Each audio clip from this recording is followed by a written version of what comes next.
To order, quorum is present. Committee meets today pursuant to notice to consider the committee print to comply with reconciliation directives included in section 2002B of the concurrent resolution of the budget for fiscal year 2022, which is S-Con Res 14.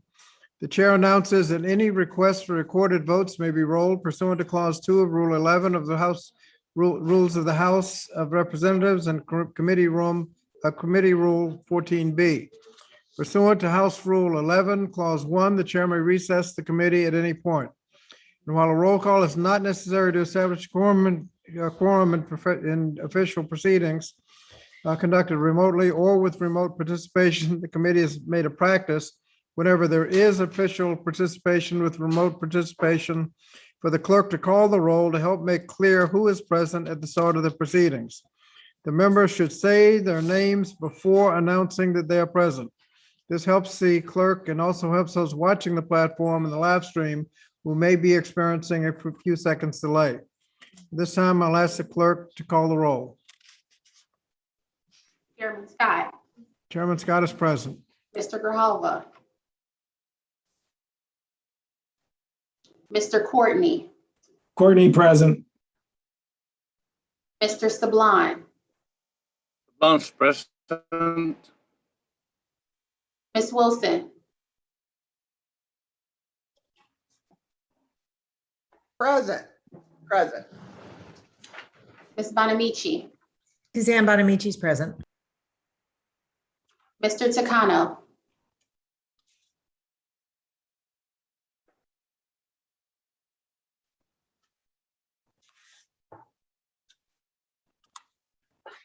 Ms. Adams. Ms. Adams is present. Mr. Desaulnier. Desaulnier is present. Mr. Norcross.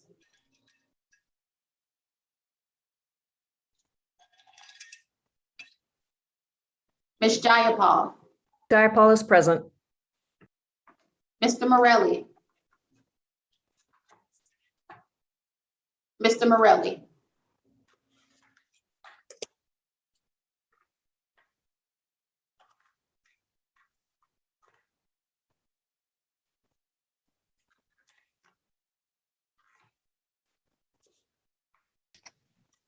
Here. Ms. Wild. Wild is present. Mrs. McBath. McBath is present. Mrs. Hayes.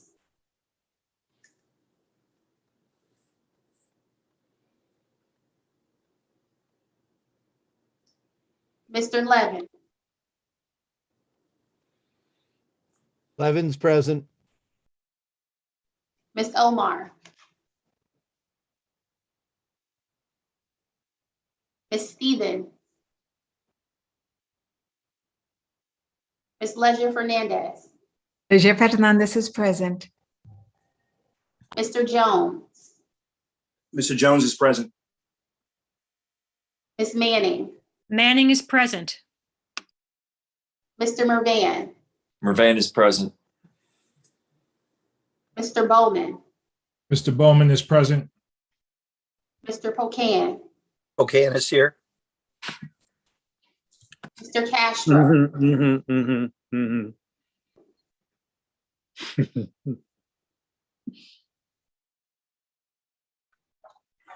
Ms. Cheryl. Present. Mr. Yarmouth. Yarmouth is present. Mr. Espaillat. Espaillat is present. Mr. Mfume. Ranking Member Fox. Ranking Member Fox is present. Mr. Wilson.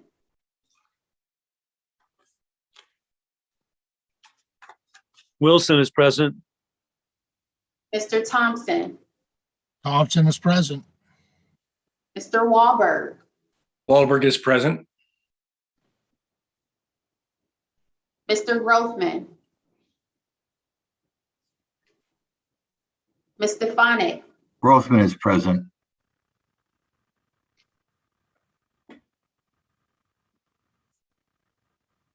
Did you hear me? Yes, sir. Ms. Stefanik. Mr. Allen, Allen is present. Mr. Banks, Banks present. Mr. Comer, Mr. Fulcher, Mr. Keller, Mr. Murphy, Murphy's present. Mrs. Miller Meeks, Miller Meeks present. Mr. Owen, Always present. Mr. Good,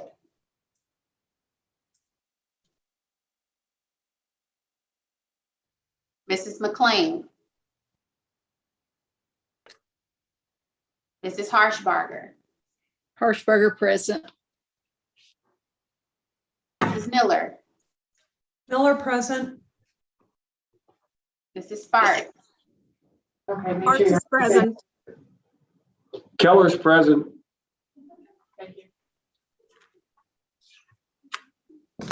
Mr. Fitzgerald, Fitzgerald present. Mr. Cawthorn,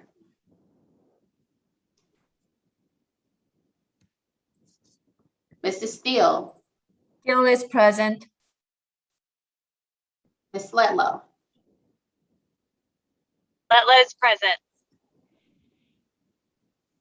This concludes the roll call, Mr. Chairman.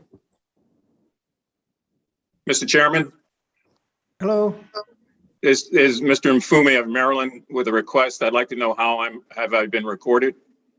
how is Mr. Mfume recorded? Mr. Mfume is not recorded, sir. Mr. Mfume, present. Is anyone else who would like to be recorded? Mr. Keller, present.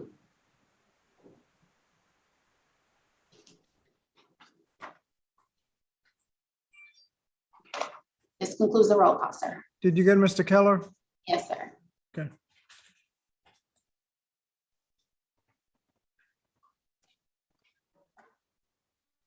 Can you repeat how many people were present? Is Allen present? How is Mr. Allen recorded?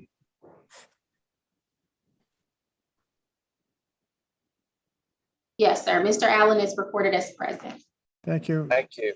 How many people are present?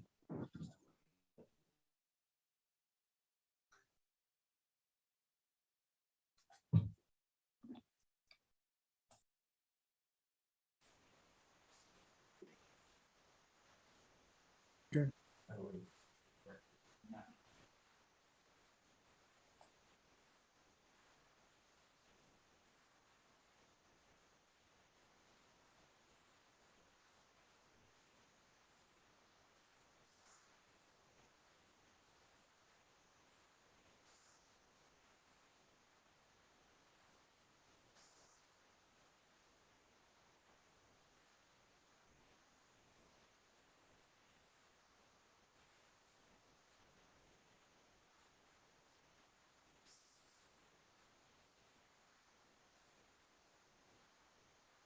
Okay, Mr. Chairman, there are 39 members present on the platform. Thank you. Quorum is present.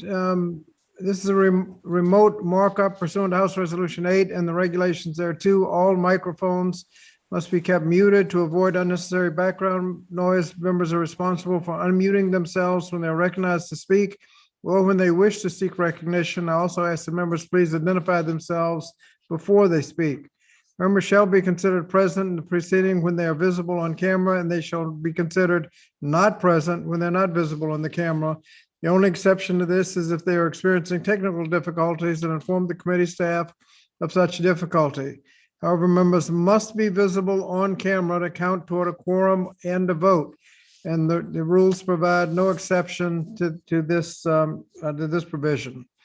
Moreover, there needs to be a verbal vote in cases of vote so that both the clerk and the official reporter stenographer can hear it. A thumbs up or thumbs down without a verbal vote will not suffice.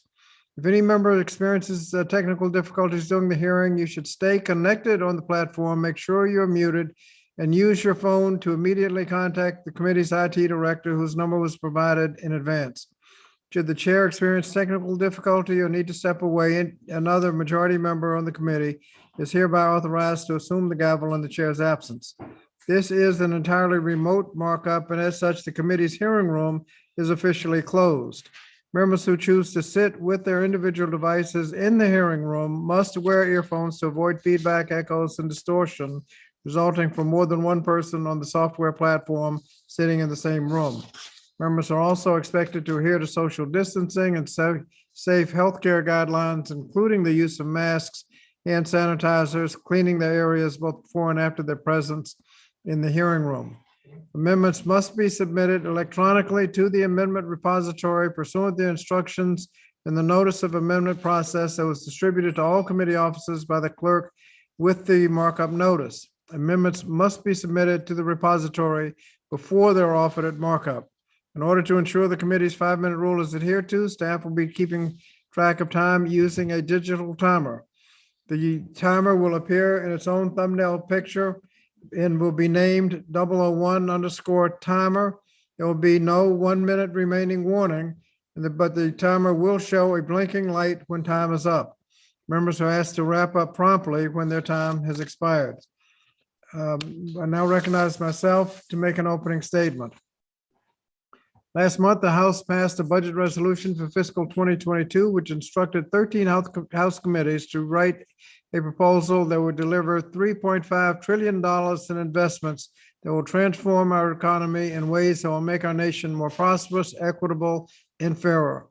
Today, we're marking up the Education and Labor Committee's portion of the Build Back Better Act, which makes historic and long overdue investments in students, workers, families, and our economy. This package delivers on President Biden's Build Back Better plan by lowering costs for working families, helping American workers secure good-paying jobs, and providing our nation's children a strong foundation that they deserve. To start, this bill invests $450 billion in lowering the cost of child care for working families and providing universal access to free, high-quality preschool. The high cost of childcare is straining families' budgets and pushing millions of Americans out of the workforce. The majority of those are women. Lack of affordable childcare is also hurting our economy as employers are struggling to fill job openings to meet the demand and grow their businesses. The Build Back Better Act is a historic step towards solving the child care crisis while also providing all students access to quality early childhood education. The proposal before us also makes a $111 billion investment to ensure that higher education is more affordable. Most jobs in the modern economy require some level of education past the high school level, whether they choose to attend a community college or four-year university. All Americans should have the opportunity to get the quality and affordable education they need to find a rewarding career. This $111 billion investment in higher education will make that a reality for millions of Americans by providing 2 years of tuition-free community college, increasing the value of Pell Grants, making targeted investments in historically Black colleges and universities, tribal colleges and universities, Hispanic serving institutions, and other minority serving institutions to lower the cost for students. As our K through 12 schools reopen this year, many students and educators are returning to crumbling and unsafe buildings that have asbestos, leaky roofs, lead pipes, and other safety hazards. The bill invests $82 billion in repairing and modernizing and rebuilding our nation's outdated school facilities and dedicates urgent needed resources to update the public school infrastructure. In addition, this funding will ensure that we rebuild energy efficiency and environmentally resilient public school facilities and ensure that they are built to withstand extreme weather events. By upgrading our school facilities, students will learn and teachers will teach in safer environments while also helping to create more than 1 million good-paying jobs in communities across the country.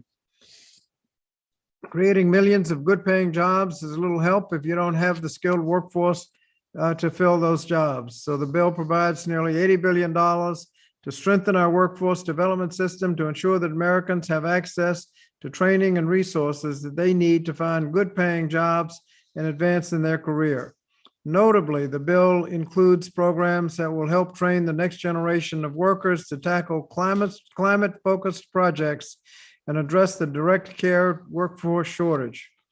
As part of the Build Back Better plan, workers' rights are strengthened with provisions that apply civil monetary penalties for labor law violations, and by updating the dollar amount of worker safety penalties so that they'll be large enough to serve as adequate deterrents.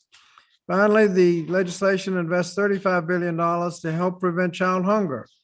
This investment allows nearly 9 million more children to receive free school meals by expanding eligibility and eliminating paperwork, while also funding the nationwide program to help more children get healthy nutrition over the summer. The Build Back Better Act is an historic investment in America's future that will lower costs for nearly every American family, help workers secure good-paying jobs, and provide America's children with the strong foundation that they deserve. I urge all members of the committee to support the legislation, and I'm now pleased to yield to the distinguished ranking member from North Carolina, Dr. Fox, for her opening statement. Thank you, Mr. Chairman.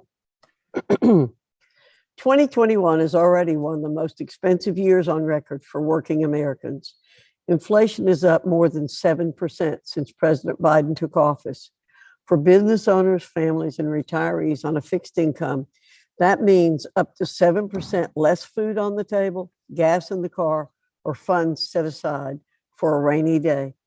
Yet Democrats are dipping into taxpayers' wallets to give another socialist handout to liberal special interests. More government spending is not the answer to a spending-induced inflation crisis.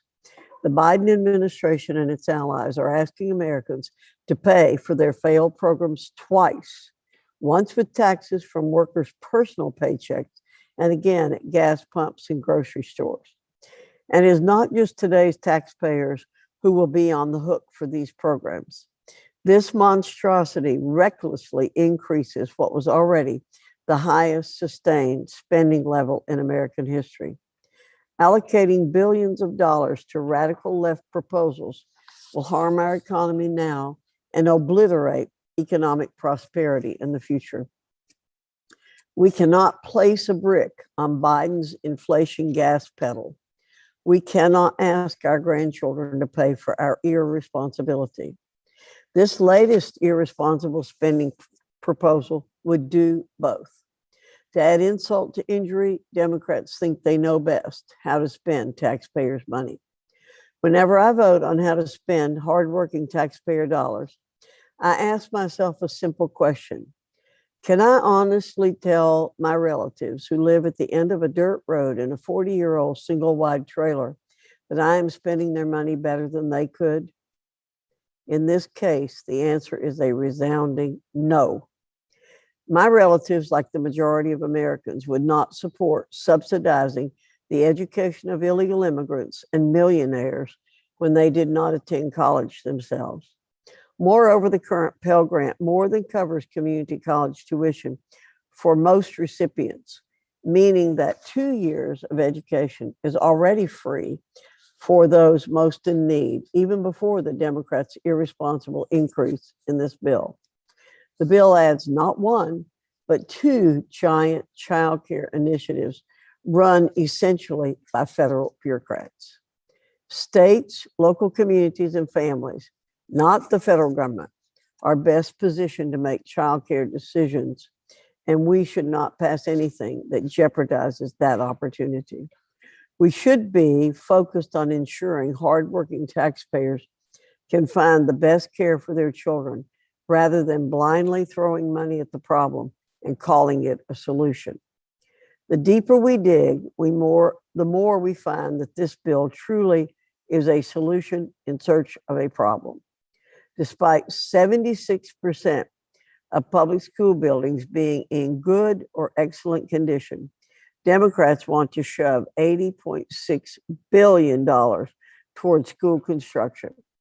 But this money comes with strings, like federal wage requirements that drive up costs to local taxpayers. Schools need flexibility to tailor local solutions to local problems, not a rigid set of Washington bureaucratic standards. The education provisions in this bill hurt Americans from all walks of life, and the workforce provisions mirror that hardship. It is asinine to propose job-killing measures such as the economy is recovering from COVID-19 and businesses are struggling to regain pre-pandemic prosperity. The bill provides a whopping $2.6 billion in additional funding for the Labor Department, the National Labor Relations Board, and the Equal Employment Opportunity Commission for activities which will surely unleash a wave of vindictive enforcement against unsuspecting small businesses. The Pro-Union Bosses Act was dead upon arrival in the Senate. So Speaker Pelosi and committee Democrats are manipulating the legislative process to enact portions of that anti-worker legislation, which holds job creators personally responsible through excessive financial penalties. Union bosses aren't held to the same standards. They were specifically written out of this legislation because they have the Democrat Party in their back pockets. Additionally, the Democrats' flawed legislation includes a series of unprecedented increases in civil monetary penalties against job creators. In fact, the Occupational Safety and Health Administration penalties for violations will be increased by 512%. Clearly, Democrats are determined to put private business out of business. I'm just scratching the surface of the radical provisions in this bill, and Republicans intend to introduce common sense amendments today that will increase Americans' freedoms, rein in runaway spending, encourage excellence in our schools and workforce, protect small businesses from government overreach, and reinforce the United States' premier status in the world without burdening future generations with unsustainable debt. Thank you, Mr. Chairman. I yield back. Thank you. Without objection, all members who wish to insert written opening statements in the record may do so by submitting them to committee clerk electronically by emailing submissions to ed&labor.markups@mail.house.gov, preferably in Microsoft Word format by the end of the day, September 9th, 2021. The House rules require that a copy of the measure be made available to members and the public at least 24 hours in advance. This was done and distributed electronically to all committee offices by the clerk. The measure is open to amendment at any point. Additionally, the clerk may allow members who have more than one amendment to offer those amendments en bloc to the extent practicable if they so desire. Committee will now proceed with the consideration of the measure and the committee print to comply with the reconciliation directives included in section 2002B of the concurrent resolution of the budget for fiscal year 2022, Conres 14 for amendment. The measure was circulated electronically in advance and distributed to all committee offices by the clerk. The committee shall designate the measure. Committee print providing for reconciliation pursuant to Conres 14, the concurrent resolution on the budget for fiscal year 2020. Without objection, the first reading of the measure is dispensed with. And without objection, the measure shall be considered as read and open for amendment at any point. And the amendment offered shall be considered, any amendment offered shall be considered as read. I now recognize myself to offer an amendment in the nature of a substitute. The clerk shall designate the amendment in the nature of a substitute. Amendment in the nature of a substitute to the committee print offered by Mr. Scott. Identifier EL title _ANS. Without objection, the amendment shall be considered original text and open for amendment at any point. The amendment in nature of substitute was filed electronically to the amendment repository and was distributed electronically by the clerk 24 hours in advance. Now, yield myself 5 minutes in support of the amendment nature of a substitute. The amendment nature of substitutes makes several small technical changes to the bill. Once again, I want to reiterate the importance of the provisions that the committee is considering today. The Build Back Better Act is an historic investment in America's future that will lower costs for nearly every American family, helps workers secure good-paying jobs, and provide America's children the strong foundation they deserve. I urge my colleagues to support the amendment in nature of a substitute, and I now yield back the balance of my time. Are there members who wish to be recognized and in further discussion of the amendment in nature of a substitute? Mr. Chairman, Just said Mr. Wilson.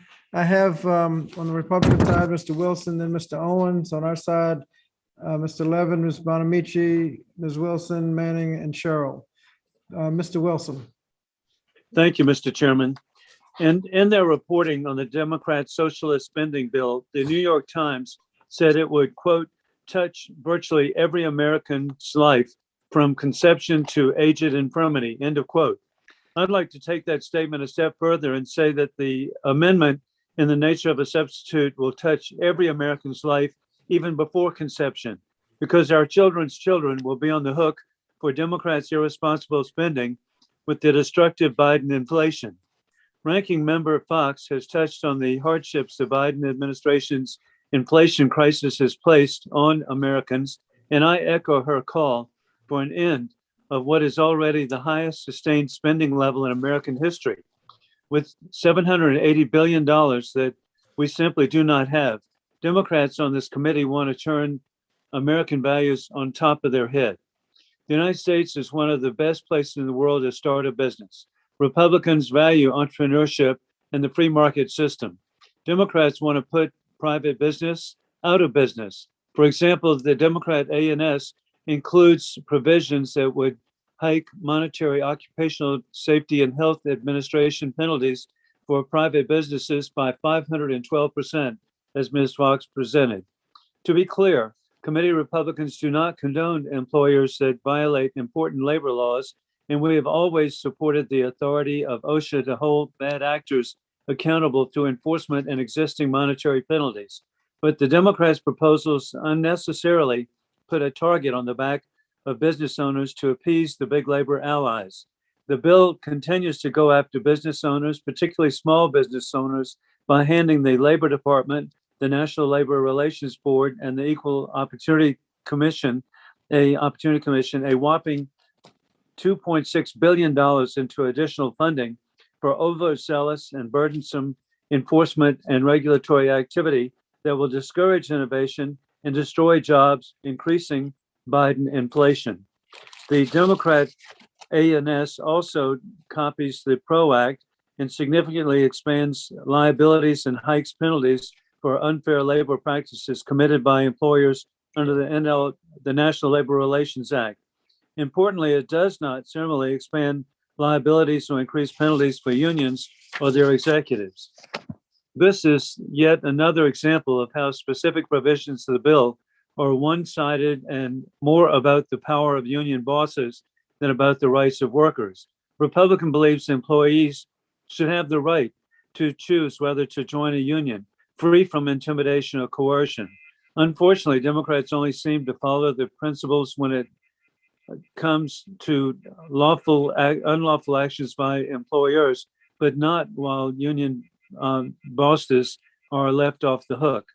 Job creators are not the only losers in the budget. It enables the federal government to assume responsibility for decisions traditionally made by states, localities, families, and individuals. More government oversight, less freedom. That is the Democrat proposal here. So it's throwing money at a problem and calling it a solution. Democrats have correctly identified several key issues. We need to improve our workforce development programs. We need to improve higher education.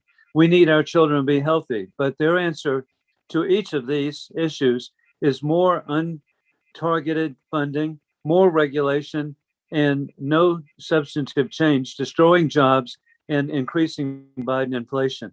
This bill contains over almost $75 billion for workforce development without making any of the necessary improvements to the current structure. We have to stop falling back on government spending as the answer to every problem. Our workforce development system needs improvement, which is why we're working with the bipartisan Workforce Innovation and Opportunity Act reauthorization. Our students need education outlets, need better outcomes when they graduate, and stronger vocational education outlets. These issues have no place in the budget reconciliation process and certainly have no business being addressed in this partisan manner. As a nation, our American families cannot afford a 12-figure payout of liberal special interests. Our values, freedoms, and livelihoods are at stake. I strongly urge opposition to the amendment and urge my colleagues to vote no. I yield back. Thank you. The gentleman yields back. The gentleman from Michigan, Mr. Levin. Thank you, Mr. Chairman. I move to strike the last word. Gentleman's recognized for 5 minutes. Thanks so much. Mr. Chairman, today we have an opportunity to advance truly transformative legislation. I want folks watching to remember that for all the jargon about revenue raising and pay-fors and budgetary matters, the goal here is simple: investing to build an economy where working people can support their families and live with a modicum of dignity and security. I want to highlight a few important provisions specifically. First, childcare and pre-K. We know that quality childcare and preschool are essential to enable our kids, all of our kids, to develop their young hearts and minds and achieve their full potential. There is no investment, none whatsoever, that yields higher long-term returns than those we put into the youngest members of our society. In academic achievement, in employment, in lifetime earnings, in tax revenues, in avoiding all manner of societal costs and problems. Members of this committee have worked hard to invest in a way that makes childcare and pre-K available to all working parents and kids who need help, and for the parents to be able to afford it. From last August to September, at the key moment of the pandemic, when daycare centers and schools could not fully reopen or open at all, an astounding 865,000 women left the workforce altogether. They didn't become unemployed, Mr. Chairman. They left their jobs and could not look for others because they had to care for their young ones and their elders. Dealing with the problem of the availability of childcare and quality preschool is the number one thing we can do to make sure women as well as men can work fully and contribute to society, and we can get this economy going again. It's so important. Secondly, the America's College Promise Act. We cannot let the inaccessibility of education prevent students and workers from realizing their full potential and earning a living wage. The Build Back Better Act will address this very problem by investing in 2 years of tuition and fee-free community or technical college for all Americans in states that participate, and significant tuition and fee grant aid for 2 years at eligible historically Black colleges and universities and other minority-serving institutions. These investments will finally make good on the American promise of high-quality education beyond high school and remove financial barriers that have kept working Americans from pursuing the education and career they've dreamed about. As the author of America's College Promise Act, and as someone who built essentially a free community college program in Michigan during the Great Recession, I am thrilled that we're living up to this promise today. How about funding the NLRB and electronic voting? A responsible federal budget ensures that government agencies can accomplish their mission, and this historic legislation does that as well. Specifically, it includes much needed funding for the National Labor Relations Board and other worker protection agencies, which have been woefully underfunded for years. Further, this legislation invests in the operational capacity of the NLRB and aligns it with similar agencies by funding the development of an electronic voting system for union elections. I've been working for over a year to develop this type of investment, and I'm so glad to see it included here.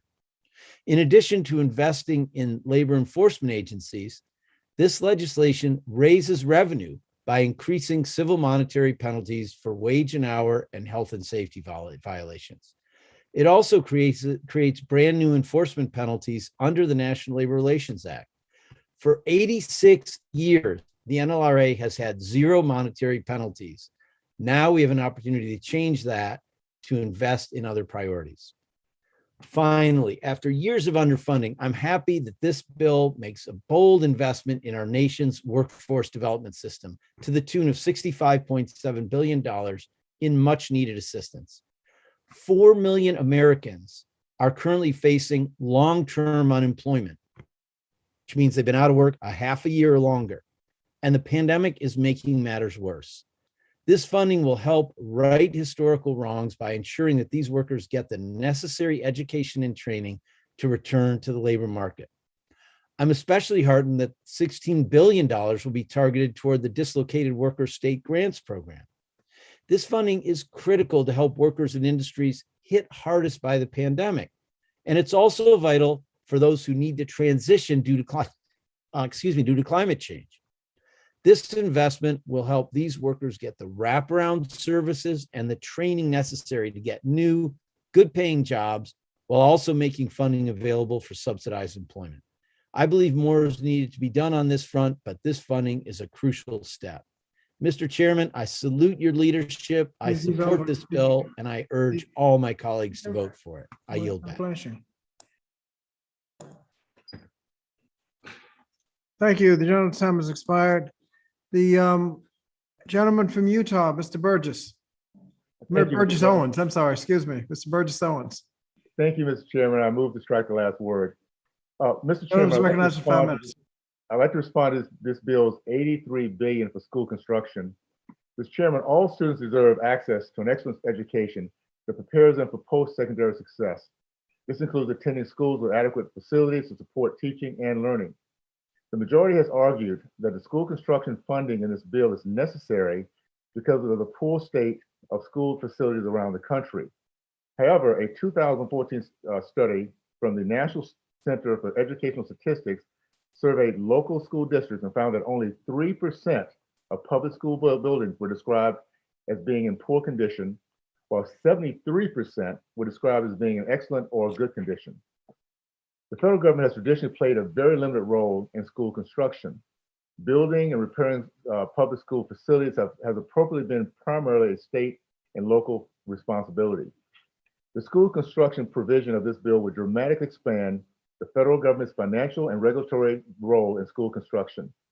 This would present states and school districts with a sobering reality. As with so many other programs, the federal government offers more money than has within the bill regulatory and compliance burdens that will increase costs and make it harder for states and school districts to take necessary steps to improve their public schools facilities. This bill contains numerous regulatory burdens, including for many school districts that will never see any school construction grants that will increase costs to state and local taxpayers. These requirements include a laundry list of, quote, strategies states will require to develop. This includes requirements for creation of state and local facilities, plans containing information that may or may not be relevant to each school district. This new school district construction program is the wrong answer. This program will provide funding to a handful of school districts in exchange for increased costs and regulatory burdens for everyone else. Committee Republicans believe there's a better way. In the 115th Congress, Republicans enacted as part of the Tax Cut and Jobs Act, an historic bipartisan reforms to potentially release trillions of dollars in private capital into communities left behind during the pre-pandemic economic expansion. Senators Tim Scott and Cory Booker championed the provisions they and many others saw as an innovative way to break the cycle of failed government programs by using energy and ingenuity of the private sector to revitalize communities. According to the Tax Policy Center, 8,762 low-income communities have been designated as opportunity zones across the 50 states, District of Columbia, and 4 U.S. territories. The Urban Institute has found that designated school zones have lower income, higher poverty rates, and higher unemployment rates than eligible tracts not designated. The Opportunity Zone provision provides tax incentives for private capital to reinvest in opportunity funds that in turn invest in communities that are designated as opportunity zones. Investments in so-called vice businesses like liquor stores are prohibited, but beyond that, investment opportunities are open-ended. The school construction provisions of this bill present us a choice. We can try the same old approach that has failed for literally decades. That approach demands more sacrifice from taxpayers and forces schools to wade through more regulations from DC. That is the Democratic way. The Republican way is to give communities the tools they need to unleash innovation and investment with the flexibility to tailor local solutions for local challenges. I yield back.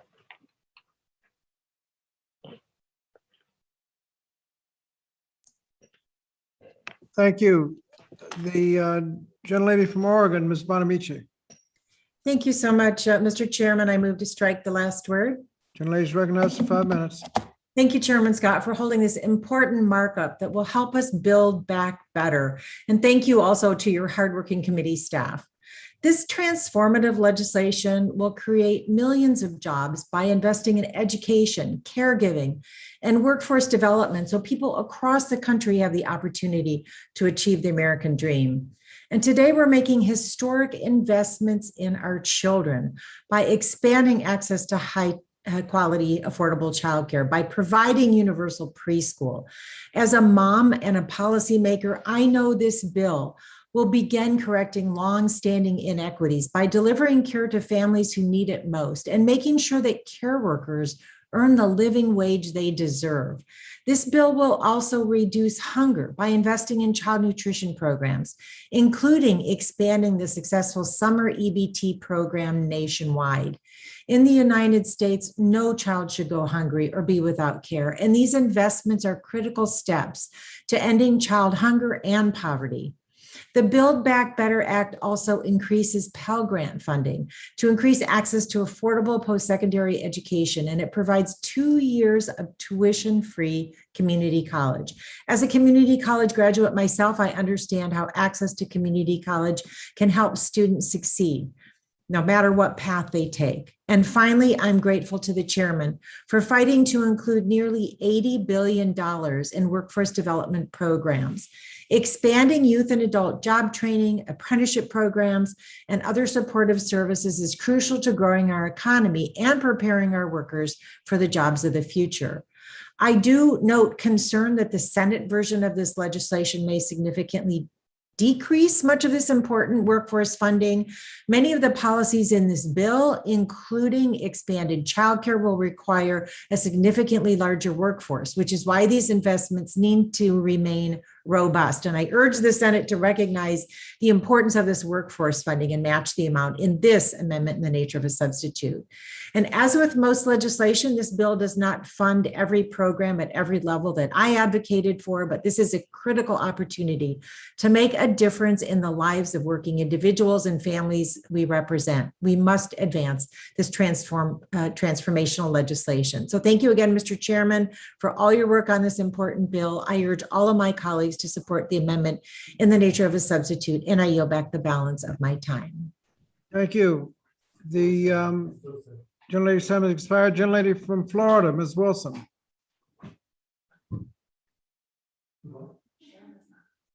Gentlelady from Florida, Ms. Wilson. Gentlelady, Okay. Thank you, Mr. Chairman. Thank you very much.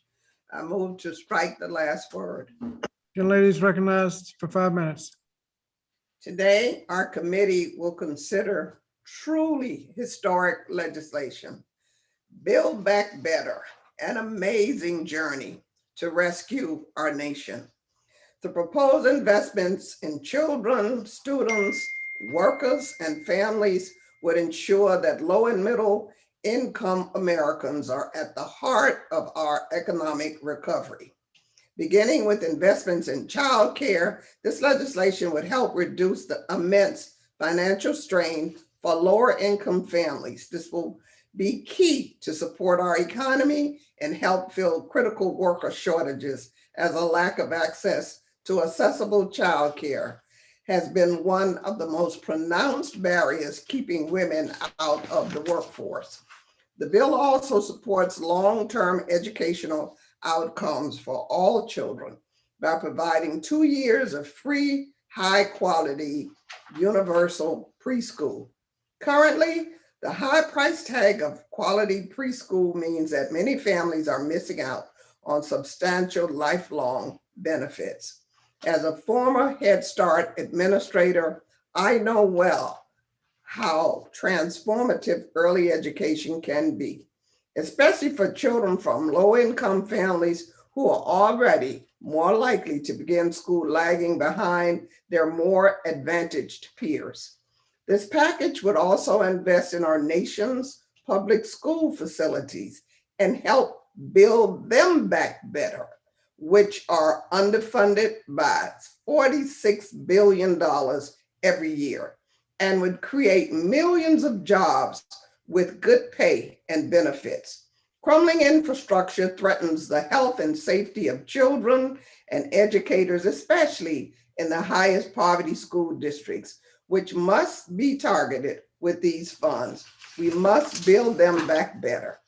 As chair of the Higher Education and Workforce Investment Subcommittee, I strongly support the inclusion of key investments to reduce the cost of college and support low-income students, providing free, universal community college and increase the maximum Pell Grant and 2 years of tuition subsidies for students at historically Black colleges and universities and other minority-serving institutions will help create a path to an affordable 4-year degree for all students.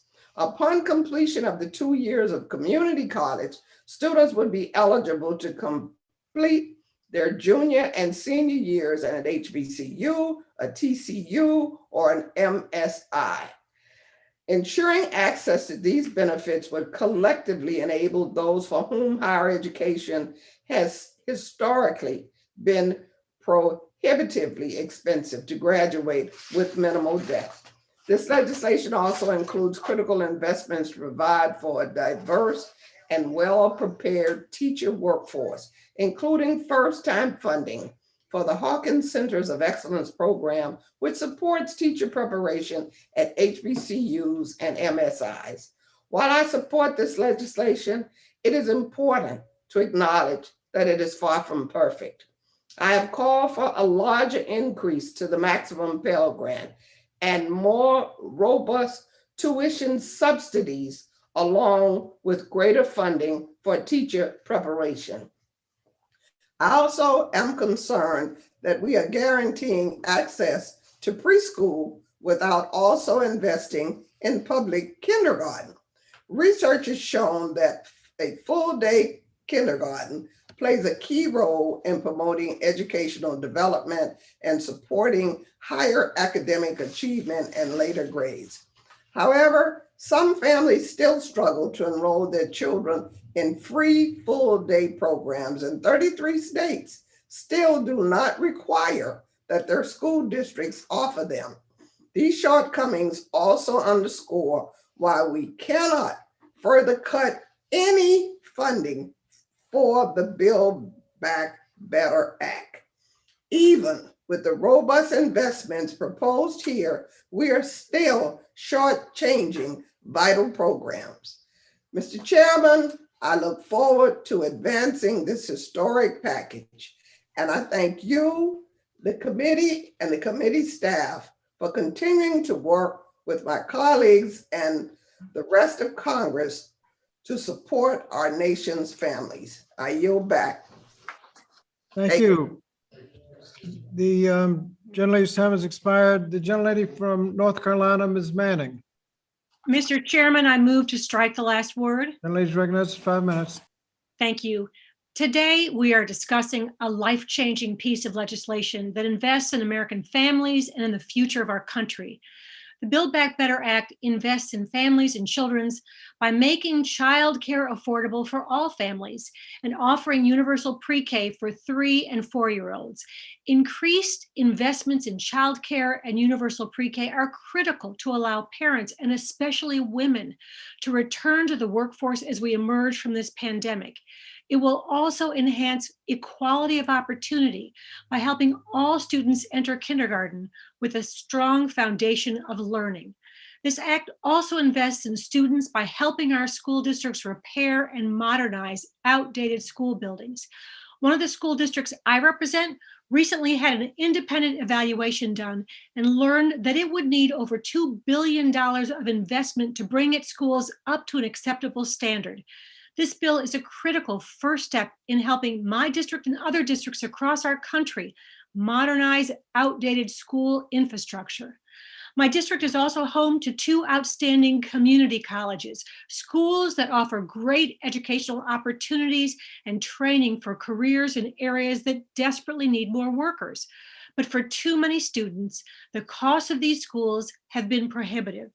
This bill creates 2 years of tuition-free community college, putting the promise of higher education and good future careers within the reach of many more students.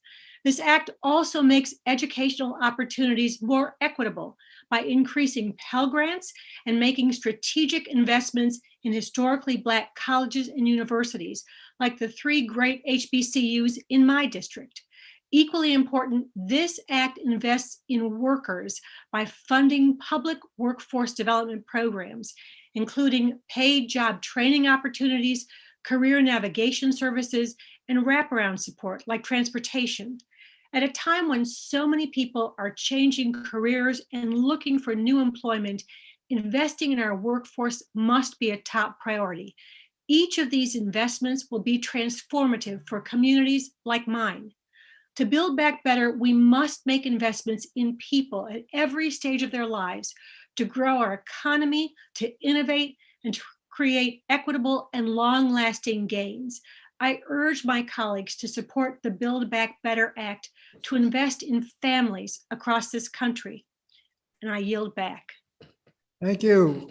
We have the last 2 speakers I have listed are Cheryl and Jayapal. Gentlelady from New Jersey, Ms. Cheryl. Thank you, Mr. Chairman. I move to strike the last word. Gentlelady's recognized 5 minutes. Thank you. I want to speak today in support of several of the crucial investments made by this legislation, which will create hundreds of thousands of jobs, raise wages for working families, and help millions of Americans to enroll in and complete college. As a working mom, I know firsthand how difficult this pandemic and the childcare crisis has been on parents. Access to affordable, high-quality childcare is crucial to solving our worker shortage and fully reopening our economy. We know that over 1.8 million women dropped out of the workforce as a result of the pandemic, many of them due to childcare and school closures. These challenges continue to significantly affect our economy. Last month, women accounted for only 12% of the new jobs that were created nationwide. This legislation will make crucial investments in our childcare system to ensure that no family pays more than 7% of their income on childcare, and to expand the number of childcare spots that we have nationwide. This plan represents an important start to helping working women re-enter the workforce. And I appreciate the chairman and the committee staff and all their hard work and working with me and my colleagues to make sure we address childcare costs for working families. I also want to discuss an issue that is crucial to improving standards of living for millions of working families: the fundamental right to organize and collectively bargain. Substantial evidence suggests that the ability of workers to unionize and collectively bargain increases their wages and reduces countrywide income inequality. These fundamental workers' rights were enshrined into law by the National Labor Relations Act, resulting in several decades of strong income growth for working families. Over the past half century, however, these gains have been eroded as collective bargaining rights have come under attack and union membership has steadily declined. The result has been skyrocketing inequality and slower wage growth for workers across the country. The Build Back Better Act is such important legislation because it will help to end this damaging trend and protect workers' basic rights to organize and negotiate for better pay, benefits, and working conditions. The legislation will provide the necessary investments to ensure that companies that violate the National Labor Relations Act are held accountable, something that will finally deter employers from violating the rights of their workers to organize and collectively bargain. For decades, employers have been able to illegally retaliate against workers for organizing and interfere in union elections against employees with very limited recourse and penalties if they were found to have violated the law. In addition, investments in our workforce and institutions of higher education are critical to creating jobs, helping our businesses reopen and creating pathways to the middle class. I've heard from so many of our companies about their shortage of skilled workers, which we will help to address through this important funding. Our workforce development and job training system plays a crucial role working alongside our business community in helping workers gain the skills they need to succeed in the workforce with good paying jobs. Given that almost 6 million Americans are still out of work, many of whom need to find jobs with new employers and industries, it's crucial now more than ever we fully fund our workforce programs to help the economy successfully reopen. This legislation provides significant funding for workforce programs to support those who have lost their jobs, as well as young workers. In addition, it will fund the creation of over 1 million high-quality registered apprenticeship programs, which will help workers get good, high-paying jobs. Thank you, Mr. Chairman, and I yield back. Thank you. Gentlelady from Washington, Ms. Jayapal. Mr. Chairman, I move to strike the last word. Gentlelady is recognized for 5 minutes. Mr. Chairman, I want to first start by saying thank you for your tremendous leadership on this package that is being put forward. Families and communities everywhere are recovering from the devastating impacts of the pandemic. Our new Congress was elected with the promise of not just restoring our communities, but on laying the groundwork for our economy and our communities to be better than before. President Franklin Delano Roosevelt's New Deal lifted America from one of the most devastating economic crises in our history and strengthened programs to put families on a better path to prosperity than ever before. Now here we are 80 years later, and the social infrastructure investments made then are indisputably popular and, most importantly, support the long-lasting economic growth that our country needs, creating jobs and lifting families out of poverty. Like the New Deal, our Build Back Better Act is an opportunity to leave a multi-generational impact that will take America to new heights when we make these substantial, universal investments that will be inclusive of Americans everywhere. First and foremost, we are investing in universal pre-K and childcare. As a mom who didn't have this kind of childcare for my kiddo, I know exactly what this means for families. It means that moms can go back to work. And we see this importance of this in a time when women have been driven out of the workforce. It means that kids will get the kind of early education that will build the strong foundation they need. It means that childcare and pre-K teachers will finally get the recognition they need with higher pay and benefits that reward the incredibly important work they are doing for our children. It means that we in government recognize that an investment in childcare and early learning is the only way we rebuild our economy in the way that everyone can participate, the only way that we can guarantee that our economy is strong. This is an investment that will pay back over and over and over. I do want to work with the committee to make sure that we ensure that we take away any burdensome paperwork and requirements that prevent our most vulnerable and low-income individuals from participating, and I look forward to doing that. I also want to speak to the Build Back Better plan to provide 2 years of tuition-free, fee-free community college and technical college. In my state and my home city of Seattle, we have been ahead of the curve to provide free community college, as this package will do, by having both the Seattle Promise and the Washington College Promise program, which covers college tuition and fees for qualifying students. I'm so proud that this bill expands free community college, and I appreciate Chairman Scott for working with me to include provisions that would allow states and localities with their own tuition-free programs to use those funds to support other costs of attendance. In addition to the college completion program in this package, which invests in wraparound services, areas like Seattle need these funds to make improvements like tutoring, mentoring, mental health, which have consistent track records of doubling student graduation rates. Why is this important? Because young people today need higher education to do the jobs we need them to do, and yet they simply can't afford it. Without those skills, our economy suffers. It's just that simple. And while our nation has a long way to go to ensure that all students can go to college debt-free, this first step makes the goal of a degree all the more possible. Finally, the catastrophic climate crisis demands bold investment in a civilian climate corps that will work to prevent, mitigate, and reverse the effects of climate change. The CCC will provide participants with training, skills, and resources to pursue lifelong careers in the climate sector.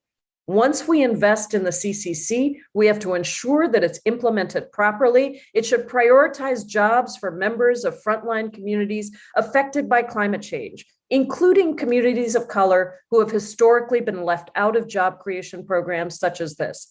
I am looking forward to working with my colleagues to make the CCC equitable, just, and formidable against the climate change that is ravaging our country.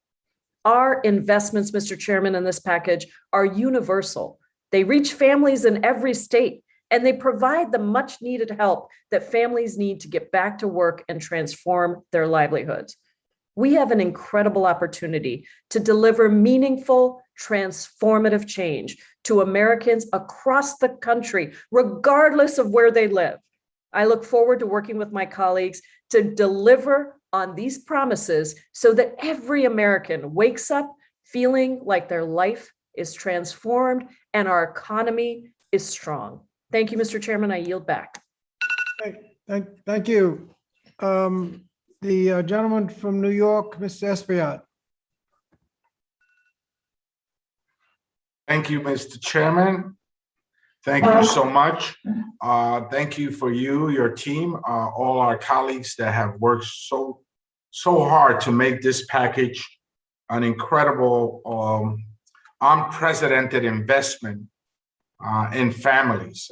First and foremost, I want to address the issue of free community colleges. It is so important that as we move forward and we begin to try to approve a transportation infrastructure bill, that community colleges get the ability to train our workforce so that these jobs, very often prevailing wage jobs, finally hit communities that have witnessed unemployment for decades after decades.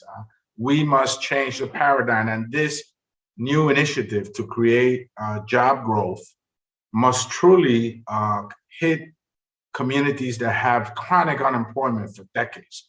And community colleges are right at the center of those communities and will benefit tremendously to train the workforce for these new jobs that will be created.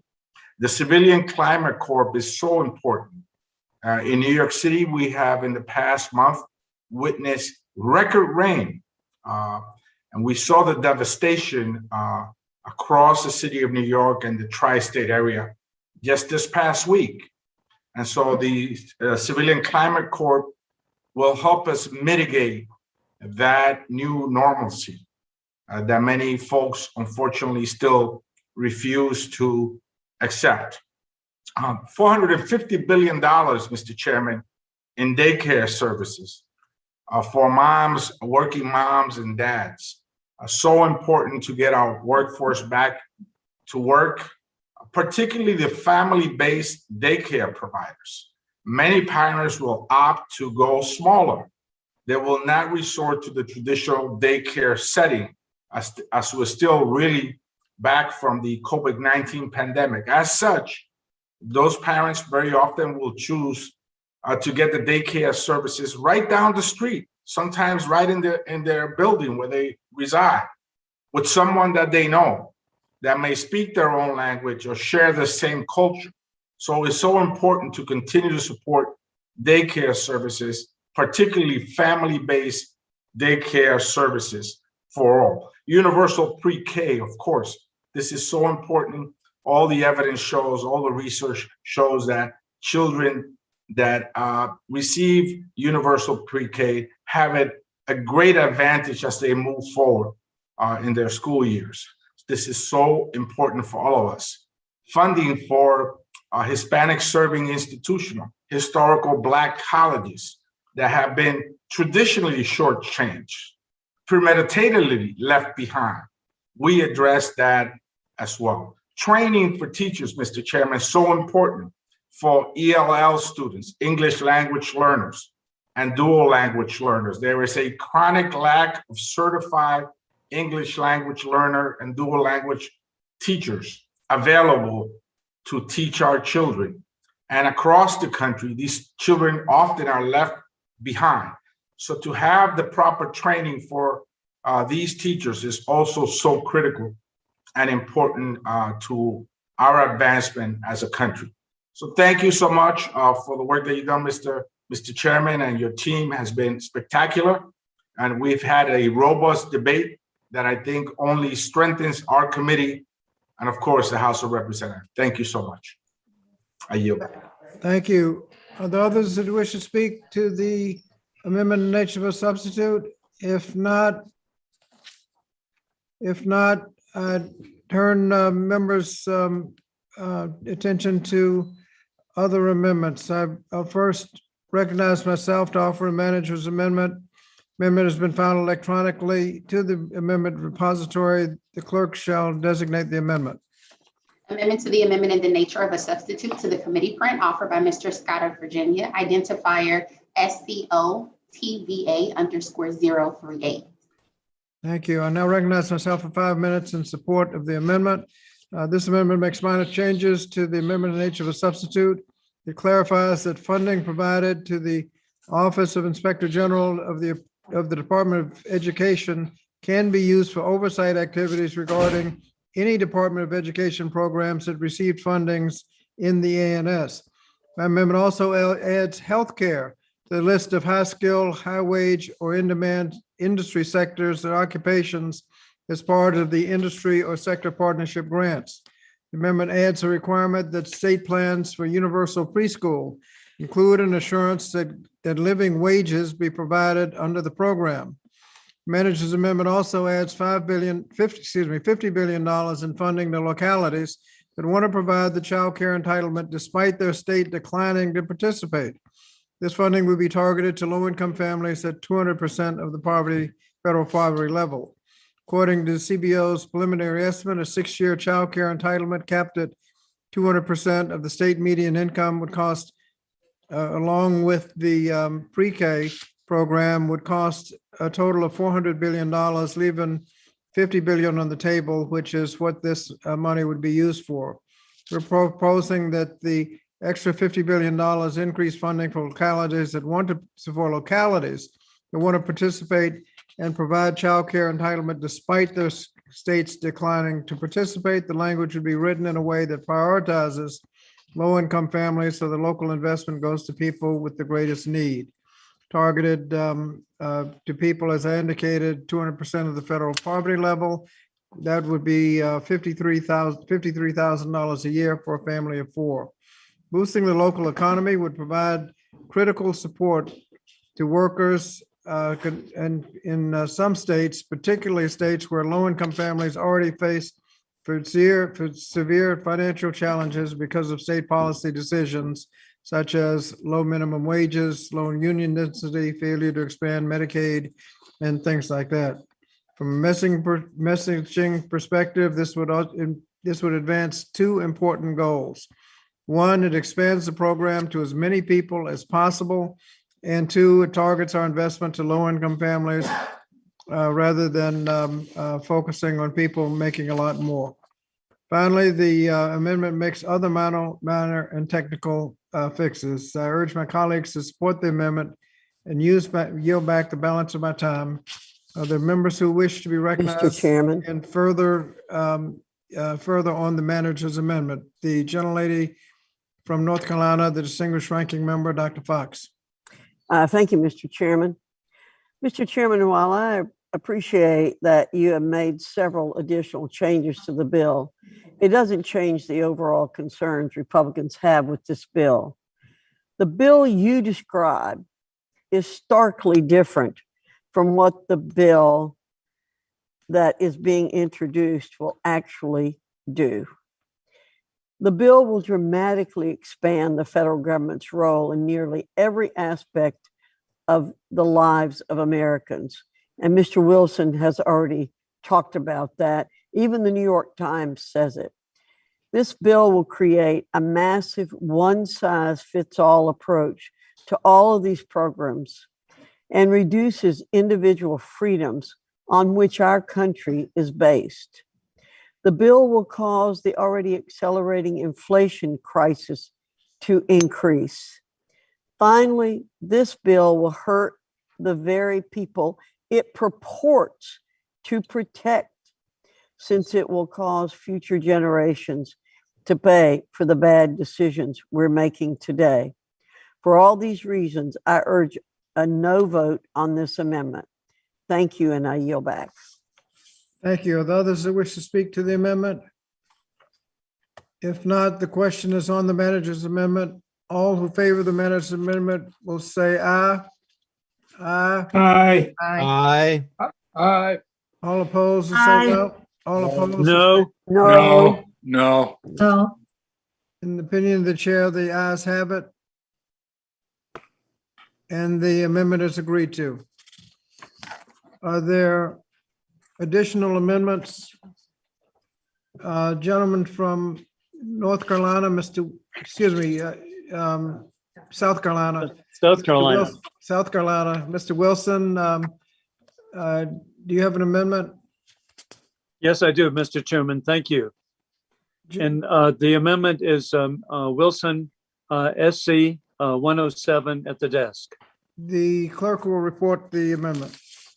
Amendment to the amendment in the nature of a substitute to the committee print offered by Mr. Wilson of South Carolina, identifier WILSSC_107. The gentleman from South Carolina is recognized for 5, excuse me. Mr. Chairman, I reserve a point of order. Gentleman from Michigan reserves a point of order. Gentleman from South Carolina is recognized for 5 minutes on behalf of his amendment. Thank you, Mr. Chairman from Richmond, Virginia. Mr. Chairman, in hearing after hearing before this committee, we have heard about employers desperate to hire skilled individuals. And the numbers back up these anecdotes with sadly an historic 10.9 million unfilled jobs. We should be focusing on equipping Americans with the skills they need to get back to work and meaningful jobs. But this massive reconciliation package does not do that. Instead, it throws billions of dollars at the current workforce development system and registered apprenticeship programs without reforming them to better serve American workers and employers. Despite billions of dollars in new funding, this bill completely ignores the innovative employer-driven apprenticeship models, which create jobs, but now what is being proposed actually accelerates Biden inflation. We heard these arguments from Democrats once before. They want to expand the number of apprenticeships available in the country. That's great. Republicans have the same goal. This should be bipartisan. Unfortunately, the Democrat bill does nothing to further the goal and instead piles on more money into an ineffective system, inflicting higher Biden inflation. Instead of adopting this one-size-fits-all approach to apprenticeships, we should encourage employer-led innovation and apprenticeship programs to provide Americans with the skills they need to fill job openings and compete in the 21st century. This amendment takes the $3.2 billion in funding this bill provides for projects related under the Corporation for National and Community Service and reallocates those funds to the industry-led apprenticeship programs that are work-based learning, which produces jobs. This amendment would expand student access to industry-led earn and learn programs that lead to high wage, high skill, and high demand jobs. This is the sort of serious solution we need to strengthen the American workforce effectively. Rather than funnel hard-earned taxpayer dollars into socialist programs, which have never and always failed, never worked and always failed. This will bankrupt the country and current generations. And the Democrats' reconciliation package does not support policies that equip workers for the demand jobs that we have.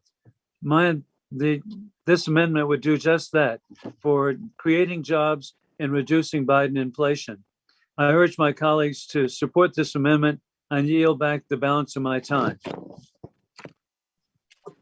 Thank you. The gentleman's time has expired. Does someone seek recognition on the amendment? The gentleman from New York, Mr. Morelli. Thank you, Mr. Chairman. I move to strike the last word and speak in opposition to the amendment. Gentleman's recognized for 5 minutes. Thank you, Mr. Chairman. This amendment, in my view, represents yet another attempt by the minority to undermine the registered apprenticeship system, and I believe it must be defeated. And it needlessly cuts funding to AmeriCorps for non-registered apprenticeship program. We do not need to cut one program for another, especially when the bill makes significant and meaningful investments in the apprenticeship system. And, you know, we know the great history of what the apprenticeship programs do and how they elevate people in terms of lifelong earnings. We know what they do in terms of being able to provide, you know, the kind of skill sets that we're going to need as we move into the 21st century, as we continue in the 21st century and rebuild America. So funding for AmeriCorps is crucial to provide service opportunities for communities across the country to help combat climate change. In the last month alone, we've all seen the devastating impacts of climate as it relates to natural disasters around the country, whether it's flooding, whether it's fires. All of these things continue to create a real concern and to create more and more interest in what we need to do to confront the climate crisis. So the amendment is also unnecessary because the underlying bill invests over $5 billion in registered apprenticeships, which will lead to over 1 million new registered apprenticeship opportunities, including youth opportunities, youth apprenticeships, and pre-apprenticeship programs. I know in my community in Rochester, New York, one of the real challenges is getting young people into apprenticeship programs. So we have pre-apprentice programs, many of which are struggling to find the dollars necessary to create a pipeline for young people and people who are interested in changing careers. So I feel the amendment does all the wrong things. And frankly, we need to continue to support the dollars that are proposed in this particular package. And therefore, I urge defeat of the amendment. With that, I yield back. Thank you. Gentleman's time has expired. Is there any other request for time on the Wilson amendment? If not, the question is on the. Mr. Chairman, I withdraw my point of order. The point of order is withdrawn. The question is now on the amendment offered by the gentleman from South Carolina, Mr. Wilson. All who favor the amendment will vote aye. Aye. All those opposed will vote no. No. No. Those appear to have it. Mr. Chairman, Gentleman from South Carolina. Mr. Chairman, I request a recorded vote. Gentleman from South Carolina requests a recorded vote, and as previously stated, that will be rolled to the end. Thank you, Mr. Chairman. Thank you. The next amendment, gentlelady from North Carolina, Ms. Adams. You are next. And so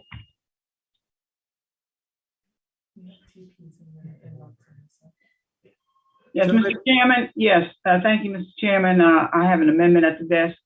Clerk will report the amendment. To the amendment in the nature of a substitute to committee print offered by Ms. Adams of North Carolina, identifier DISTRIBUTE.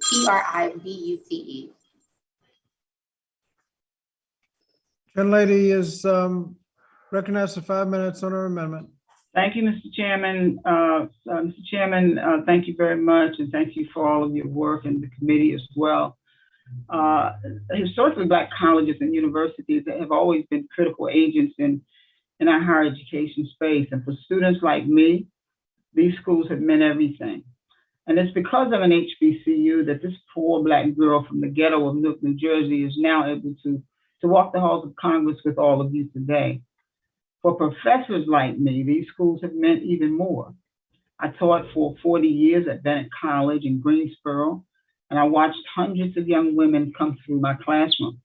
I watched them flourish and grow to become servant leaders, women of exceptional character who are doing so much to better their lives and the lives of everyone around them.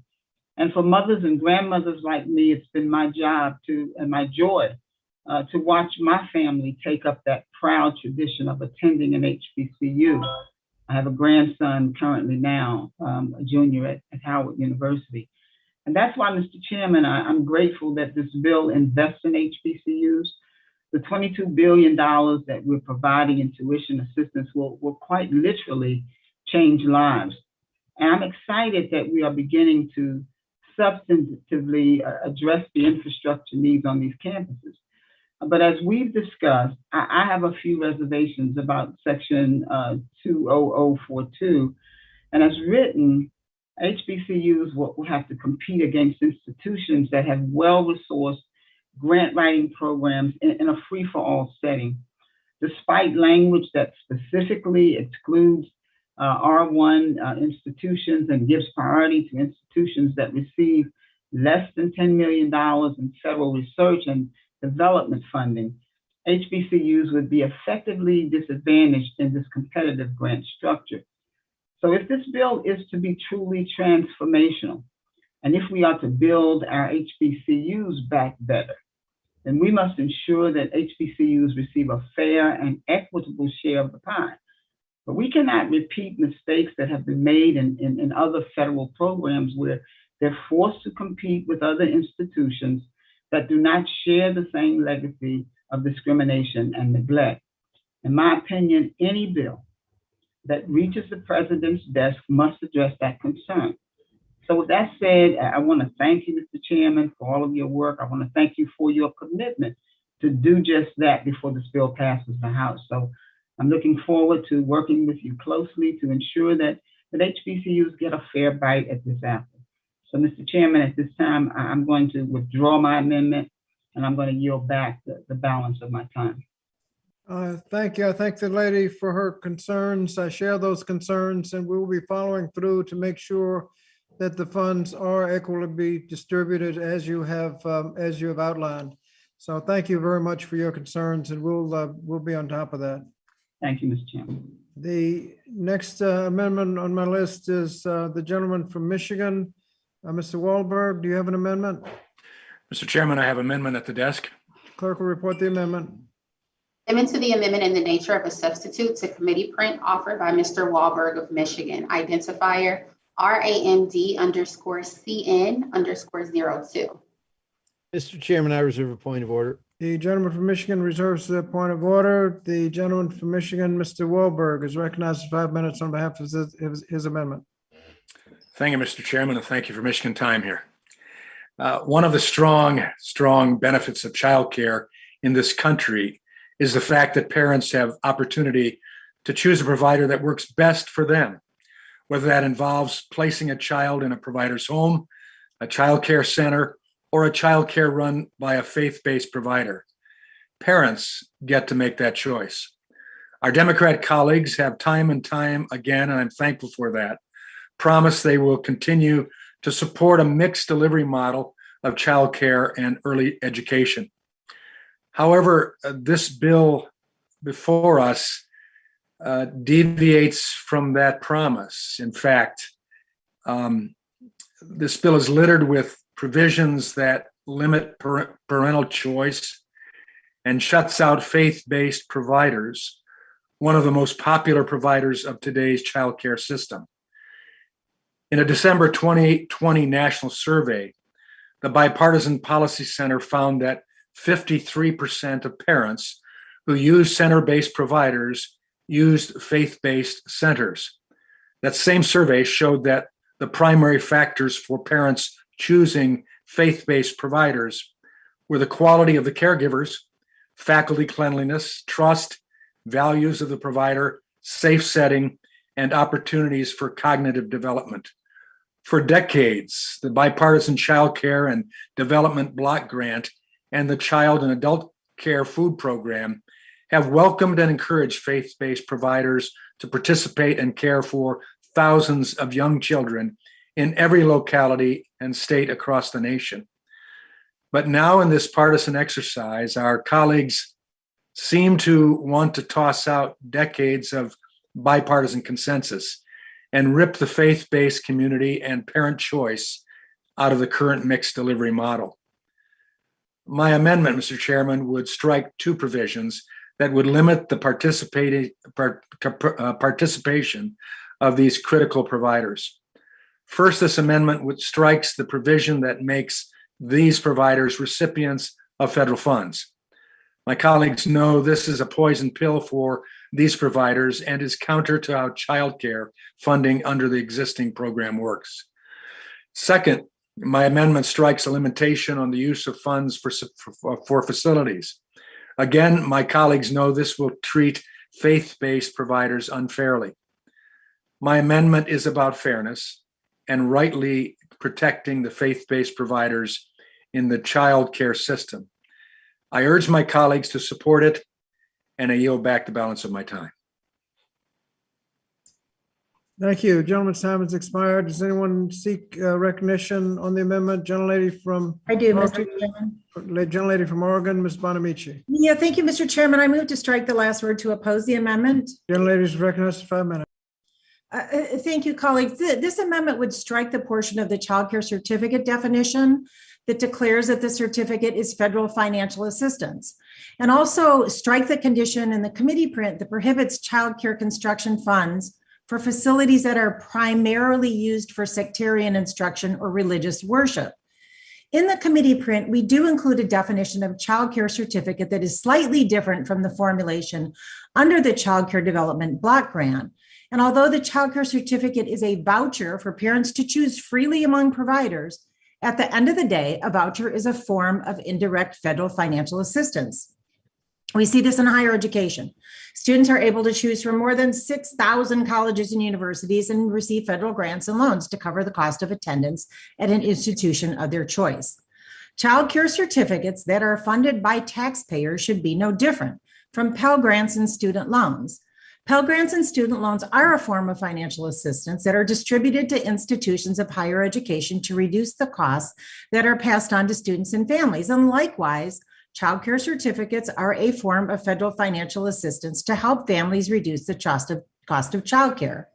Additionally, I want to point out that the proposal we are marking up today actually aligns with the Trump administration's definition of what constitutes federal financial assistance, which stated that federal financial assistance indirectly means financial assistance received by a service provider when the service provider is paid for services rendered by means of a voucher, certificate, or other means of government-funded payment.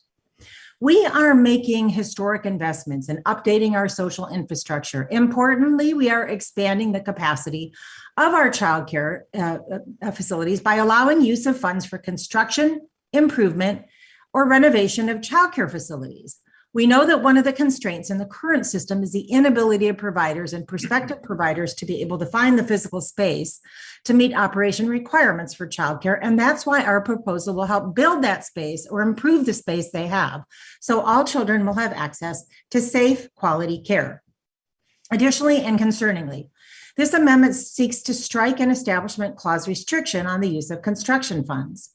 Today's proposal to allow funds to be used for the construction and renovation of childcare facilities is an improvement on current law, which prohibits funds from being used for the purchase, construction, or permanent improvement other than minor remodeling of any building or facility.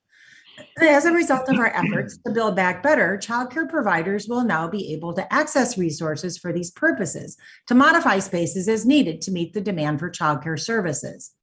The language in the underlying proposal adds an establishment clause restriction prohibiting the use of funds for renovation or construction of a building or facility that is primarily used for sectarian or religious worship.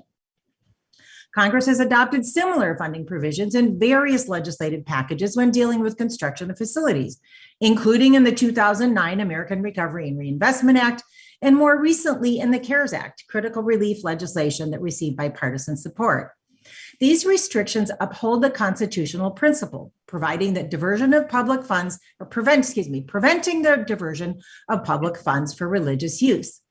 Note, this language does not prohibit faith-based entities from renovating or constructing space in converted commercial spaces or other spaces outside their houses of worship. Although the Supreme Court in more recent rulings has prohibited discrimination against religious entities based on their religious status, the court has nonetheless affirmed religious use restrictions. In Trinity Lutheran Church of Columbia versus Comer, the Supreme Court held that to prohibit religious schools from being eligible for a grant was discrimination, but the court maintained, importantly, that prohibiting funding for religious uses was still permissible. In addition, our proposal keeps an allowance for faith-based childcare centers that is in current law, which allows these entities to use funds to bring the facility of such agency or organization into compliance with health and safety requirements. I want to emphasize that the investments we are making here today keep the special consideration for faith-based childcare centers to use funds to remedy health and safety requirements and will allow them to use the funds to upgrade facilities that are not primarily used for religious use. I oppose this amendment because it will disrupt our ability to invest in childcare, and I urge my colleagues to oppose it as well, and I yield back any balance of my time.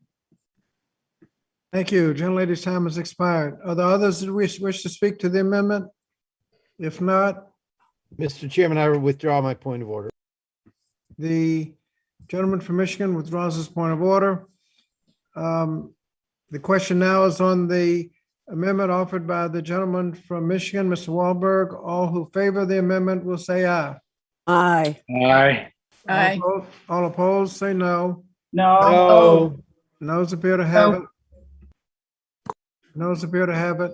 Mr. Chairman, I request a recorded vote, please. Gentleman requests a recorded vote, which will be rolled as previously stated. The next amendment I have listed is still, the gentleman from Michigan has another amendment. And Mr. Chairman, I have an amendment at the desk.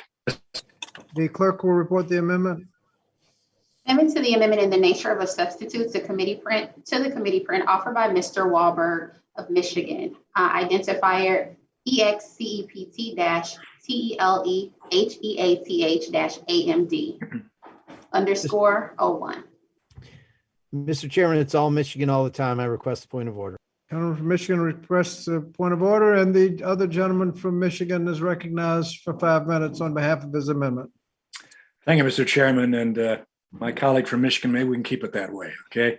The Democrat amendment nature of substitute, Mr. Chairman, amends the Employee Retirement Income Security Act, ERISA, to give the Department of Labor the authority to level civil monetary penalties against health insurers and plan sponsors for allegedly violating mental health parity requirements under the Mental Health Parity and Addiction Equity Act of 2008.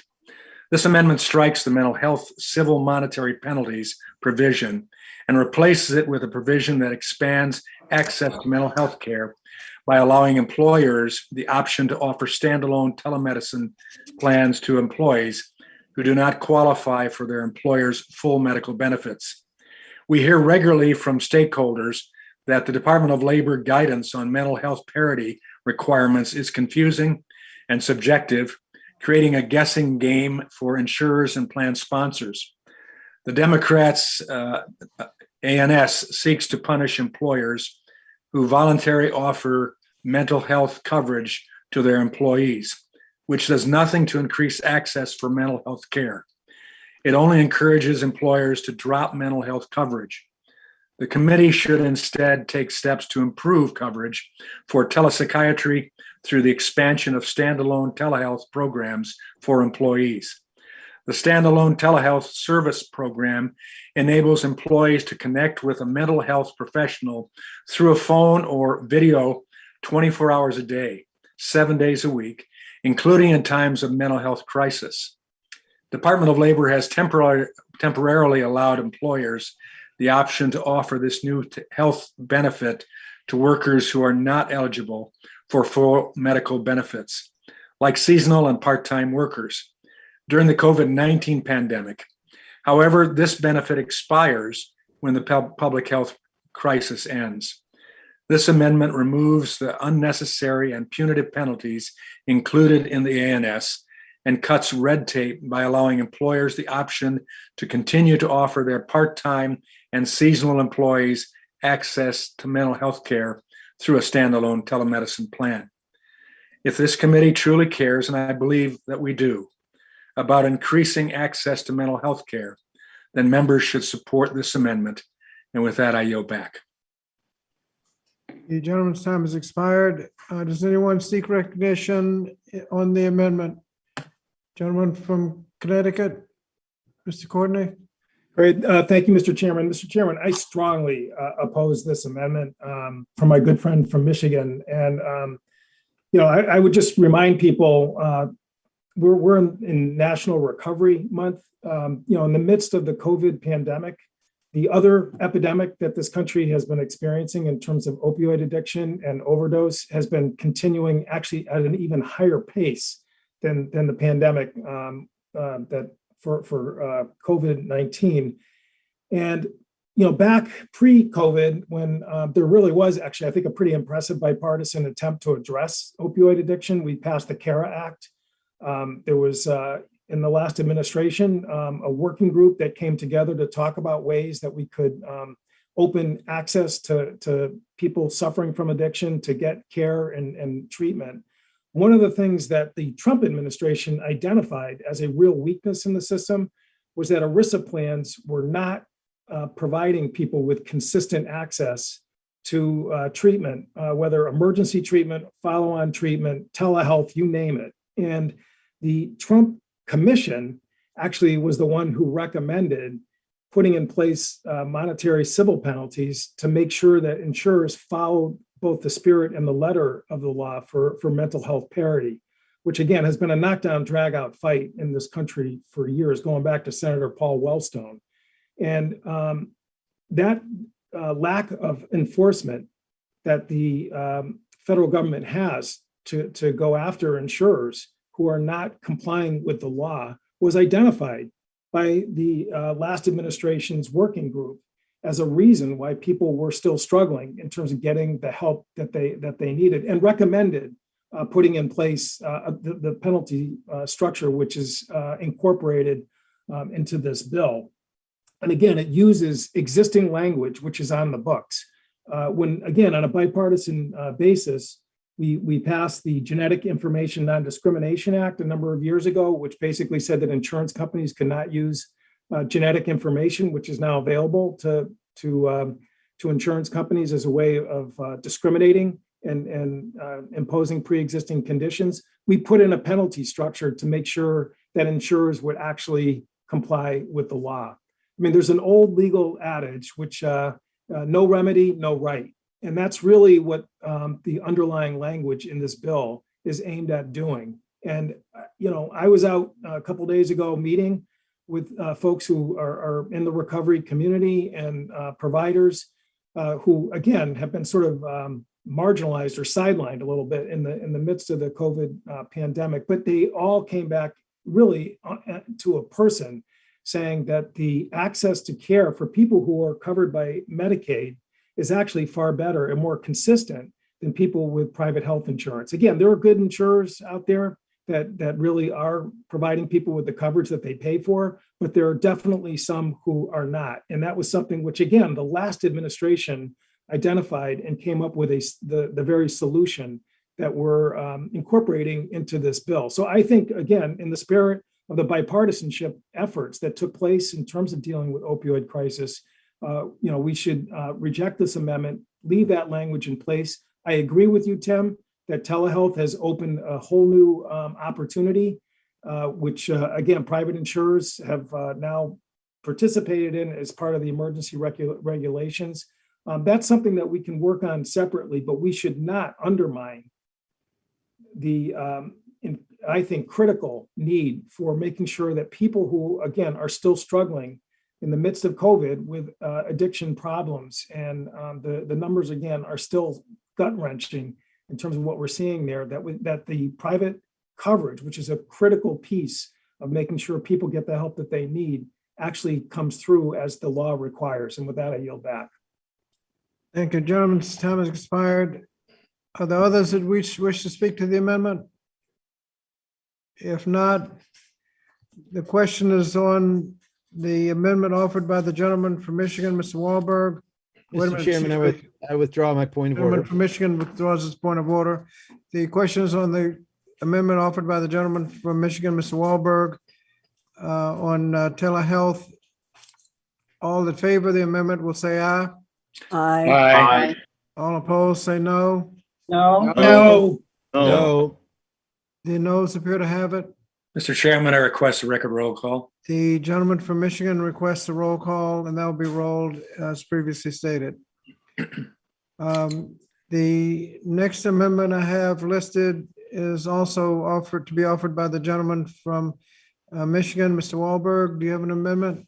Mr. Chairman, I do have an amendment at the desk. Clerk will report the amendment. Amendment to the amendment in the nature of a substitute to the committee print offered by Mr. Wahlberg of Michigan, identifier EMPLOCKOUTS. The Mr. Chairman, gentleman from I Michigan, reserve a Mr. point of Levin, order.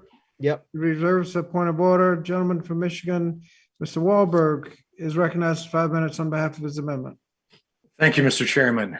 This amendment simply maintains current law, which protects the ability of employers to continue to do business and provide for their customers during a labor dispute. One of the purposes of the National Labor Relations Act is to eliminate, and I quote, substantial obstructions to the free flow of commerce. After the economic chaos of the 1930s, Congress passed the NLRA, which struck a careful balance by protecting workers' and employers' rights.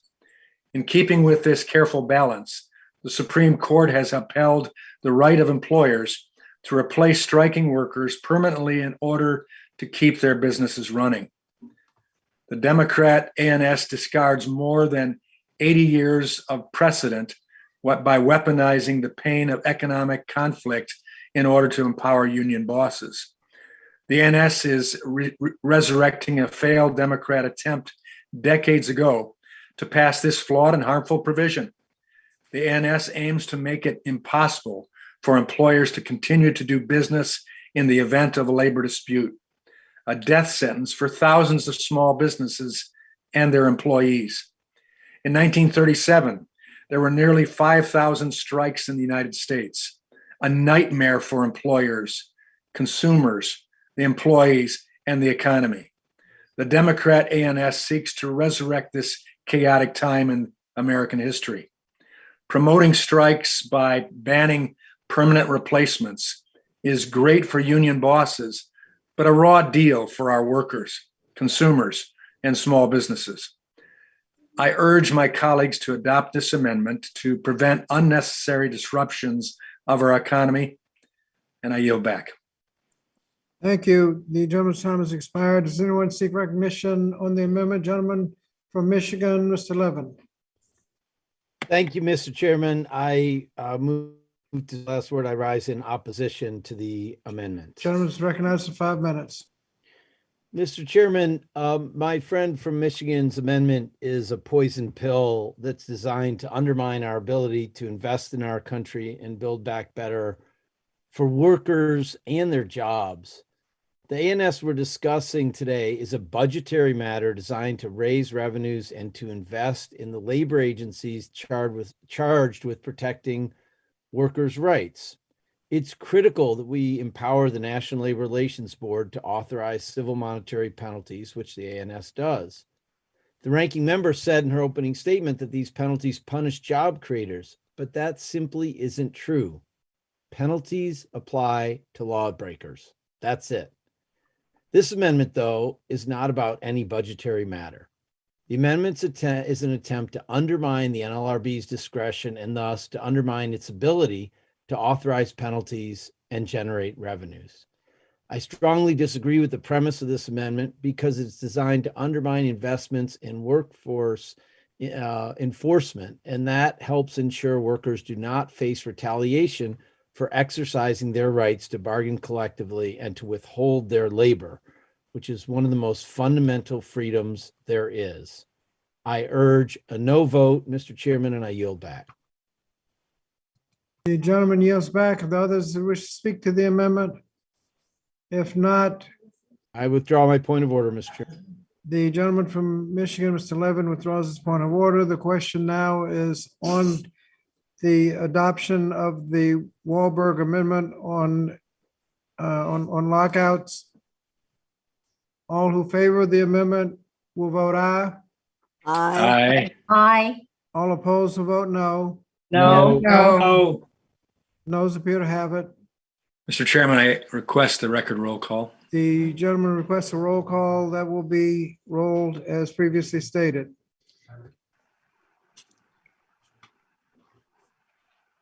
The next amendment is offered by the gentleman from Pennsylvania, Mr. Keller. Hey, Mr. Chairman, I have an amendment at the desk. Gentleman from Pennsylvania has an amendment at the desk. Clerk will report the amendment.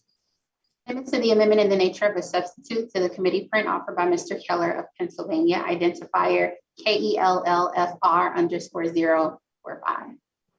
Mr. Chairman, I reserve a point of order. Gentleman from Michigan reserves a point of order. The gentleman from Pennsylvania is recognized for 5 minutes on behalf of his amendment. Thank you, Mr. Chairman. Let's be honest.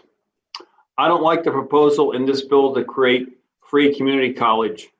We could probably come up with something a little better to help Americans gain access to the skills they need if we just sat down together and negotiated reforms to the Higher Education Act. However, since Republicans are being steamrolled by this atrocity, I would like to offer this amendment to try and improve this provision. As the bill is written, everyone from movie stars to Fortune magazine's wealthiest people will be subsidized by hardworking taxpayers to get what they call free community college. My amendment is simple. It would implement a means test for student eligibility in this program. I'm not trying to be unreasonable. This should be a bipartisan amendment because the income level included is the same one that President Biden selected as the level under which he won't raise taxes. Means testing is widely used by the federal government to ensure federal funds are targeted to those most in need. The Pell Grant Program, Medicaid, Supplemental Nutrition Assistance Program, Federal Supplemental Opportunity Grants, and Federal Work Study are all examples of such programs. Some states have already started to implement free college proposals. Yet, many researchers, such as Third Way and the Institute for Higher Education Policy, have highlighted that many of these programs are regressive and not well targeted. They benefit students with higher incomes the most, while failing to address the underlying causes of rising tuition rates and access to college for low-income students. Creating an expansive free college plan will be detrimental to our higher education system unless done with equity in mind and intentional focus on supporting those most in need. Despite these criticisms, the underlying bill replicates these same flawed policies. Why? In this massive proposal, my Democratic colleagues opted not to include such basic protection for taxpayers. I am highly concerned about what it means for the program. The proposal as it stands is simply not well targeted nor affordable for the American public. I urge my colleagues to support this amendment, which injects some common sense into this excessive proposal by implementing a means test for free college. Thank you, and I yield back the balance of my time. The gentleman's time has expired. Does anyone seek recognition on the amendment? Gentleman from Michigan, Mr. Levin. Thank you so much, Mr. Chairman. I move to strike the last word and speak in opposition to the amendment. The gentleman is recognized for 5 minutes. Thanks, Mr. Chairman. Friends, make no mistake, this amendment is not about targeting financial aid to students with the most need. The amendment is a ploy by Republicans to score political points by attacking a program that benefits all students.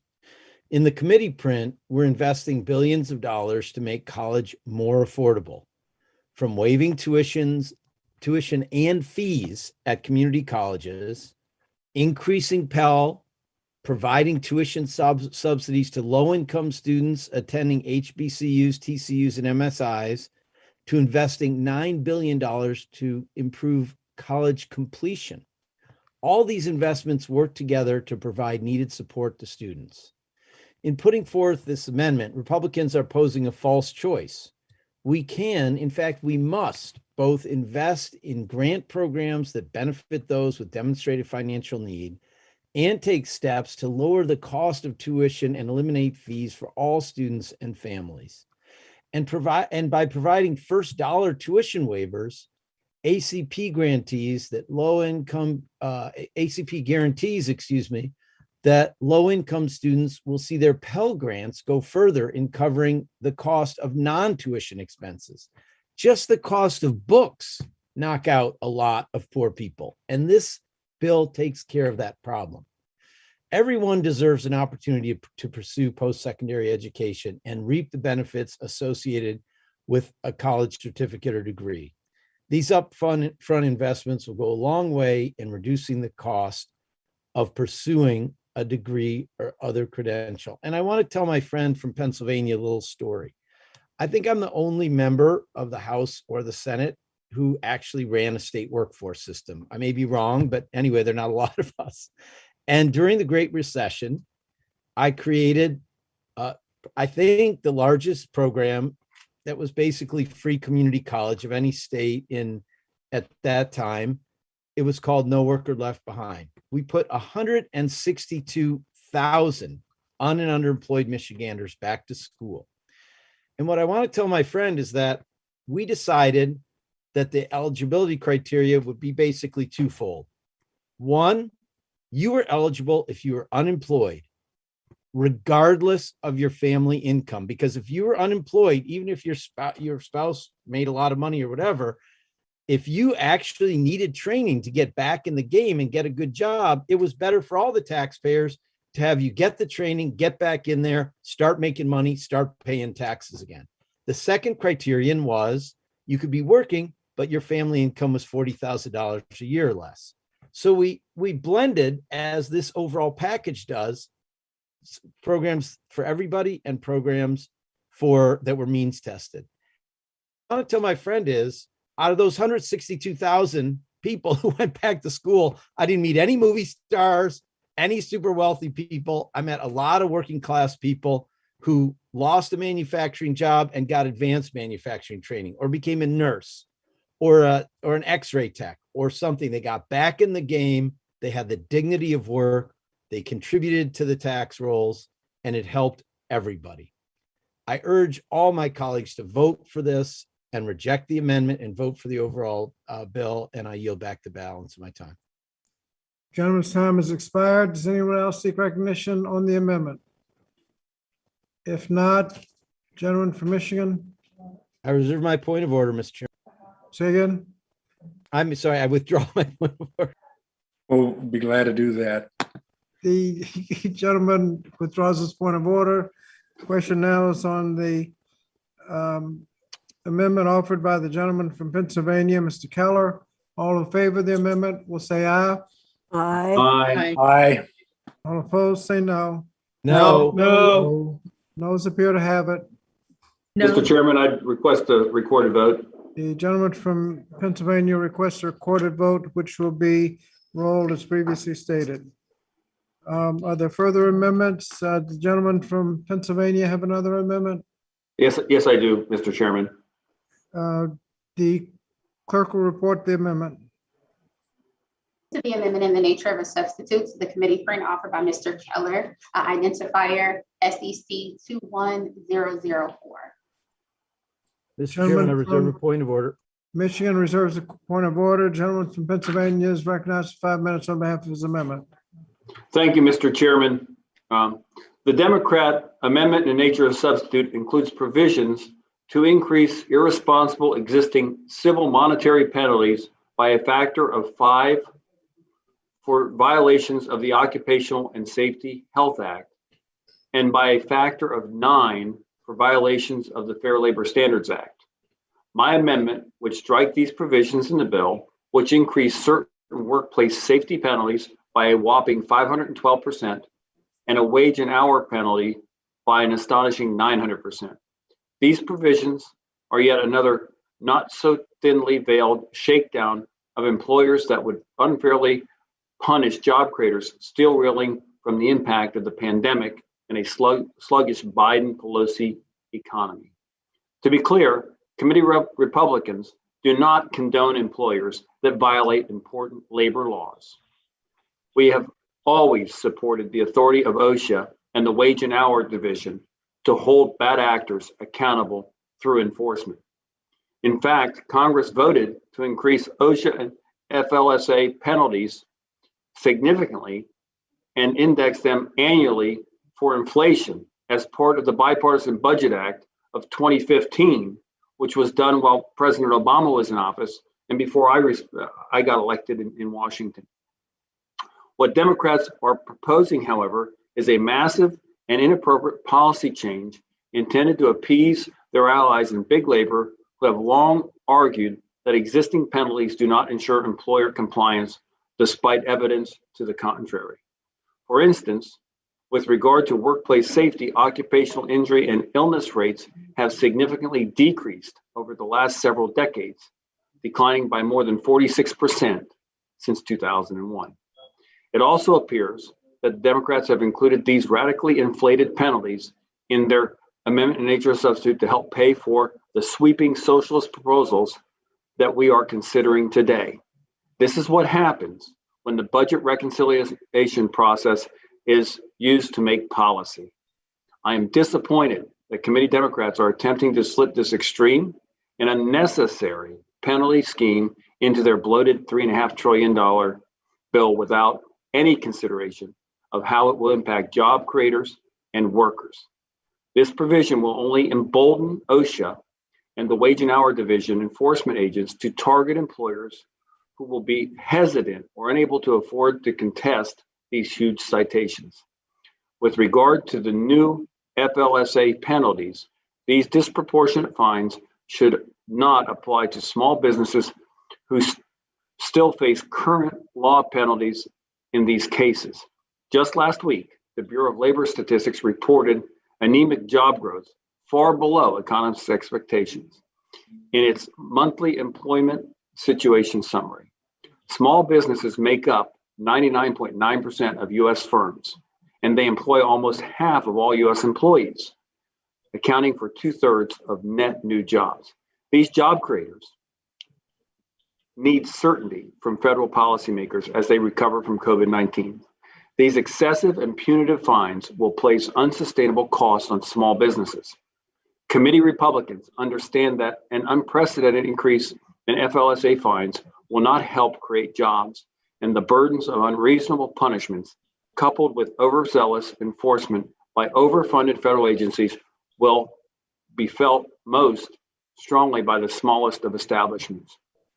It is unconscionable that at a time when businesses are struggling to recover from this pandemic and more than 8.4 million Americans are out of work, the committee Democrats would use this opportunity to unfairly target job creators. I urge my colleagues to adopt this amendment and remove these extreme and harmful penalties in the midst of the nation's economic recovery, and instead keep them at the inflation-adjusted levels in current law. Keeping in mind that we're talking about small businesses, as I mentioned, 99% or more of businesses are small businesses. Let's put a face to those people. They're people in our community. They're our constituents. And I tell you what, having worked in a factory, having know a lot of people in my community, these are good, hardworking people. And I believe the best of my constituents. And if people not supporting this, I would find it hard to believe that the Democrats on this committee don't believe their constituents that run small businesses are good, hardworking people and shouldn't be penalized by this kind of overzealous funding to encourage agencies to go out and create and look for issues in their businesses. Thank you, and I yield back. Gentleman yields back. Does anyone seek recognition on the amendment? Gentlelady from North Carolina, Ms. Adams. Thank you, Mr. Chair. I move to strike the last words. Gentlelady is recognized for 5 minutes. Thank you, Mr. Chairman. The Wage and Hour Division administers and enforces a dozen laws and executive orders that set wages and working conditions in the United States. This includes laws that set the federal minimum wage, overtime pay, prevailing wages, and family and medical leave. Together, these laws protect more than 148 million workers in more than 10 million workplaces. So it's critical that we make needed investments in the wage and hour division to ensure that it has resources to expand its capacity to conduct strategic enforcement, especially in high violation, low wage industries, and compliance assistance for employers to help prevent violations of the law. Increasing civil monetary penalties under the Fair Labor Standards Act for minimum wage, overtime, tip, and child labor violations would raise about $125 million. Because civil monetary penalties for wage theft go back to the agency for enforcement, this provision will provide the Wage and Hour Division with the necessary resources to hold employers accountable for wage theft. This amendment undermines investments in enforcement that helps ensure that workers are paid the wages that they are owed and businesses can compete on a level playing field. So I urge a vote against this amendment, Mr. Chair, and I yield back. Gentlelady yields back. Does anyone else seek recognition on the amendment? Gentleman from Connecticut, Mr. Courtney. Thank you, Mr. Chairman. I move to strike the last word. Gentleman is recognized for 5 minutes. Thank you, Mr. Chairman. Again, I completely support Congresswoman Adams's comments on the Fair Labor Standards Act. I'd like to focus for a second on the OSHA provision that's included in the underlying bill. And I want to just make it, well, a couple crystal clear points. Number one, we have not modified the fine structure in OSHA in 32 years.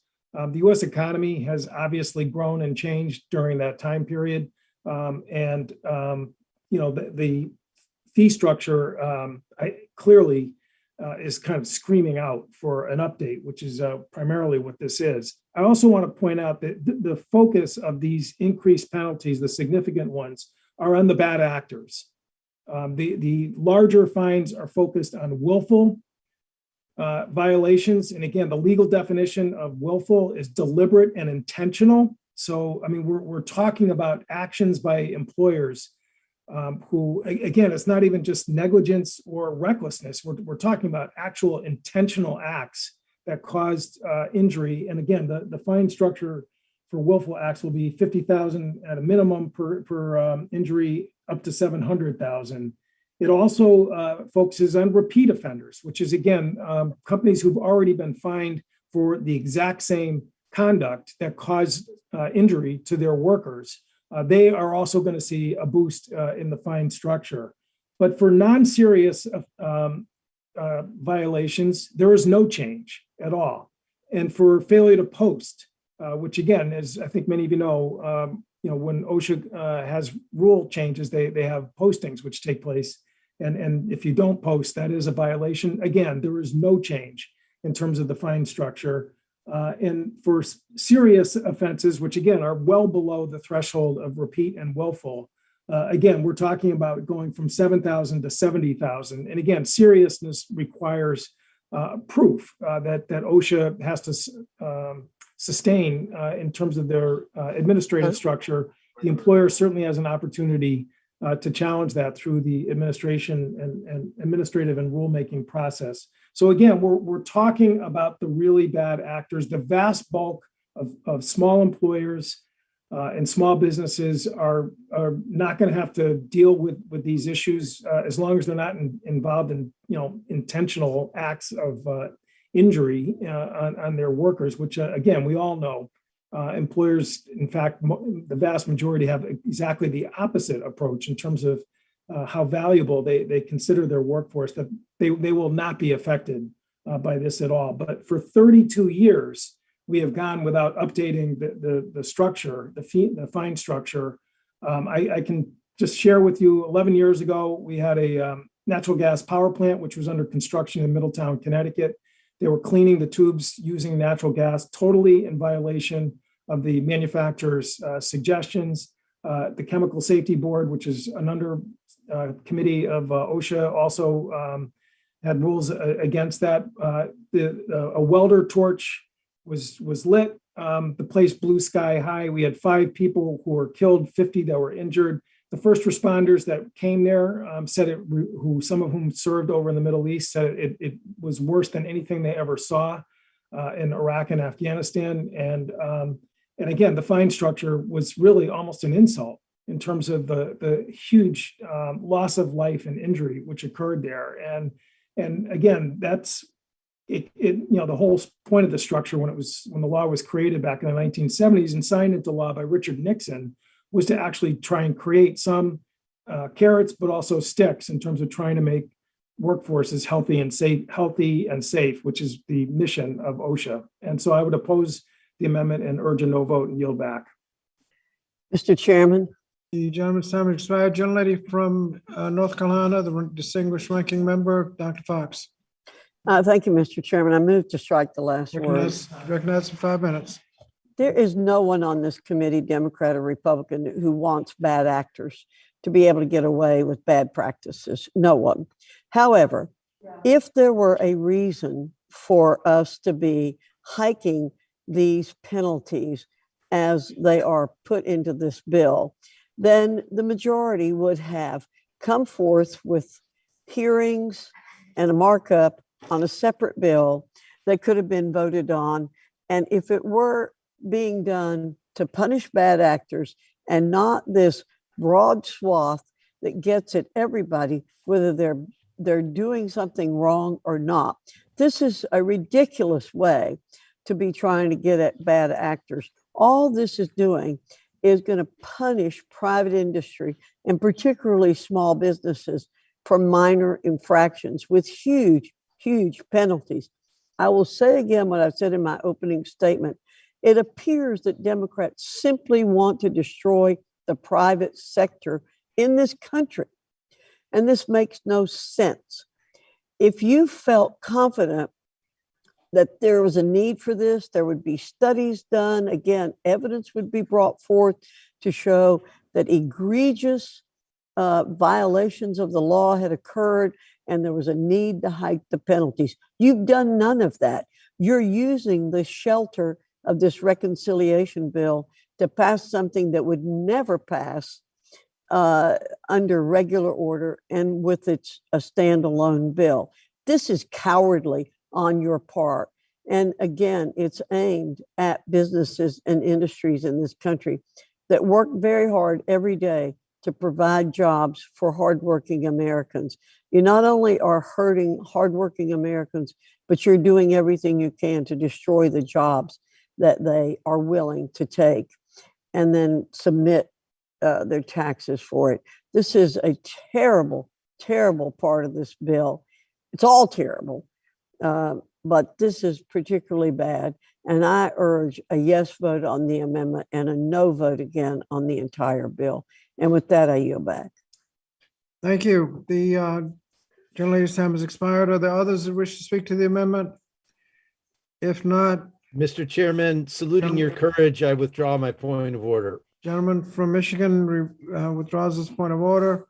Question is on the amendment offered by the gentleman from Pennsylvania involving penalties. All in favor of the amendment will vote aye. Aye. Aye. All opposed, vote no. No. No. No. No appears to have it. Mr. Chairman, I'd like to request a recorded vote. Gentleman requests a recorded vote, and that will be rolled as previously stated. The next order of business is another amendment offered by the gentleman from Pennsylvania. Yeah, Mr. Chairman, I have an amendment at the desk. Gentleman from Pennsylvania has an amendment at the desk. Clerk will report the amendment. Amendment to the amendment in the nature of a substitute to the committee print offered by Mr. Keller of Pennsylvania, identifier KELLFR_044. Gentleman from Michigan. Yeah, I reserve a point of order, Mr. Chairman. Reserves a point of order. Gentleman from Pennsylvania, Mr. Keller is recognized for 5 minutes on behalf of his amendment. Thank you, Mr. Chairman. In 2019, the Supplemental Nutrition Program for Women, Infants, and Children, also known as WIC, serves roughly 6.5 million people. This program is administered by the U.S. Department of Agriculture and provides federal grants to states for supplemental foods, healthcare referrals, and nutrition education for low-income, pregnant, breastfeeding, and non-breastfeeding postpartum women, and to infants and children up to age 5 who are found to be at nutritional risk. Sadly, since certain program changes took place in 2014, WIC participants have limited choices when it comes to nutritious types of milk best suited for their individual dietary needs and those of their children. My amendment is simple. It allows WIC participants to choose the type of milk that provides the best nutrition for their families, including non-fat, low-fat 1%, reduced fat 2%, or whole milk. Mr. Chairman, as you're aware, our nation's dairy farmers, many of whom, we have plenty here in central and northeastern Pennsylvania, are struggling with low milk prices and a variety of other challenges COVID-19 has added an additional layer of burdens on their day-to-day operations. This amendment would benefit the dairy industry by increasing demand for milk products and provide families with more nutritious options. I urge support of this amendment and yield back the balance of my time. The gentleman yields back. Does anyone wish to speak on the amendment?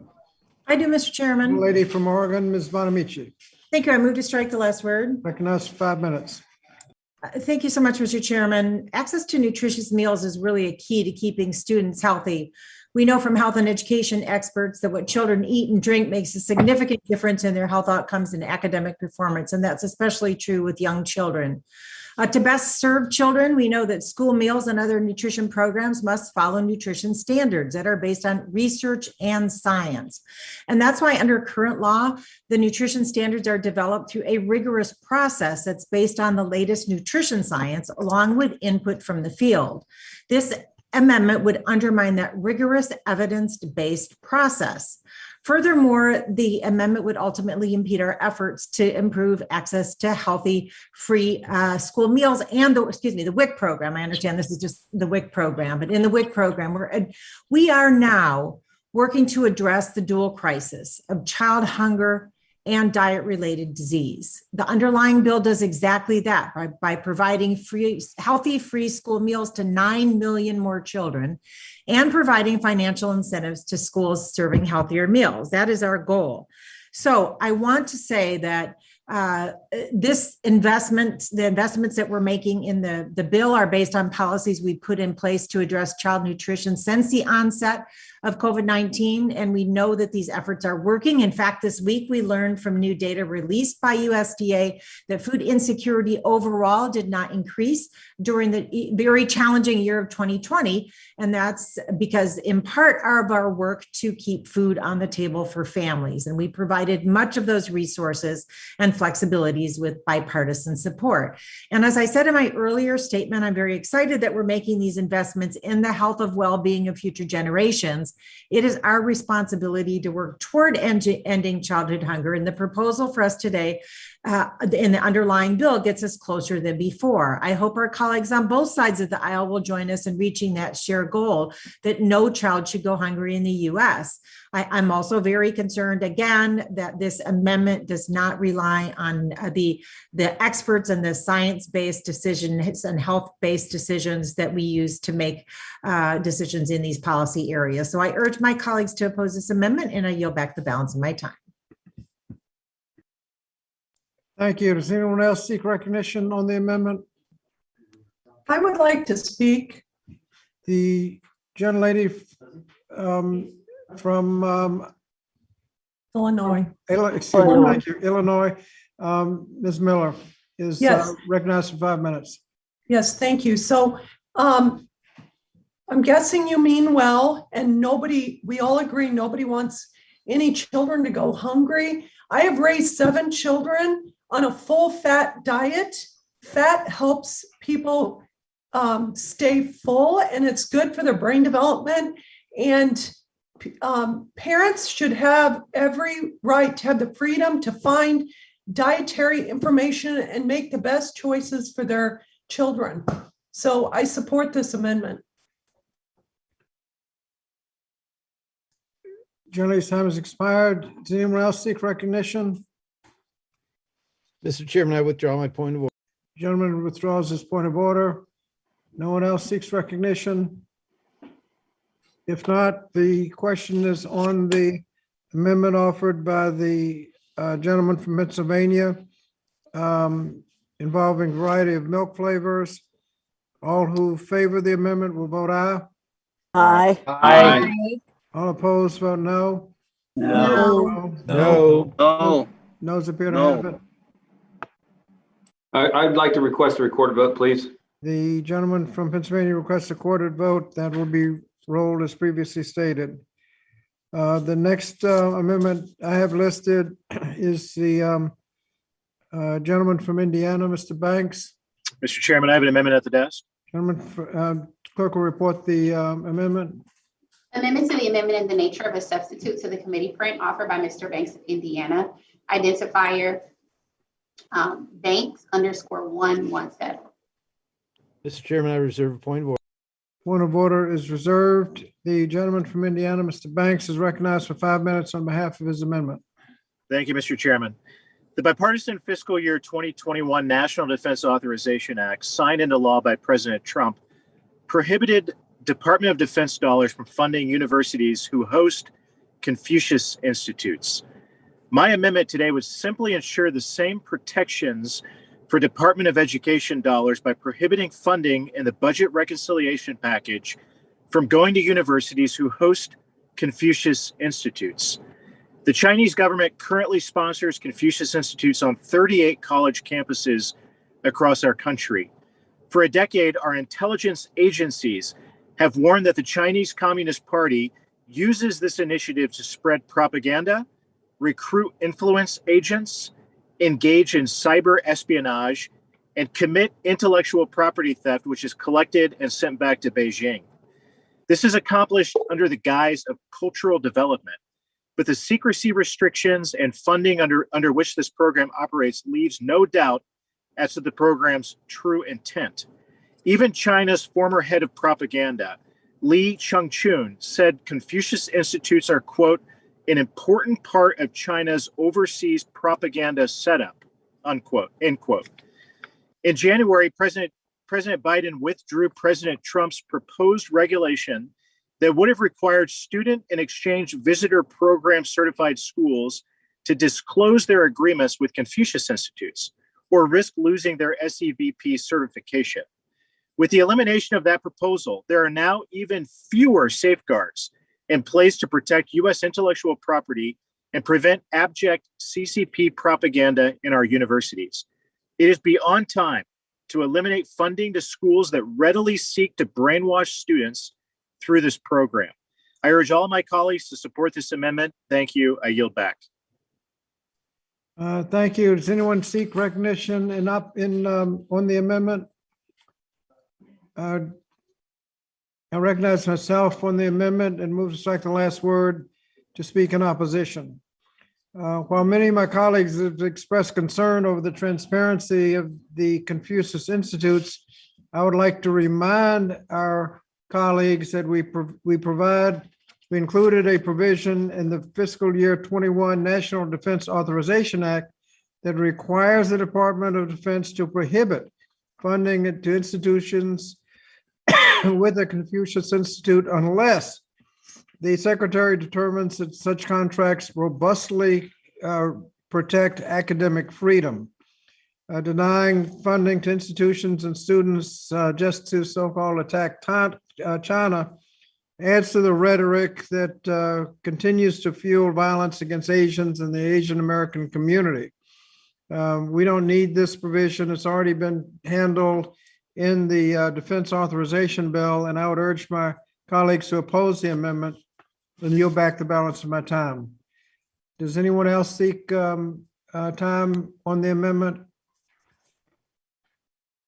If not, gentleman from Mr. Chairman, I Michigan. withdraw my Gentleman from Michigan withdraws his point of order. And the question now is on the amendment offered by the gentleman from Indiana, Mr. Banks.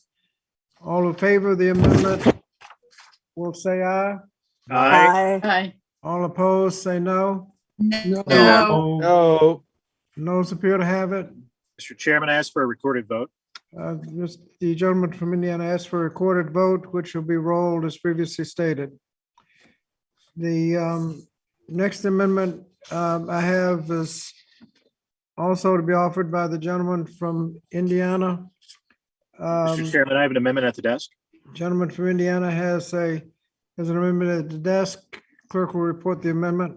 Amendment to the amendment in the nature of a substitute to the committee print offered by Mr. Banks of Indiana, identifier L_China. Mr. Chairman, I reserve a point of order. Gentleman from Michigan reserves a point of order. Gentleman from Indiana is recognized for 5 minutes on behalf of his amendment. Thank you, Mr. Chairman. China poses a grave threat to American freedom, and it is critical to our nation's future that we work to counter the growing menace of the communist regime.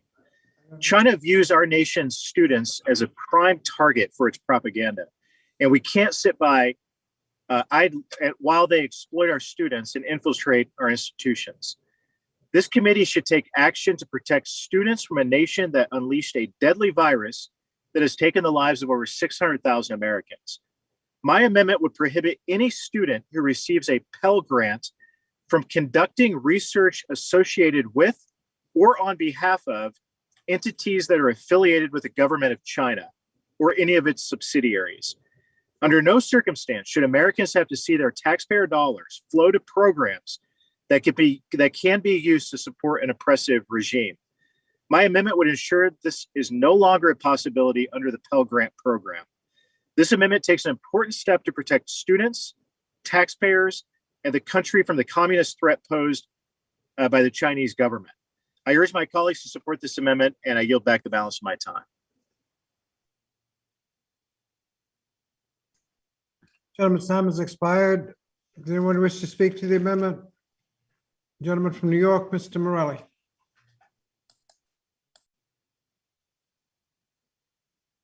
Gentleman from New York, Mr. Morelli.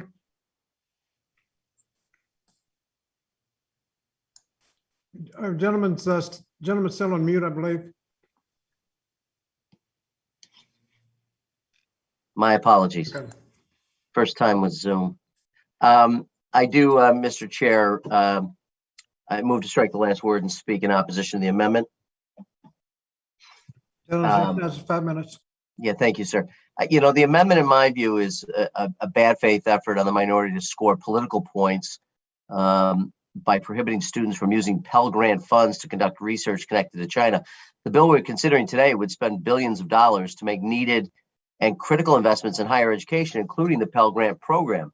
Pell Grants are the cornerstone of financial aid from the federal government to help millions of low-income students afford to go to college every year. So Pell Grants are not used for research of any kind. They're used to cover cost of attendance, including tuition, fees, books, supplies, housing, and food. So, this amendment is just an attempt, it seems to me, to further an agenda to attack China rather than engage in anything meaningful. I think all of us, and I have the privilege of serving on the House Armed Services Committee. I think we're sobering to the challenges of China and the many ways that they seek to compete with the United States. There's a place and there's a time for having that conversation and to try to figure out how to engage meaningfully with the Republic of China as we do with the rest of the global community. But there's no place for that kind of language in this bill as we push to make billions of dollars investments in higher education and in young people who desperately need a college education. So I urge my colleagues to oppose the amendment. And Mr. Chair, I yield back the balance of my time.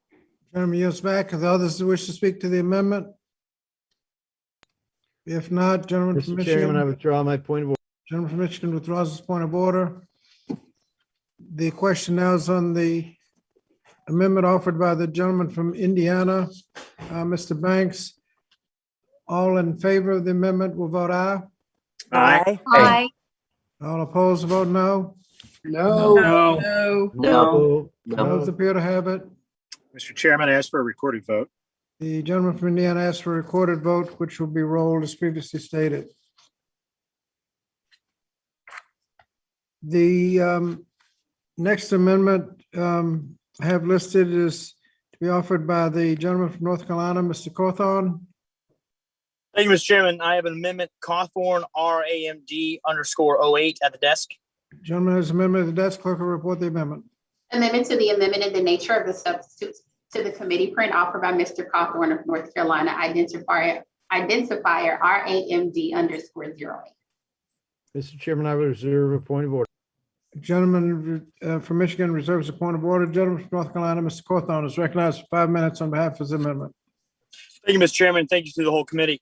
Mr. Chairman, Americans have been horrified over the last month as we have witnessed the dangerous and inept withdrawal of America from Afghanistan. Even now, despite President Biden's claims to the contrary, American citizens and green card holders, and most importantly, our allies, are still trapped in Afghanistan. The Biden administration, if left begging the Taliban to allow them to leave. Mr. Chairman, this is an embarrassment. It is also something that schools and institutions of higher education may be confronted by this fall, and they should be prepared to respond. Institutions may have students or employees who are evacuated following the fall of Kabul. They may have students or employees who had friends or family members evacuated. They may have veterans of Afghanistan's war suffering from trauma in the aftermath of the American collapse. I do not support the tens of billions of dollars proposed to be spent under this bill on programs that have never produced the outcomes promised by their supporters, or on new initiatives that will surely disappoint as well. However, if these funds are going to be spent, we should ensure that the institutions are using their resources to respond to students and employees affected by the events of the last month. This amendment is straightforward. If institutions have students enrolled or employees who evacuated from Afghanistan on or after August 15th, or who were affected by the evacuation, they must set aside a percentage of their school construction or teacher and school leader grant funds to address the needs of that population. The percentage needed will vary widely. So under my amendment, the institution would work with the Department of Education to determine the appropriate percentage. I urge all my colleagues to support this amendment, and I yield back. Gentleman's time has expired. Does anyone seek be recognized on the amendment? Gentleman from Connecticut, Mr. Courtney. Thank you, Mr. Chairman. I move to strike the last word. Gentleman's recognized for 5 minutes. Thank you, Mr. Chairman. And, I think all of us, in terms of our offices who, got the calls from constituents looking for help for people trying to get out of the country over the last, actually, couple of months or so, I think certainly would agree with the basic premise that, schools and a whole host of institutions are going to be now dealing with a population that went through a highly traumatic experience, and that we obviously need to make sure that the help is there for everyone's benefit. Reading the gentleman's amendment, though, I was trying to just sort of determine, why the parameters were put around who gets help, because it's limited to only those evacuees on or after August 15, 2021. I think we all know there were people in the process of evacuation before that. But even more importantly, it's only limited to people who had valid U.S. passports at the time of their evacuation or who were approved for entry into the U.S. under the SIB program. The gentleman in his opening comments correctly stated that there's going to be individuals with green cards, permanent resident visas, who are also going to be part of this population. That's not included in the amendment here. In addition, there was a whole other cohort of individuals, the P1s and P2s, which again, I think many of our office who handle State Department issues became very familiar with, which was a wider population than just those who were eligible for special immigrant visas. These are people who work for NGOs. These are people who, had a year or two of demonstrable help that they gave to U.S. Forces that were over there, as well as other personnel, and that were also included in the evacuation, and appropriately so, because those are individuals who are going to be just as at risk as anyone else who cooperated with U.S. forces there. So again, the scope of the amendment, I think, is not adequate in terms of what I think we need to deal with. I would also note that we have other programs from the federal government, Title IV, in particular, the Elementary and Secondary Education Act, which provides funds for health and safety of students that are there. The budget that we just passed about a month or so ago, that Congresswoman DeLauro led the charge on, had a very healthy increase for Title IV that was in there. And that does not have any of the limitations that the Cawthorn Amendment has in terms of both time and legal status of people who may need help. So So I think that, again,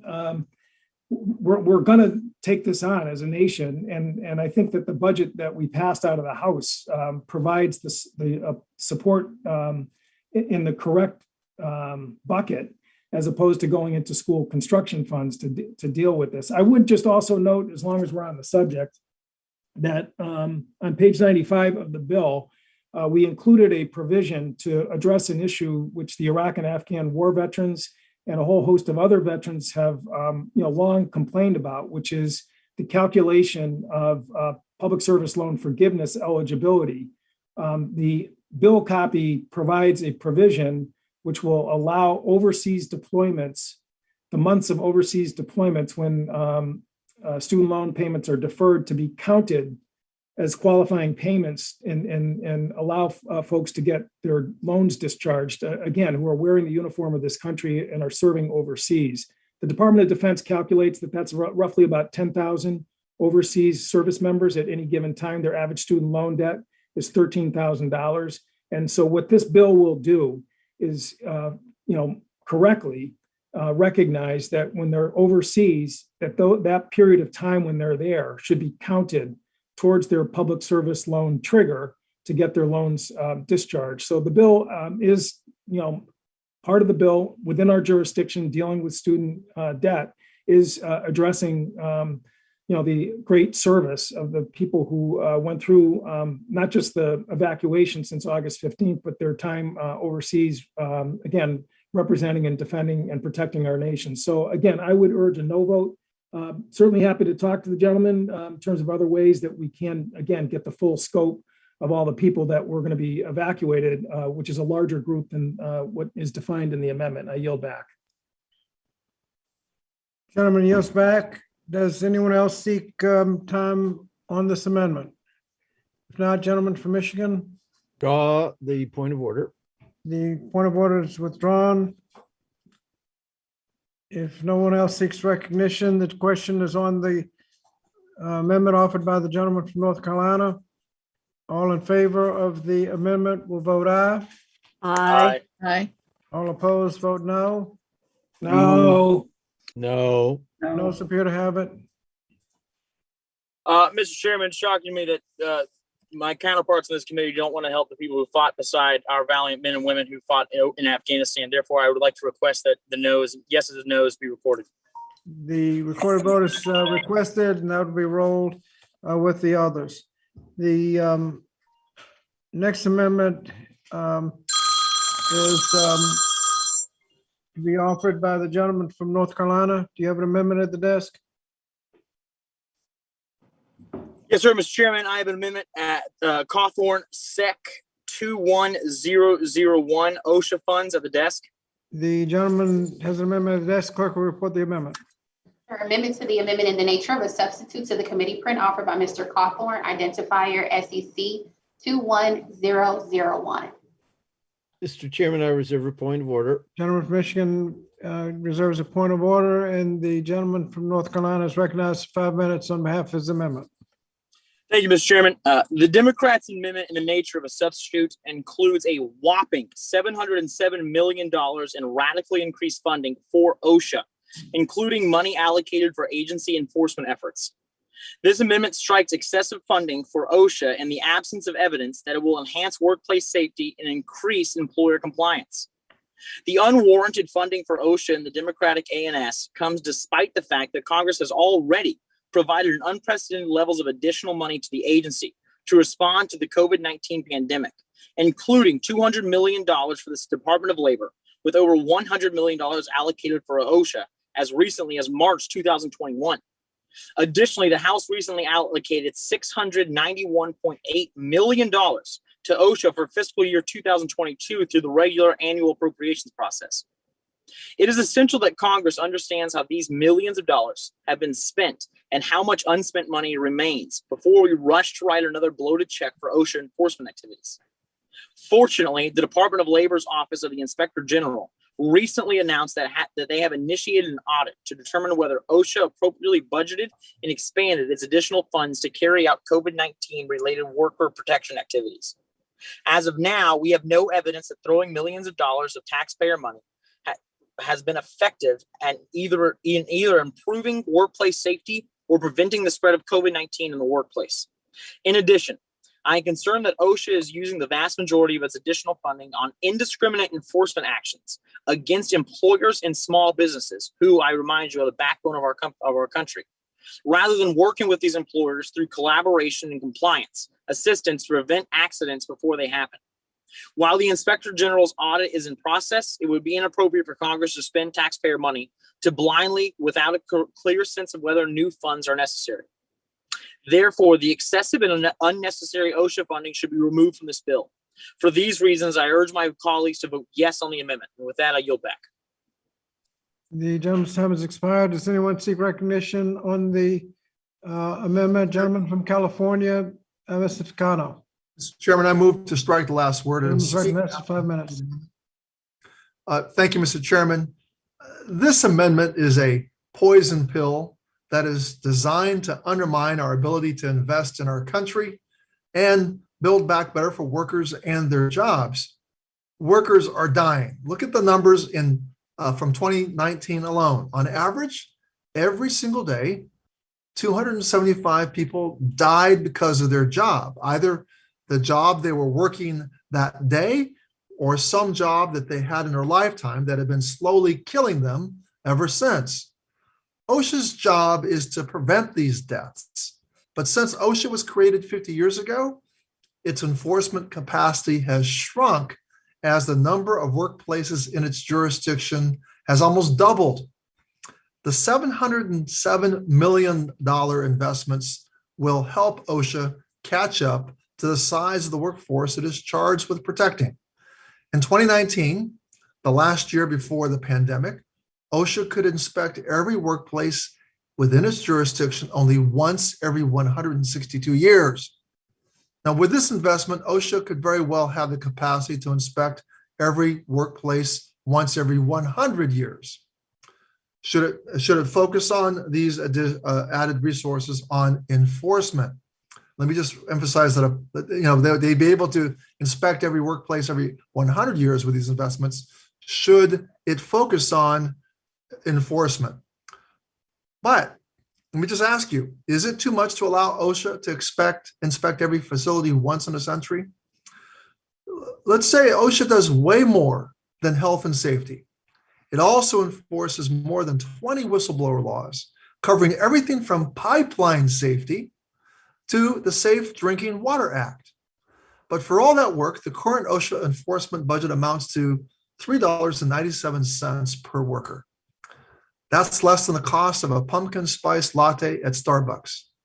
I would hope my colleagues would think investments in protecting workers' lives are worth more than a latte. So I urge my colleagues to reject this amendment, and I yield back. Thank you. Gentleman's time has expired. Are there others that seek recognition on the amendment? If not, the question is, Mr. Chairman, I withdraw my point of order. The gentleman from Michigan withdraws his point of order. The question is now on the amendment offered by the gentleman from North Carolina. All in favor of the amendment will vote aye. Aye. All opposed, vote no. No. No. The noes appear to have it. Mr. Cawthorn, are you going to call for a recorded vote? I am indeed, Ranking Member. Mr. Chairman, I request the yeas and nays be recorded. The recorded vote is requested, and that'll be rolled with the others. Thank you. The next amendment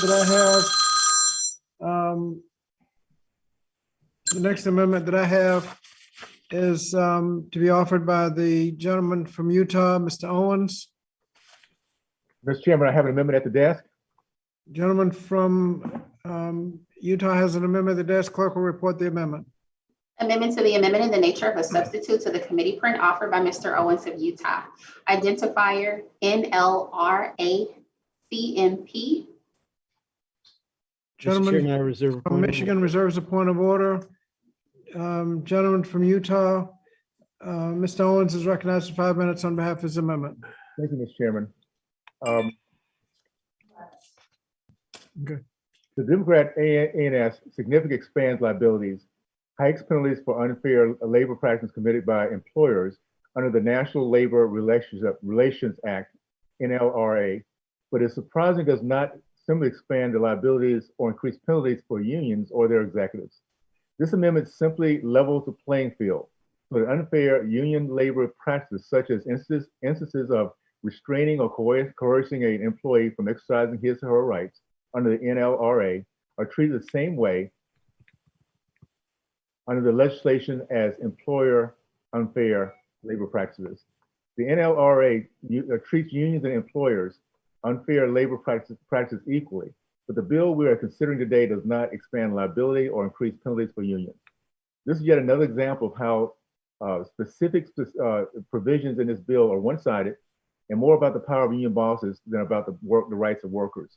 Republicans believe employees should have the ability to choose whether or not to join a union, free from intimidation or coercion, and that the barriers to such a choice in the workplace should be remedied. Unfortunately, Democrats only seem to follow this principle when it comes to unlawful actions by employers, while union bosses are excused.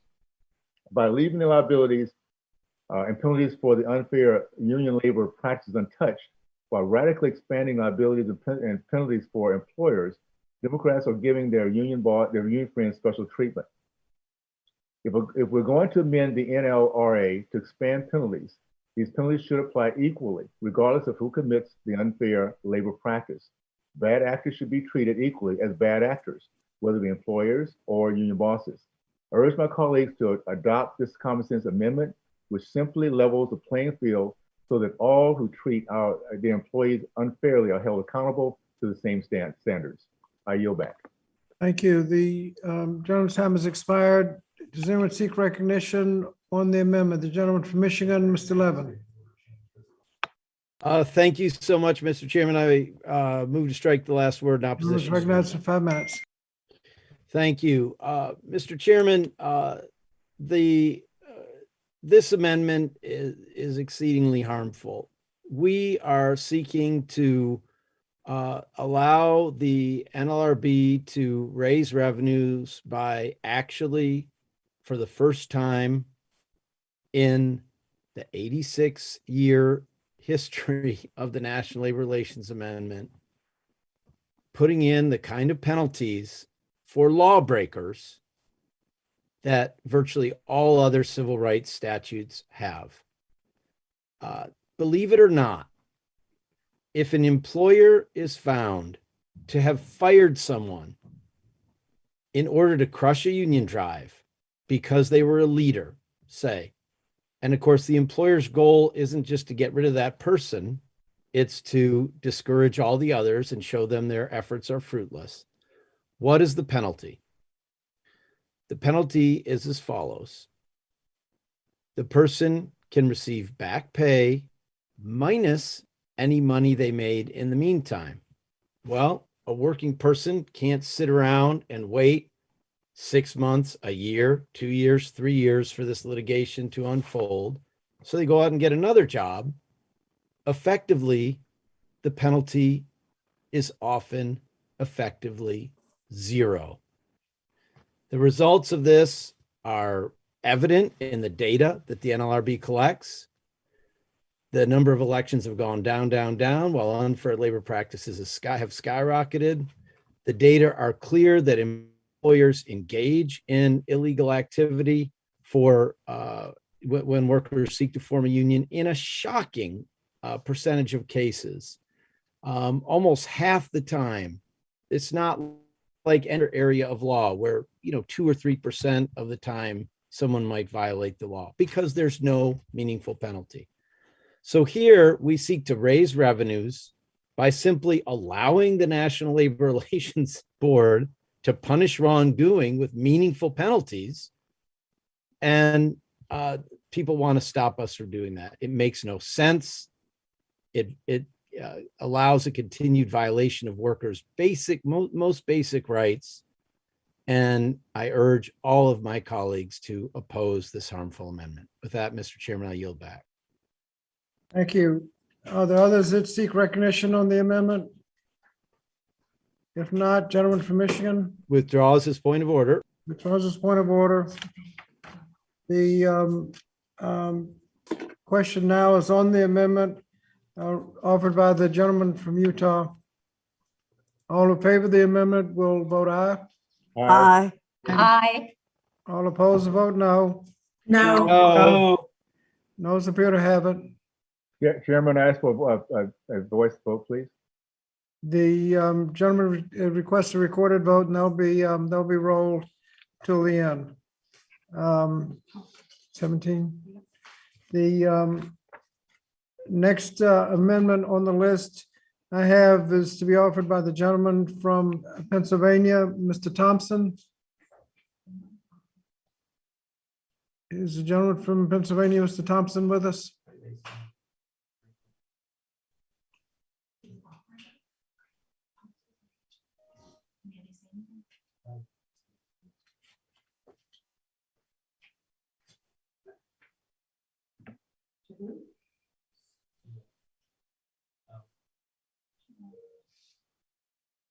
Mr. Chairman, I don't have any word on what the problem is that Mr. Thompson's not responding unless it might be technical difficulties. And we were Okay, still, we'll go to the next amendment. I believe it Thank will you. be offered by, say again, Alan? The gentleman from, Mandy has to, their side has to vote. Well, we determine their next amendment. okay, we'll suspend for just a moment so we can find out which amendment the minority wants to present.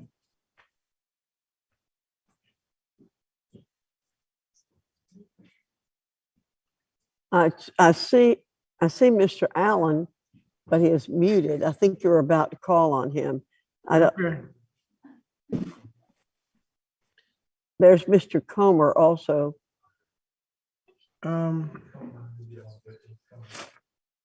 Which, who do you want us to call? I believe Comer is ready to offer an amendment. Is that correct, Mr. Comer?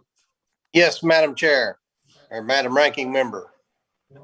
Do we have his amendment? From your lips. Do we have his amendment?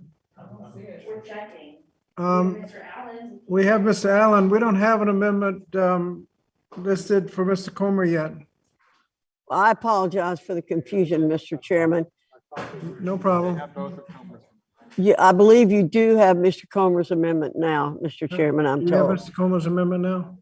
No, the clerk's not ready for that one. That's not the order they gave us. She's ready for Alan, or we need to pause. She needs to find it and rearrange. Okay, could we either go to Mr. Allen or pause for a moment? Yes, Just a minute. Mr. Allen is here. Okay, is that okay, Dr. Fox? It certainly is, and I apologize again for the delay. No problem. Yeah. The next amendment will be offered by the gentleman from Georgia, Mr. Allen. Mr. Allen, Yes, Mr. Chairman, I have an amendment at the desk. the gentleman from Georgia has an amendment at the desk. Clerk will report the amendment. Amendment to the amendment in the nature of a substitute to the committee print offered by Mr. Allen of Georgia, identifier SEC 21006. Mr. Chairman, I reserve a point of order. The gentleman from Michigan reserves a point of order. The gentleman from Georgia, Mr. Allen, is recognized for 5 minutes on behalf of his amendment.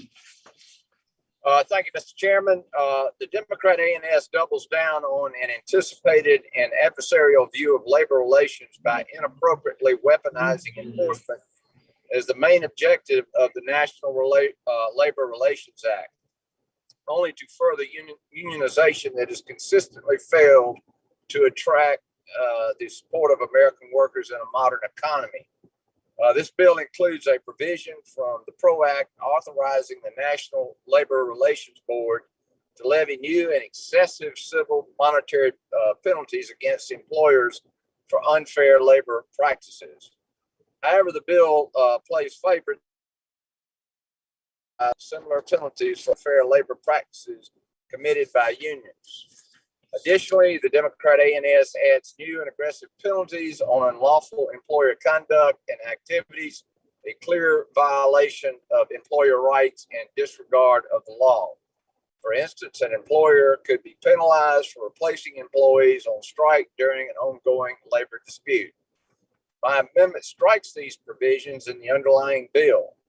Union membership in the United States has been decreasing for over 60 years due to the modern economy and union mismanagement. But instead of increasing transparency and accountability to serve their members better, union members are demanding House Democrats pass provisions of the PRO Act through the budget reconciliation process to tilt the scales in their favor.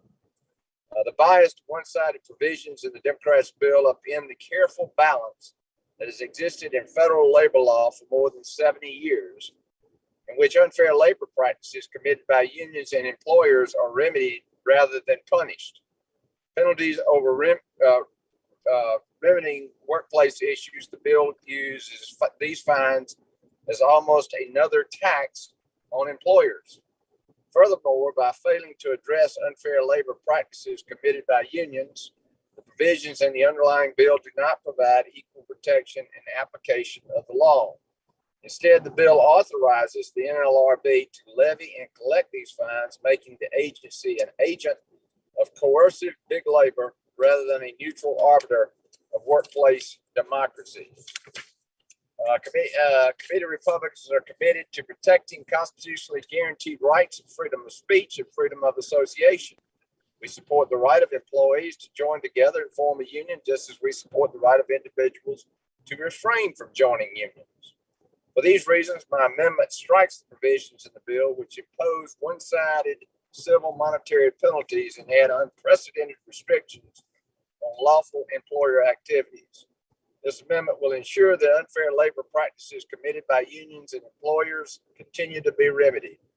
And it also preserves the careful balance in the NLRA, which protects the interests of both unions and employers to the same extent. I urge my colleagues to adopt this amendment, and I yield back. Thank you. The gentleman's time has expired. Does anyone seek recognition on the amendment? Mr. Chairman. Gentleman from New Jersey, Mr. Norcross. Mr. Chairman, I rise to speak in opposition to the amendment. Gentleman's recognized for 5 minutes. Thank you. Workers need this investment in the NLRB to protect the rights to organize and join unions. And this study is crucial to the revitalization of the agency. And let me tell you why. It's been flat funding at $274 million since 2014. In the study, NLRB funding, the GAO concluded that the appropriations have actually decreased approximately 17% over that period of time, very much along the same way as our defense dollars. If we want to be intellectually consistent, we have to look at it that way. On top of that, the GAO reported that the NLRB staff decreased by 26% between 2010 and 2019. With attrition accelerating under the last administration, this is a big problem. You cannot enforce, you cannot do your job correctly if you do not have the resources, whether they are the staff of the people or the monetary to hire them. This declining in staffing far outpaced and declines time after time, leaving the staff struggling to do even the minimum amount of work and give the enforcement rights that they are charged with doing.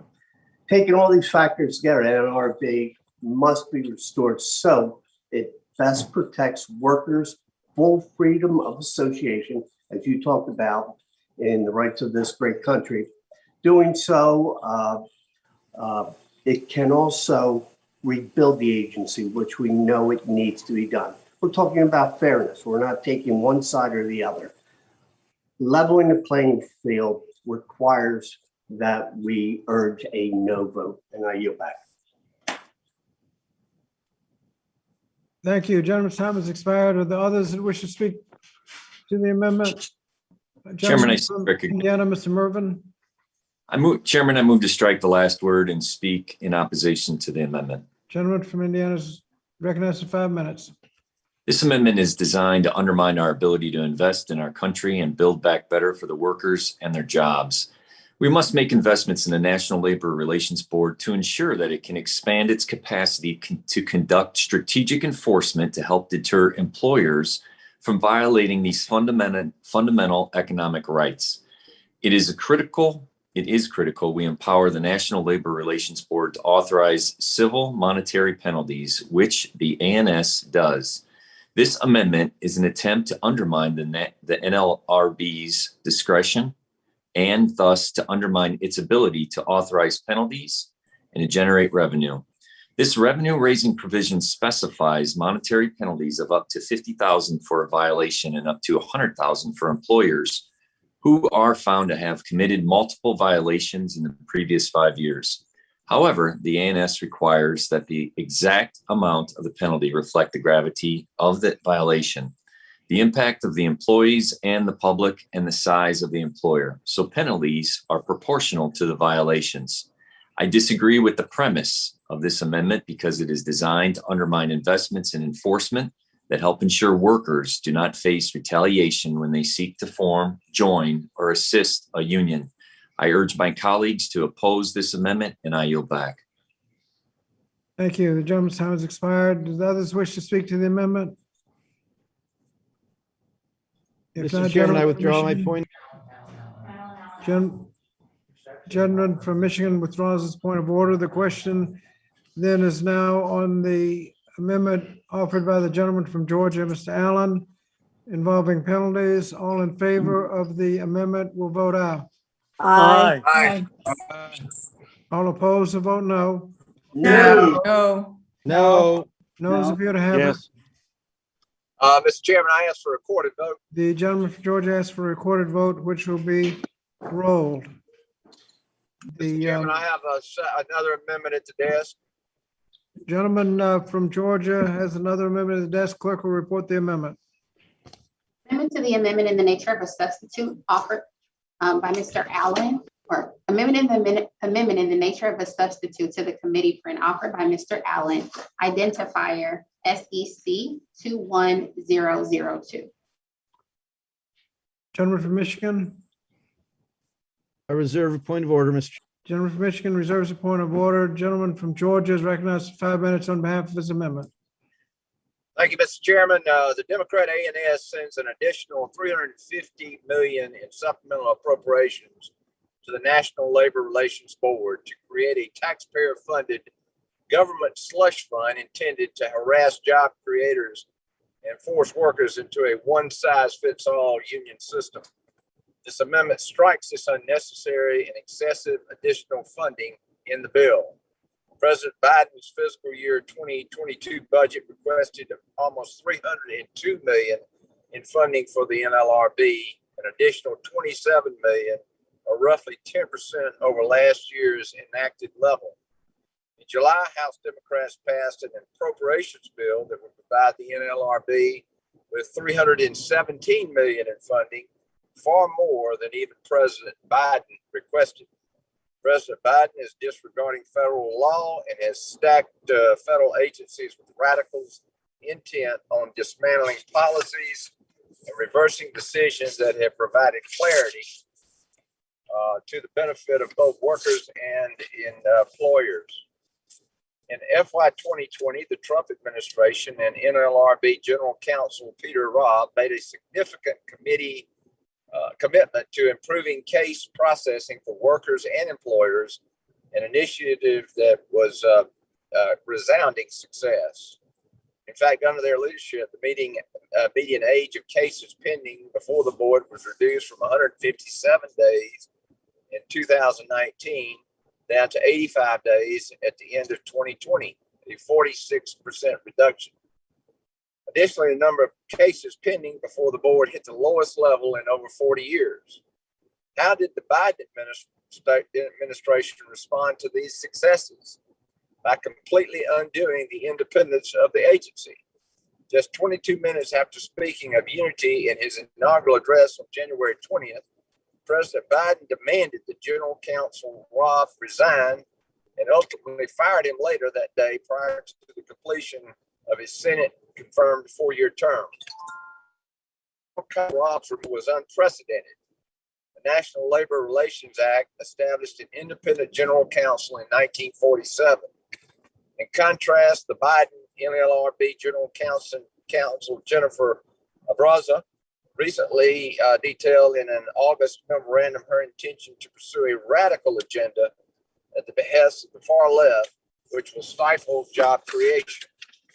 According to this document, she plans to revisit a full array of board decisions, reversing common sense policies implemented throughout the Trump administration to balance the right of workers and employers in favor of an environment where workers are forced into a one-size-fits-all union system. Among these decisions, we expect the NLRB will jeopardize 52 years of precedent by revisiting the standards for obtaining a representation election. This action would jeopardize employees' access to a secret ballot during a union organized drive. The NLRB wants to cripple the ability of employers to contest union organizing activities, address instances of racism or harassment in the workplace, and weaken employer property rights. Aggressive and punitive regulatory actions by the NLRB coupled with overzealous and biased enforcement will make it difficult, if not possible, for many small businesses to survive. A vote for this amendment is a vote to rein in unnecessary spending, maintain balance in labor management relations, and control what we now see as a runaway bureaucracy. And I urge my colleagues to vote yes on this amendment, and I yield back. Gentleman's time has expired. Does anyone seek recognition on the amendment? Gentleman from New Jersey, Mr. Norcross. Thank you, Mr. Chairman. I rise to speak against this amendment. Gentleman's recognized for 5 minutes. Well, as one of our former presidents says, there they go again. You know, time after time, we see that the level playing field and the referee or the judges that are supposed to be independent are being choked to death because they do not have the resources. In my former career, I spent a lot of time dealing with the NLRB and NLRA over the years. Sometimes they ruled for us, sometimes they ruled against us. But years ago, they had the resources, and we knew that they were making these determinations based on what is written in the law, not an agenda that comes in that if you're a Republican, you're against it, if you're a Democratic, for it. At some point, we have to come together and say, what are you doing here? Everything is wrong. If we applied the standard that you're suggesting to this, to our judiciary, we can imagine where we would be, where we don't trust that. And when you start choking off the dollars, and I spoke about the GAO reports, and you're choking them off, this is what happens. All people want is a level playing field that is fair for both the employer and the employee. And I urge a no vote against this amendment, and I yield back. Gentleman's time has expired. Does anyone else seek recognition? Gentleman from Michigan, Mr. Levin. Thank you so much, Mr. Chairman. I move to strike the last word and speak in Recognized opposition. for 5 minutes. Thank you. Mr. Chairman, first I want to echo what my friend Mr. Norcross said and make clear that adequately and appropriately funding the National Labor Relations Board rather than trying to cripple it by starving it is absolutely crucial. I said this in my opening statement, but I think it bears repeating here evidently. A responsible federal budget ensures that government agencies can accomplish their mission, as Mr. Norcross said, just in a fair way, and this legislation does exactly that. I also want to speak specifically about this amendment's elimination of the electronic voting provision. You know, Mr. Chairman, the National Mediation Board has successfully conducted electronic elections for workers organizing in the airline and railway industries since 2001. And the COVID-19 pandemic has demonstrated the need for workers to be able to vote in a safe and an efficient manner. There's no reason to eliminate this necessary investment of resources in the NLRB. And in fact, this is really something that our friends across the aisle should be supporting fully, because it's cheaper to do. It's super efficient. It saves government resources. If you have an electronic election, where appropriate, board agents don't have to travel to the location. They don't have to rent hotel rooms. They don't have to, put in for per diem and mileage and all of that. And the National Mediation Board's experience has shown that this saves the government a lot of money. And there hasn't been one scintilla of evidence in any case of any problem with the elections run electronically by the National Mediation Board. So, Mr. Chairman, this is merely an attempt to inject partisan, anti-union politics into this bill and ignore the fact that electronic voting has proven to be more cost-effective than in-person elections held at the employer's work site. Eliminating the electronic voting provision would only increase costs over the long run and would inhibit the National Labor Relations Board from successfully carrying out its mission. I urge my colleagues to vote this amendment down. And with that, I yield back. Thank you. Gentleman's time has expired. Does anyone else seek recognition on the amendment? If not, gentleman from Michigan. I withdraw the point of order, Mr. Chairman. The gentleman from Michigan withdraws his point of order. Question now, I'm sorry. The question now is on the amendment offered by the gentleman from Georgia. All in favor of the amendment will vote aye. Aye. Aye. All opposed, say no. No. Noes appear to have it. Mr. Chairman, I ask for recorded vote. Gentleman asked for a recorded vote. And so that will. Mr. Chairman, I have another amendment. Okay, the formal vote will be rolled, and the gentleman from Georgia has another amendment at the desk. Clerk will report the amendment.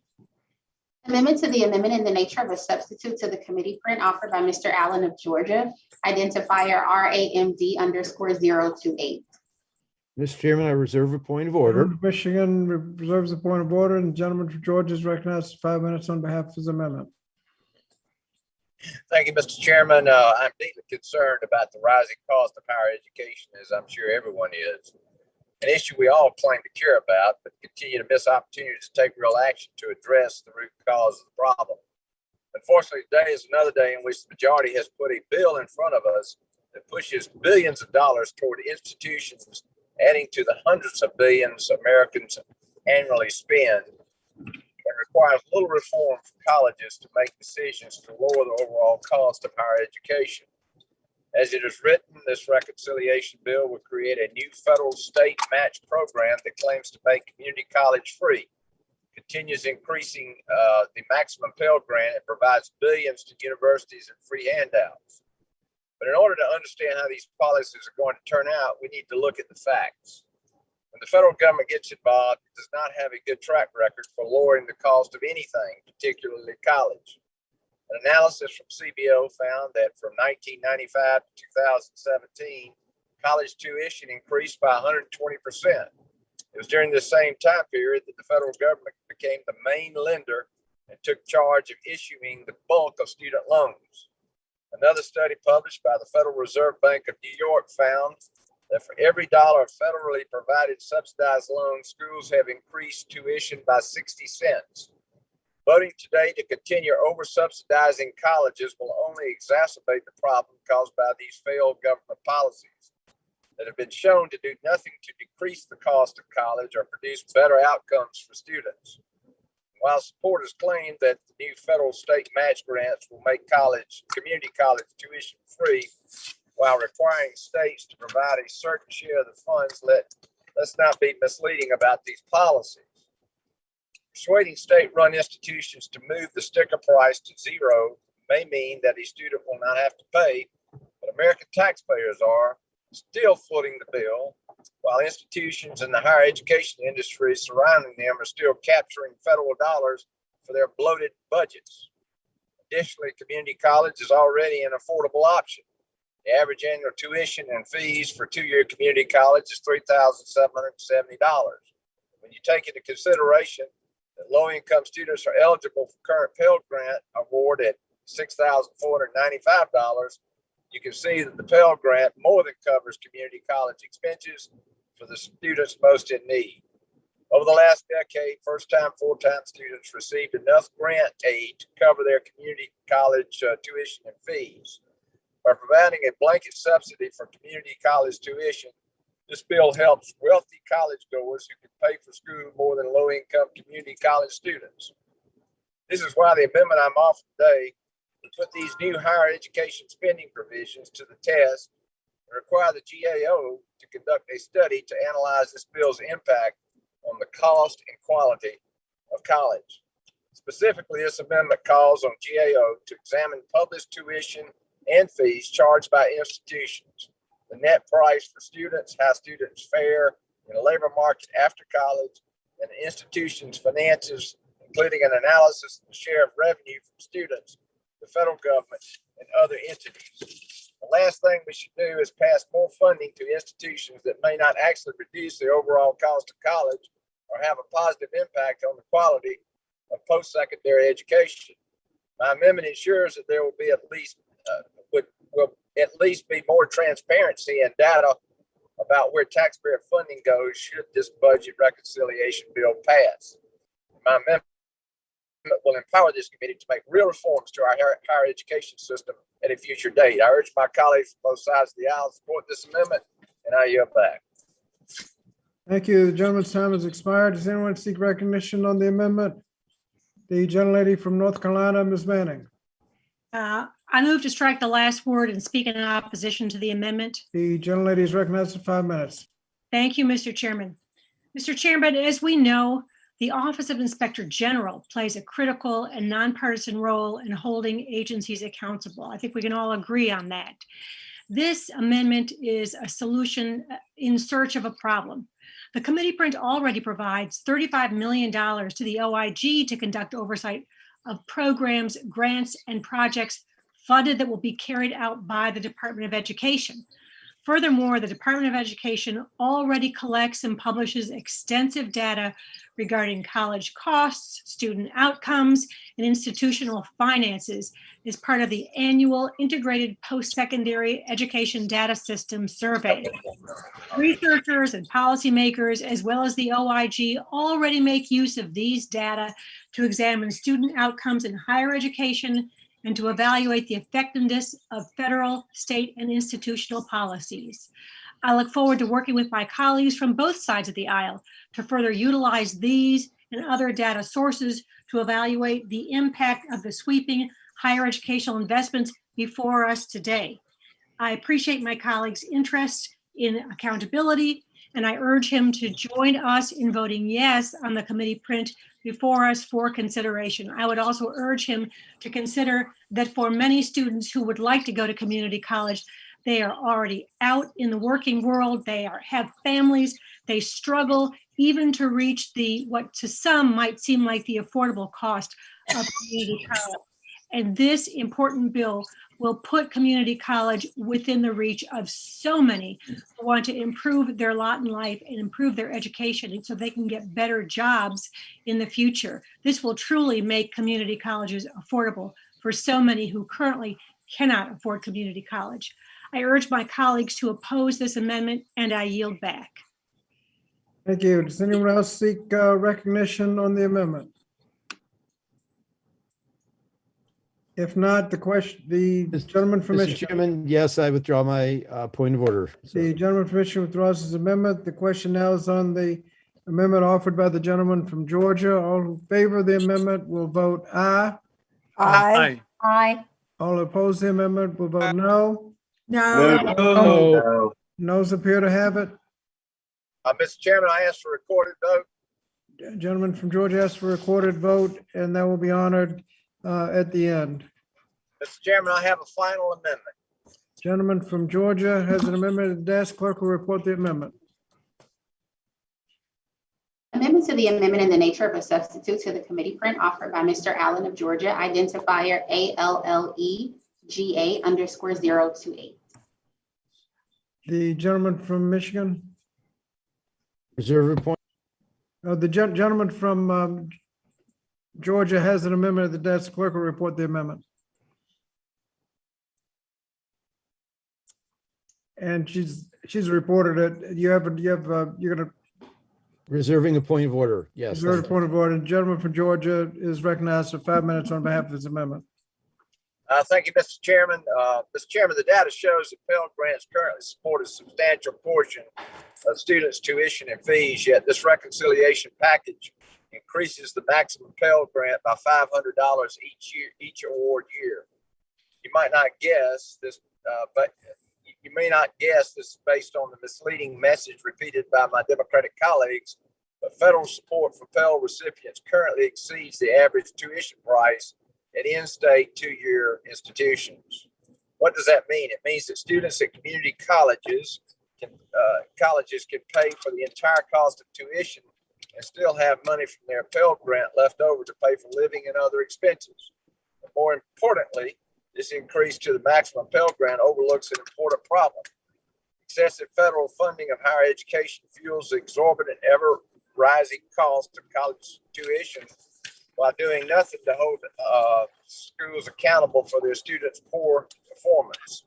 While the Pell Grant has provided millions of students the opportunity for post-secondary education that would otherwise be unaffordable, the fact remains that less than half of these students graduate within 6 years. This is simply unacceptable to both students as well as hardworking taxpayers. My amendment would call on institutions to put some skin in the game. When it comes to this bill's new increase of the maximum Pell Grant award. Under my amendment, if a student doesn't complete his or her degree, then their institution will be required to repay any Pell Grant amount the student received that goes above the current maximum grant per award year. If institutions are going to benefit from this Pell Grant increase, taxpayers shouldn't be on the hook if they are not producing results. I think everyone here can agree that we should know every Pell Grant dollar is working for the student and producing a good return on investment for their future and our taxpayers' commitment. This common sense amendment ensures that institutions will have an incentive to focus on preparing students to succeed in the career of their choice. Students deserve better than the failed system Democrats insist on maintaining. My amendment moves the needle away from rising costs and disappointing results to student success. I urge my colleagues to support this amendment, and I yield back the balance of my time.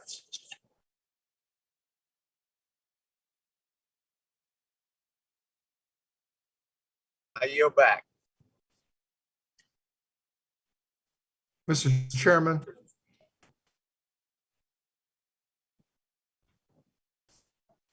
Mr. Chairman, I can't hear you. I'm sorry, I was on mute. Gentleman from California, seek recognition. Yes, Mr. Chairman, I move to strike left. Gentleman's recognized for 5 minutes.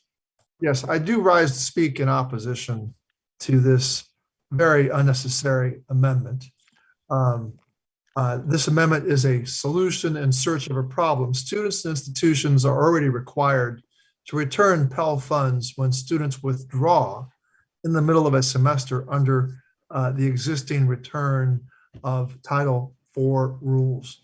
This amendment would further require institutions to repay Pell funds for courses that students successfully complete, even though the institution will have already incurred the full cost of educating such students. Now, this would present an administrative nightmare and not necessarily penalize institutions serving students who face barriers to completion. Make no mistake, this is really not a good faith effort to support students through degree completion. And I might add that as a community college trustee for 22 years and involved in the governance of community colleges at the statewide level, the offer of this amendment, I think, treads into unnecessarily stigmatizing community colleges. The completion rates and transfer rates need to be interpreted with a much, much keener eye than he has used to paint them with one big broad brush. And certainly what he offers as a so-called skin in the game solution is really not a solution at all. If my colleagues across the aisle would like to work together to address that legitimately urgent problem, I would urge them to join me in supporting the $9 billion investment in retention and completion grants that are included in this committee print. That is a far more productive way to address retention and completion rather than to stigmatize community colleges, which frankly offer a fine education. I have often spoken to those students who did not complete their four-year education, who then who then went to the community colleges in order to recover themselves, and have often said that the instruction that they got at community colleges was often better. The courses, we don't have large lecture courses at community colleges in general. The instructors are really in community colleges to teach. So there is a lot that meets the eye in terms of interpreting the types of measures that. Gentlelady from North Carolina, Ms. Manning. Thank you, Mr. Chairman. I move to strike the last word and speak in opposition to this amendment. Gentlelady is recognized for 5 minutes. Thank you, Mr. Chairman.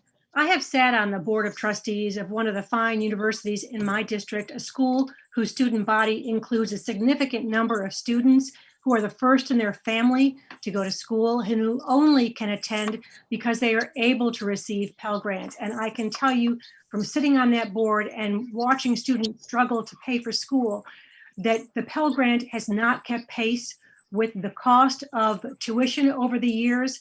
And moreover, most of the students who receive Pell Grants are required to take out additional loans to cover the costs they bear for tuition, for room and board, for books, for all the other costs associated with going to school.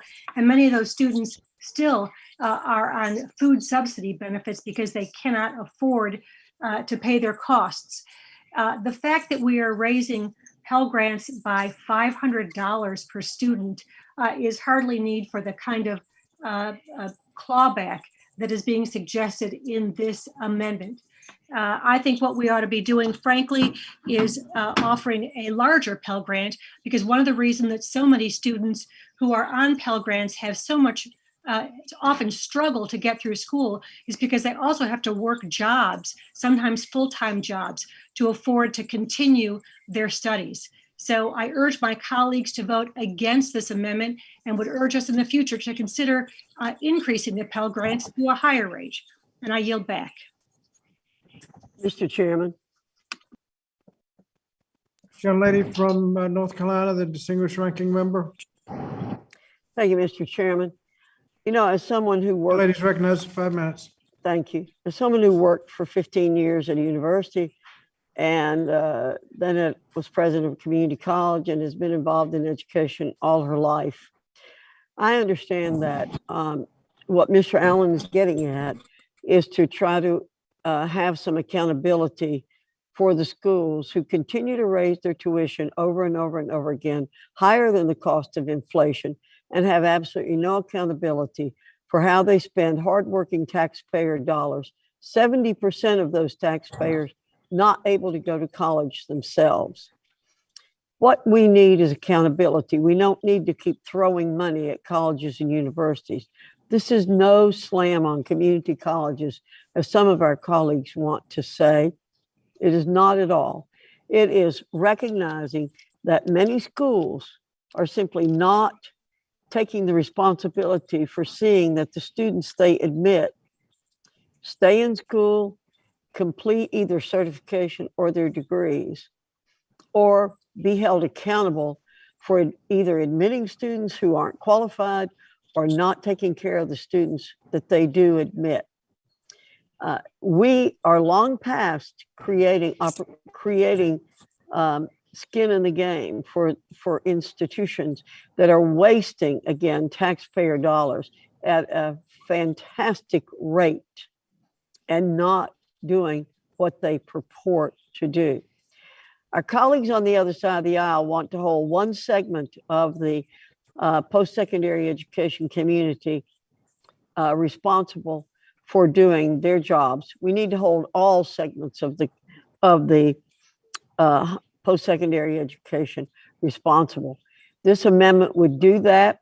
It would bring people to the table, and it would say, what can we do to make sure that these students are completing, or what can we do to encourage these students not to go to our institution to begin with, because we're going to be held responsible for their success to a certain degree.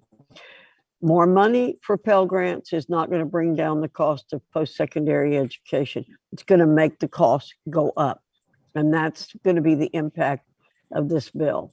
And with that, I yield back the balance of my time. Thank you. The gentlelady's time has expired. Does anyone else seek recognition on the amendment? Mr. Chairman, I'd like. Gentlelady from Oregon. Thank you, Mr. Speaker. I move to strike the last word. From Oregon is recognized for 5 minutes. Thank you, Mr. Chairman. And I just wanted to briefly speak in opposition to the amendment. And I note that the distinguished ranking member just spoke about what she mentioned is taxpayers who themselves are not able to attend college.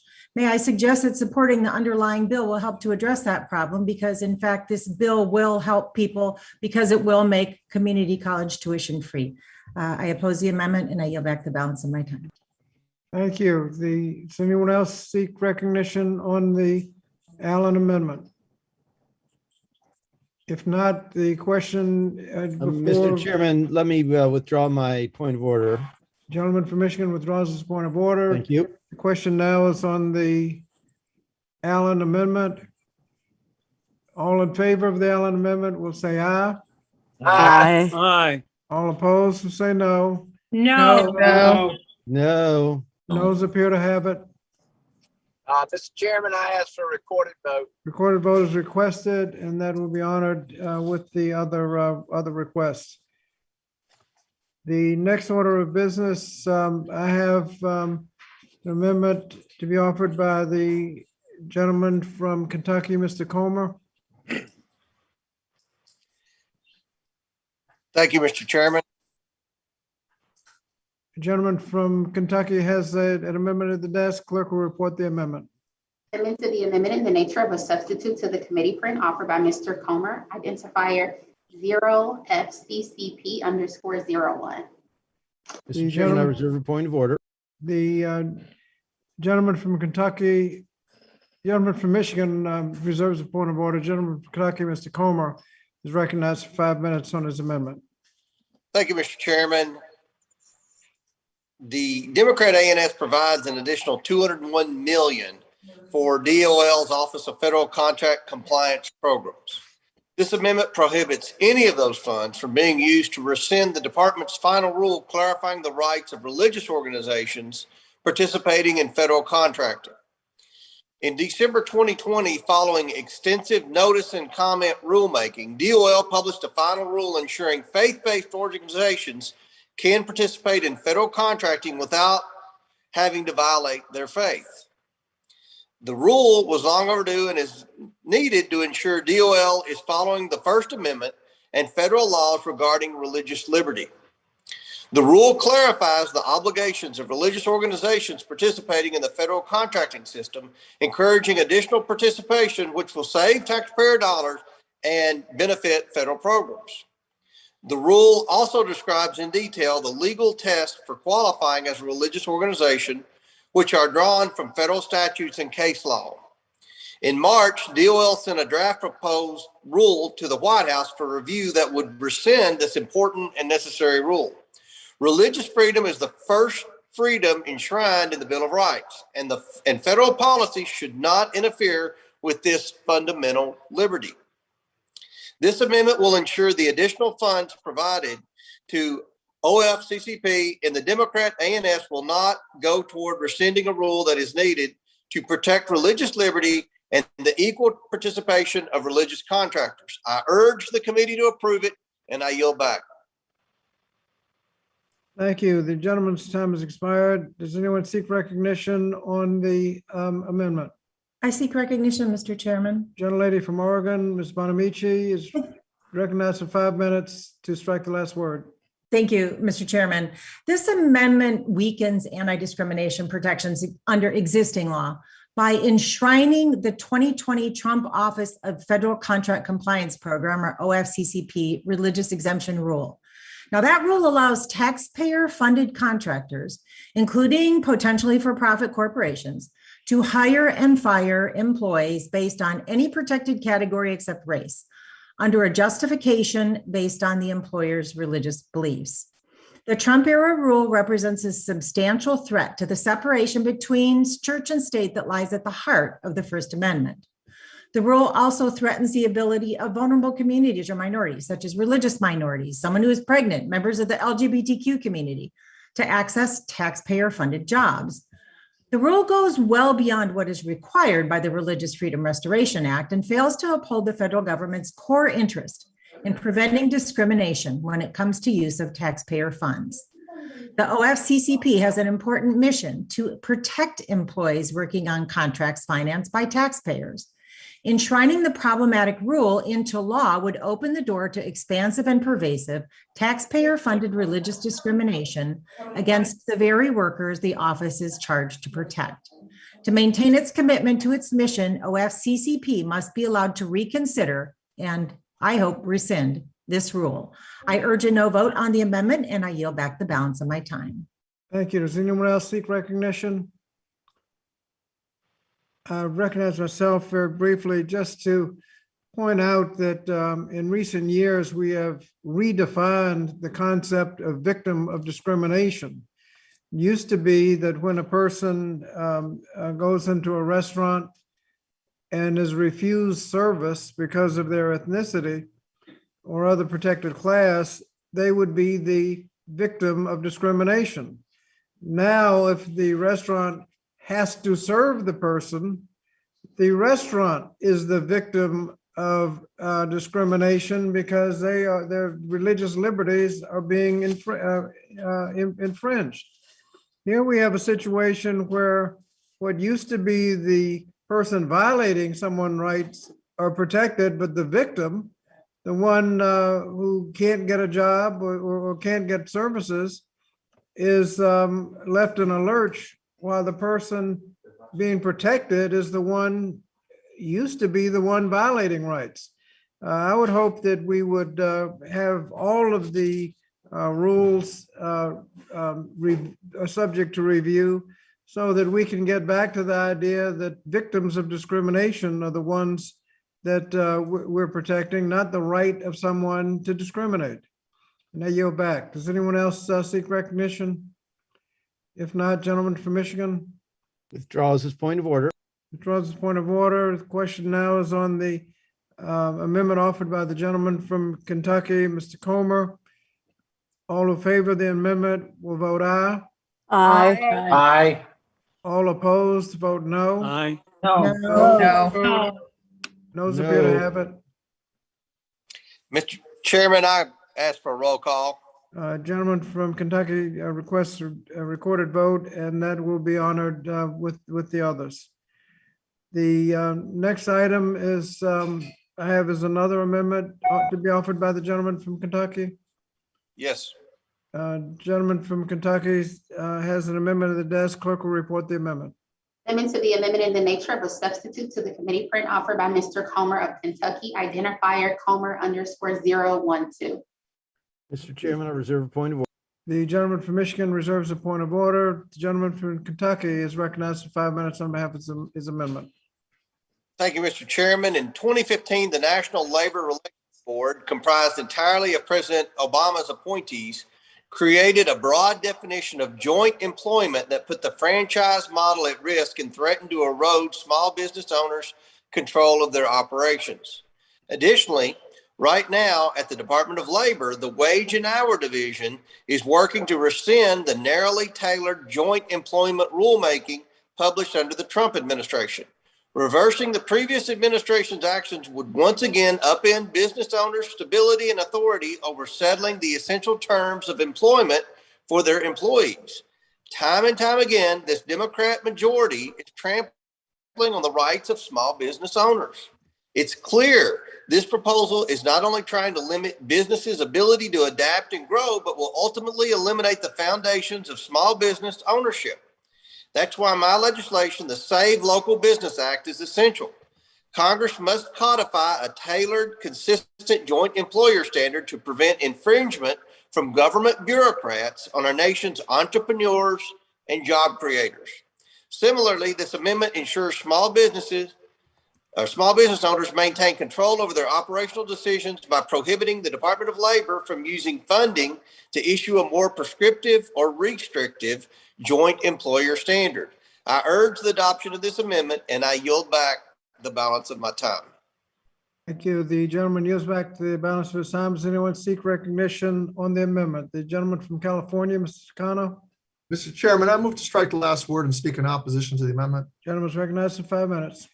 Mr. Chairman, this amendment is about attacking workers and not the budget, plain and simple. As my colleagues eloquently said earlier, it is critical that we make needed investments in the wage and hour division. This important message bears repeating. These investments would ensure it has the needed resources to expand its capacity to conduct strategic enforcement, especially in high violation, low wage industries, and compliance for employers to help prevent violations of the law. I disagree with the premise of this amendment because it is a poison pill designed to undermine investments in enforcement and help ensure workers are paid the wages they're owed, and the businesses can compete on the level playing field. Based on the data from the Great Recession, experts predict that the pandemic will lead to sharp increases in wage theft and increase reluctance of workers to complain about workplace conditions for fear of losing their jobs. We need to make sure that the wage and hour division uses its resources to protect workers, and I urge my colleagues to reject this amendment. I yield back. The gentleman's time has expired. Does anyone else seek recognition on the amendment? I recognize myself briefly on the amendment to say that the concept of joint employer only provides that those who are actually making the decisions will be subject to any sanctions or control based on the decisions they make. Often in the franchise situation, the franchisor, overall the parent corporation directs certain activities and then leaves the franchisee, the local business, holding the bag over something they really didn't have any control over or something that was decided jointly. It seems to me that if you're making the decision that you should not pay overtime or you should not pay the minimum wage, if you're part of the decision, when the sanction comes and you owe the people the minimum wage or the overtime, you should be subject to the payment. The Fair Labor Standards Act should be able to achieve that goal. And so I think anything that prohibits the Department of Labor from enforcing the rule would be a step backwards. And I would hope we would not adopt this amendment. And I yield back. Anyone else seek recognition on the amendment? If not, the gentleman from Michigan. Withdraws the point of order. The gentleman from Michigan withdraws his point of order. If there's no one else to speak to the amendment, the question is on the amendment offered by the gentleman from Kentucky. All in favor of the amendment will vote aye. Aye. Aye. All opposed will vote no. No. No. Those appear to have it. Mr. Chairman, I ask for a recorded vote. The gentleman from Kentucky requests a recorded vote, which will be honored with the others. The next amendment I have listed will be offered by the gentleman from Pennsylvania, Mr. Thompson. Chairman, thank you so much. Mr. Chairman, I have Amendment Thompson CN Reimbursement 01 at the desk. The gentleman from Pennsylvania has an amendment at the desk. Clerk will report the amendment. Amendment to the amendment in the nature of a substitute to the committee print offered by Mr. Thompson of Pennsylvania, identifier CN reimbursement _01. Mr. Chairman, I reserve a point of order. The gentleman from Michigan reserves a point of order. And the gentleman from Pennsylvania, Mr. Thompson, is recognized for 5 minutes on behalf of his amendment. All right, Mr. Chairman, I don't think I'm going to take that. My amendment's pretty straightforward and fairly simple to follow, but I think incredibly important that we support this amendment. I will say his background, Mr. Chairman, after 13 years on this committee, I'm disheartened that in a matter of months we're at another markup ramming through legislation that should be done on a bipartisan basis in regular order. Instead of thoughtfully considering robust child nutrition reforms, we're here adding new programs, tweaking existing programs for a short period of time and wasting taxpayer dollars. So therefore, I'm offering an amendment that aims to help schools deal with the real-time inflation that they're experiencing and the rising cost of food that they're experiencing at this moment. The amendment's simple. It takes money from a slush fund for the Secretary of Agriculture and increases the reimbursement for school breakfast. That is real money to schools, real money to help all schools deal with the rising cost of food. Now, let me be clear. If my colleagues oppose this, they're choosing to support bureaucracy and Washington knows best policy over schools and students. Now, my amendment will help schools directly without extra paperwork or additional mandates, and it will provide more meals to children who need them. I urge my colleagues to support this amendment. Thank you, Mr. Chairman. I said that would be straightforward and simple, and I yield back. Good, thank you. The gentleman's time has expired. Does anyone seek recognition on the amendment? Gentleman from Indiana, Mr. Mervin. I move to strike the last word and speak in opposition to the amendment. Gentleman's recognized for 5 minutes. School meal programs provide critical support to children as they learn. My wife, Jane, is a registered dietitian who has worked in the school nutrition. She knows firsthand how important it is for kids to get the nutritious meals they need in school. I greatly appreciate the intent of my colleagues from Pennsylvania's amendment, which would increase reimbursement levels for school breakfast. House Democrats are also deeply concerned about keeping school meal programs afloat and continuing to increase access to these programs for students. This is why our bill would provide access for free school meals for 9 million additional children. We do this by expanding direct certification and the community eligibility program. These policies reduce administrative burden, allowing school nutrition programs to focus on feeding kids rather than paperwork.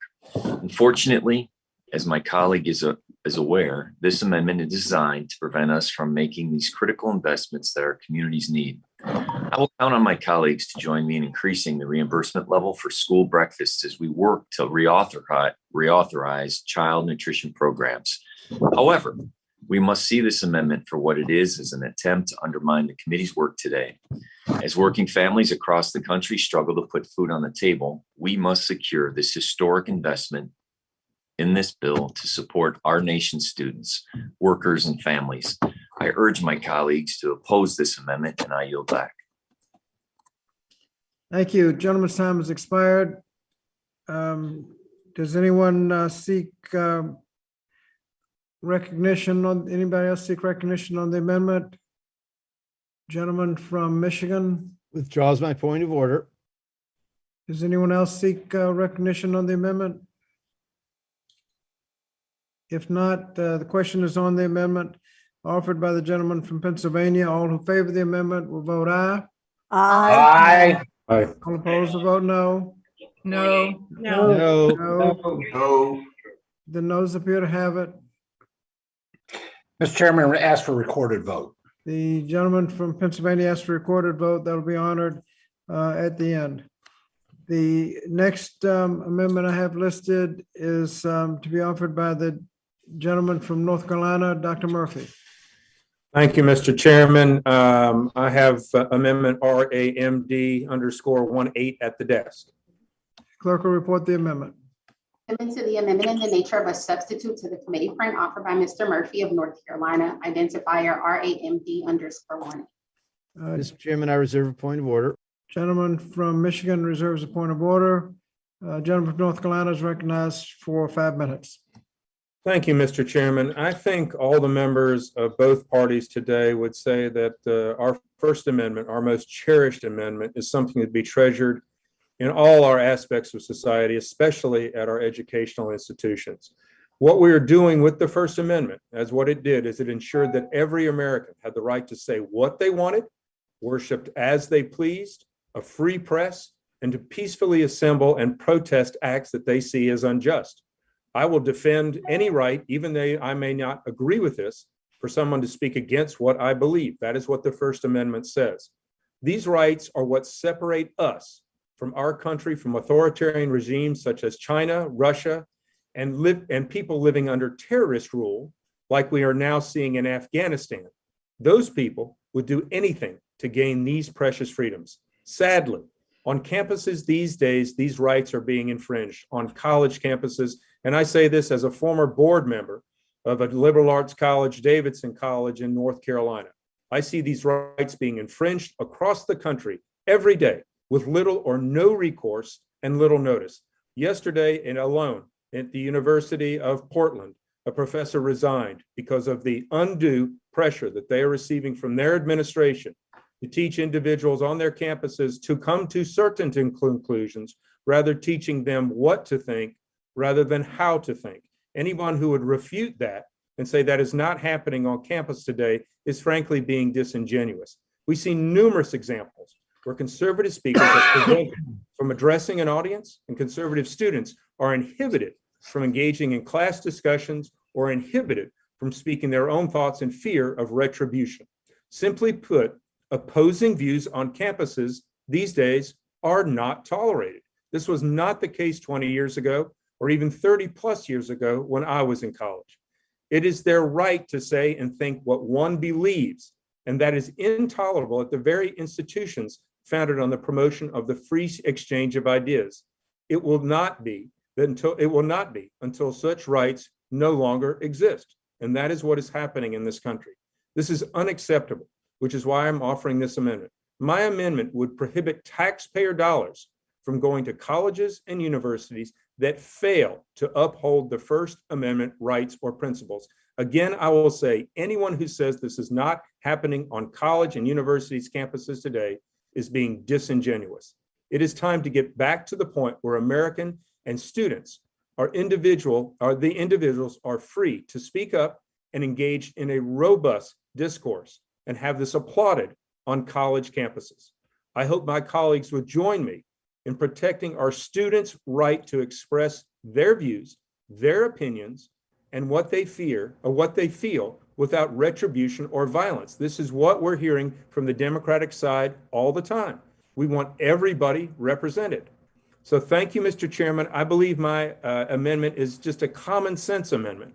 Thank you very much, and I will yield back.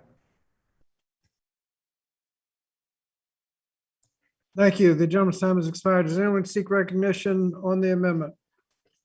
I recognize myself for 5 minutes to move to strike the last word and speak in opposition. This is clearly an amendment in search of a problem. The fact of the matter is that everyone in power in these institutions has already taken an oath to uphold the Constitution, and so this doesn't add anything. If there is a violation of the Constitution, that can be pursued through normal court. If your constitutional rights have been violated, you have a right to go to court to have your rights vindicated. Adding it to the statute doesn't add anything to it. If you put this in a constitution and your rights are not violated, you haven't done anything. If they are violated, you didn't need the statute. So this is, again, like I said, a solution in search of a problem. There is no problem here. And in fact, to suggest that you need a statute to tell people to uphold the constitutional rights is somewhat insulting, because there's a responsibility to do that anyway. I yield back. Anyone else seek recognition? If not, gentleman from Michigan. Withdraws the point of order. Thank you, Mr. Chairman. Gentleman withdraws his point of order. Anyone else seek recognition on the amendment? If not, the question is on the amendment offered by the gentleman from North Carolina. All that support the amendment will vote aye. Aye. All who oppose, vote no. No. No. No. No. Noes appear to have it. Mr. Chairman, Gentleman from North Carolina, I'd like to ask for a recorded vote, please. request a recorded vote, which will be honored with the other requests. Let's see. The next amendment I have is to be offered by the gentlelady from New Mexico, Ms. Ledger Fernandez. Thank you, Mr. Chairman. I have an amendment at the desk. Clerk will report the amendment. Amendment to the amendment in the nature of a substitute to the committee print offered by Ms. Ledger Fernandez of New Mexico. Identifier Ledger_041. Gentlelady is recognized for 5 minutes on behalf of her amendment. Thank you. And thank you, Mr. Chairman, for your dedication to put forth this truly impactful proposal. From investments in childcare to early childhood education to community college and apprenticeships, this bill's investments will be transformative for this generation and more to come. I'm especially glad that the legislation will provide funds for grants to industry or sector partnerships that will lead to jobs in high-skill, high-wage, or in-demand industries. My amendment would simply include arts and entertainment as one of these industries. Creative workers have been some of the most severely impacted by the COVID-19 pandemic. At the height of the pandemic in 2020, 63% of creative workers experienced unemployment. That's over 2 million Americans. The creative economy is essential to the US economy. Since the start of the pandemic, the US has lost an estimated $15.2 billion in the arts and cultural sector alone. Unlike many industries, creative jobs exist in every community across the country, no matter how big or small. Every community has public art and cultural activities that makes those communities vibrant. In New Mexico, 1 in 10 paychecks is tied to the arts. With this bill, we must invest in and not leave out the arts and their role in our economy. We must invest in all of our communities, especially at a time when our nation is so divided. I truly believe this amendment will help bring our nation together. I urge my colleagues to support my amendment, and I yield back, Mr. Chairman. Thank you. The gentlelady's time has expired. Does anyone seek recognition on this amendment? Mr. Chairman, Fox Gentlelady from North Carolina. Gentlelady from North Carolina, distinguished ranking member, is recognized for 5 minutes. Thank you very much, Mr. Chairman. Mr. Chairman, I am a great supporter of the arts. I love theater. I think most everybody in our country loves the arts. And I know that we have many people in the arts who have been disadvantaged over the last year by COVID. I've heard from people in my district about this who are quite concerned. But I have very serious reservations about this amendment. And it doesn't change the overall concerns that Republicans have with this bill.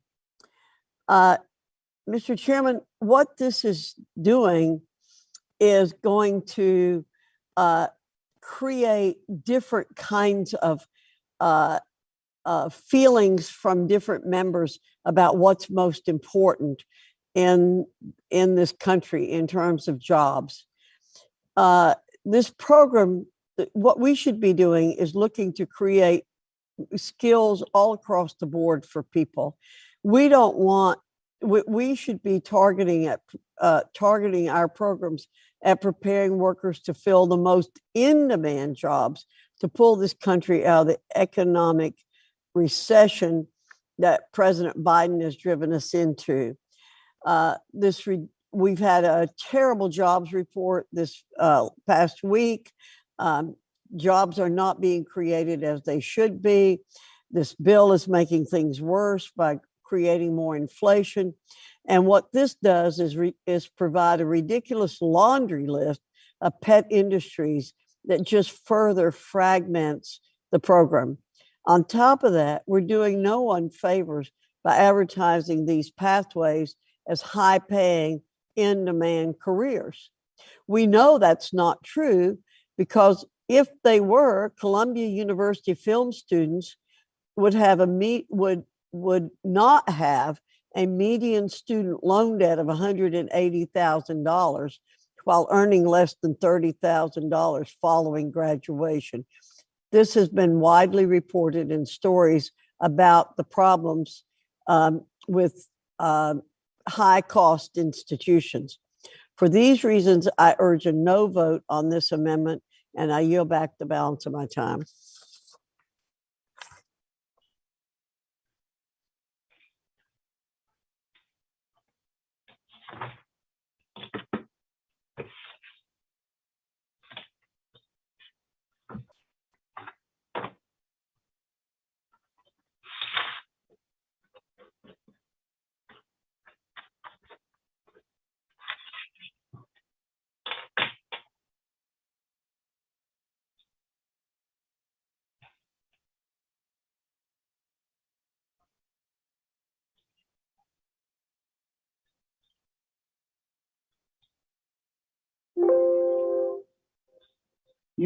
You're muted.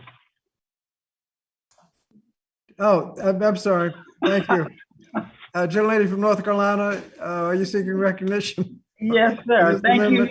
I was wondering why you weren't answering. I said, what's wrong with her?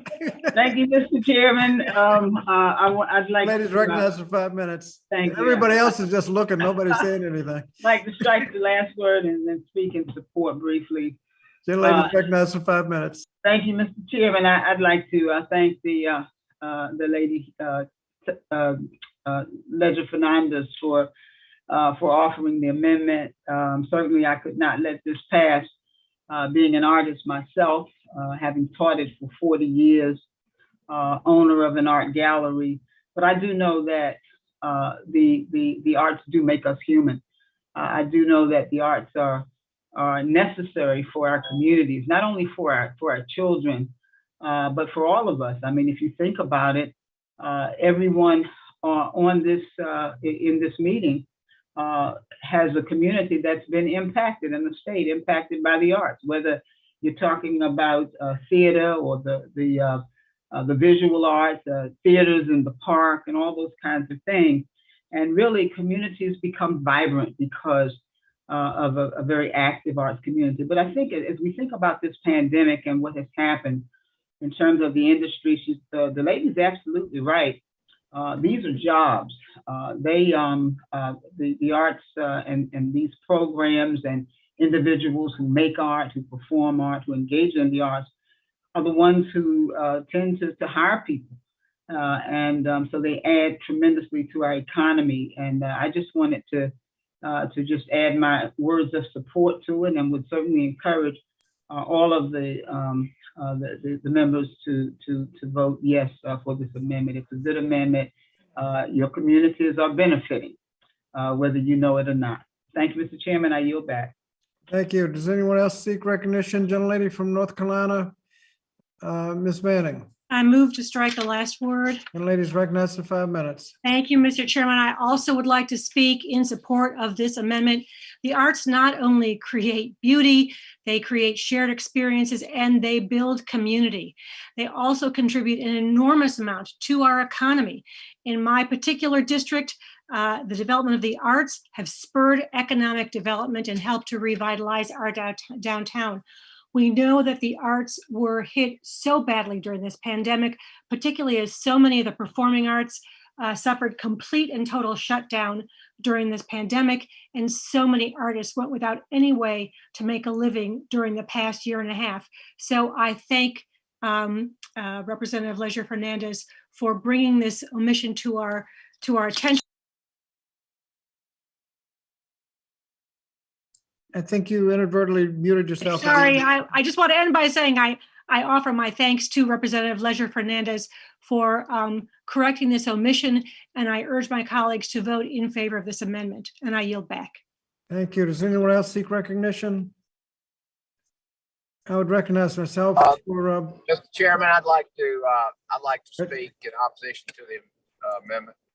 Okay, gentleman from Georgia, Mr. Allen. Recognize. Yes, sir. I spent the day in the district today, and we have a very vibrant arts program in my hometown of Augusta. And what we're doing with this legislation is soaking the very people who are promoting and supporting the arts, and that's our small business and in our business community. I mean, we're talking about raising taxes to help the arts, but we're taking we're gonna. And the other thing is, I don't know how in the world you're talking about create jobs when you're going to destroy businesses. I mean, this is absurd because everything we've talked about in this committee today, I come from 35 years of business experience, which would absolutely destroy my business.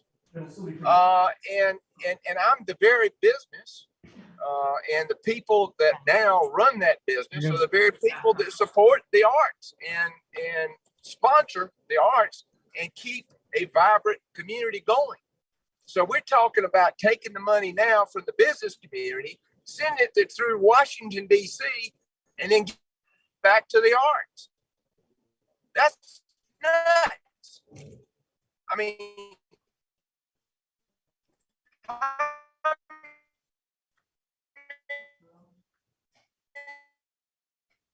Mr. Allen, we're losing you.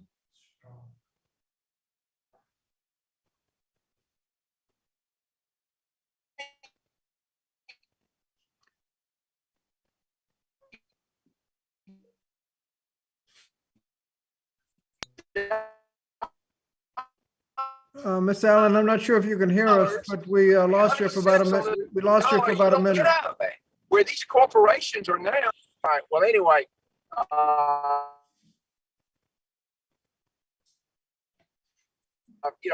rise in opposition to the because all of this just happened at the last minute. But the bottom line with me is I said.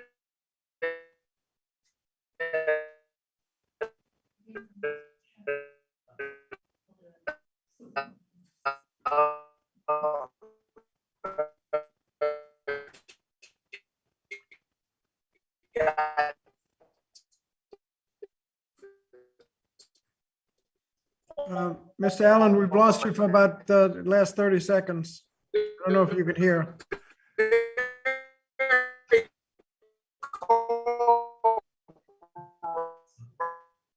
Mr. Chairman,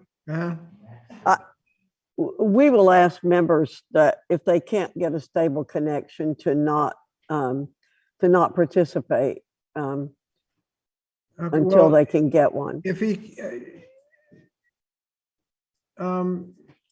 he's still got a minute left in his 5 minutes. Sometimes if you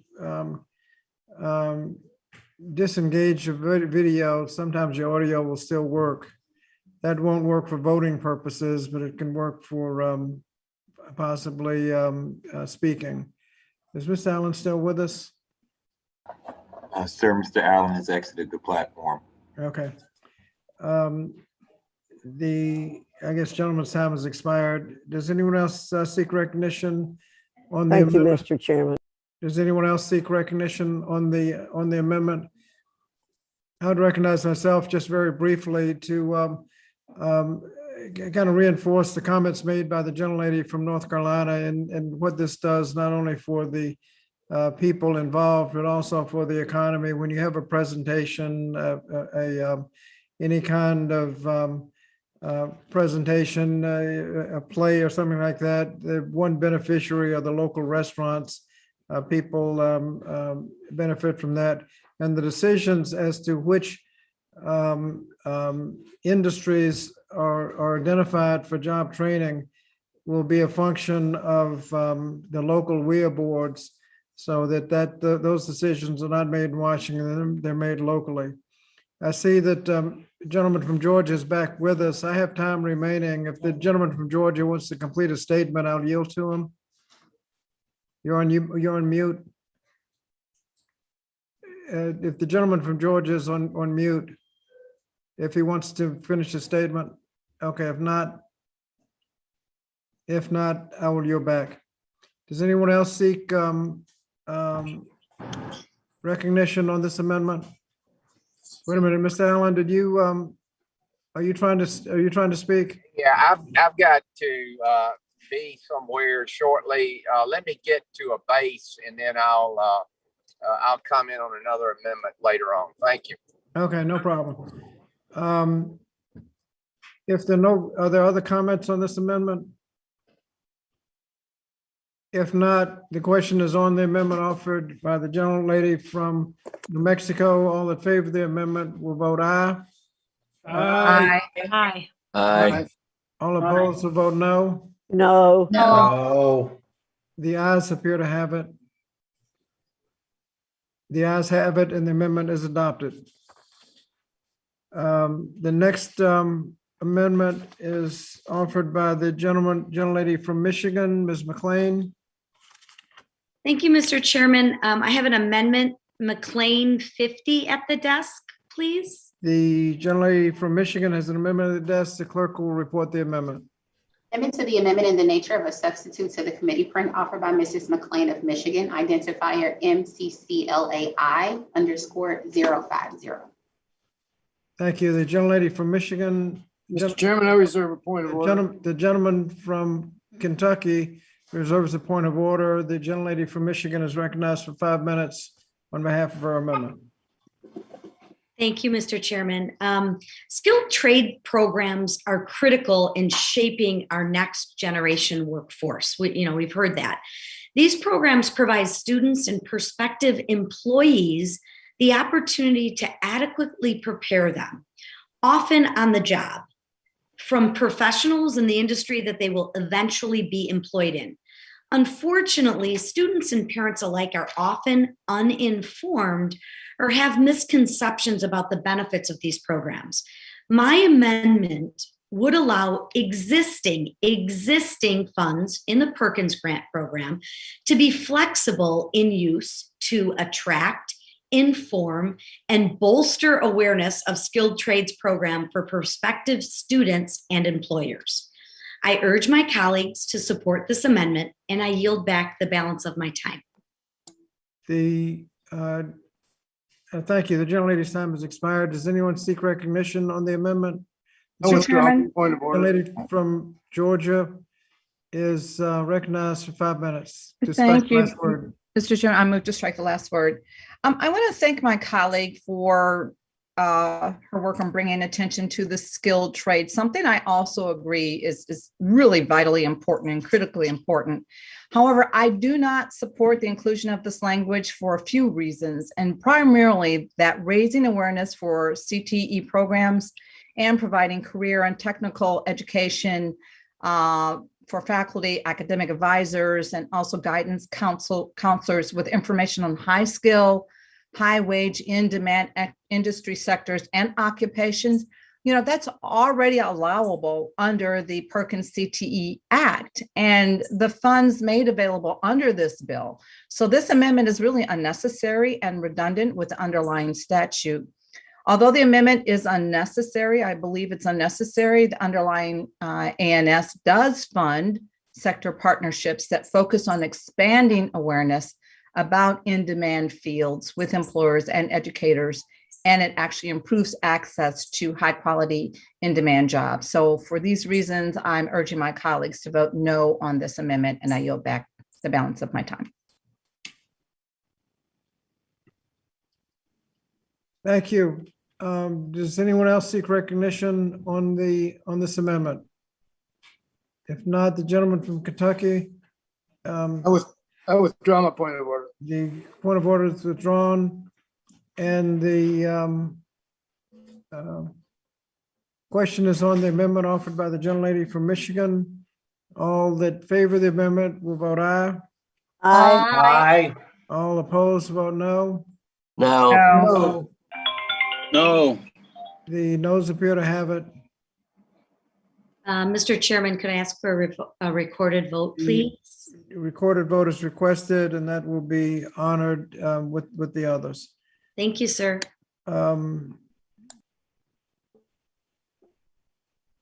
We can't hear you.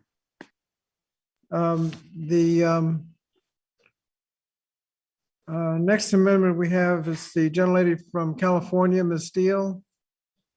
Thank you, Mr. Chairman. I have amendment still WHD funding at the desk. The gentlelady has an amendment at the desk. The clerk will report the amendment. Amendment to the amendment in the nature of a substitute to the committee print offered by Mr. Steele. Identifier WHD funding. The gentleman from Kentucky. I reserve a point of order, Mr. Chairman. The gentleman from Kentucky reserves a point of order, and the gentlelady from California is recognized for 5 minutes on behalf of her amendment. Thank you, Mr. Chairman. The Democrat ANS provides the Department of Labor's wage and hour division with $405 million in supplemental appropriations. This amendment simply strikes the irresponsible appropriation to the wage and hour division from the bill. Earlier this year, congressional Democrats sent Department of Labor $200 million in supplemental appropriations, of which Department of Labor directed $21 million to the wage and hour division. To put this in context, for fiscal year 2021, the wage and hour division is operating under a $195 million budget.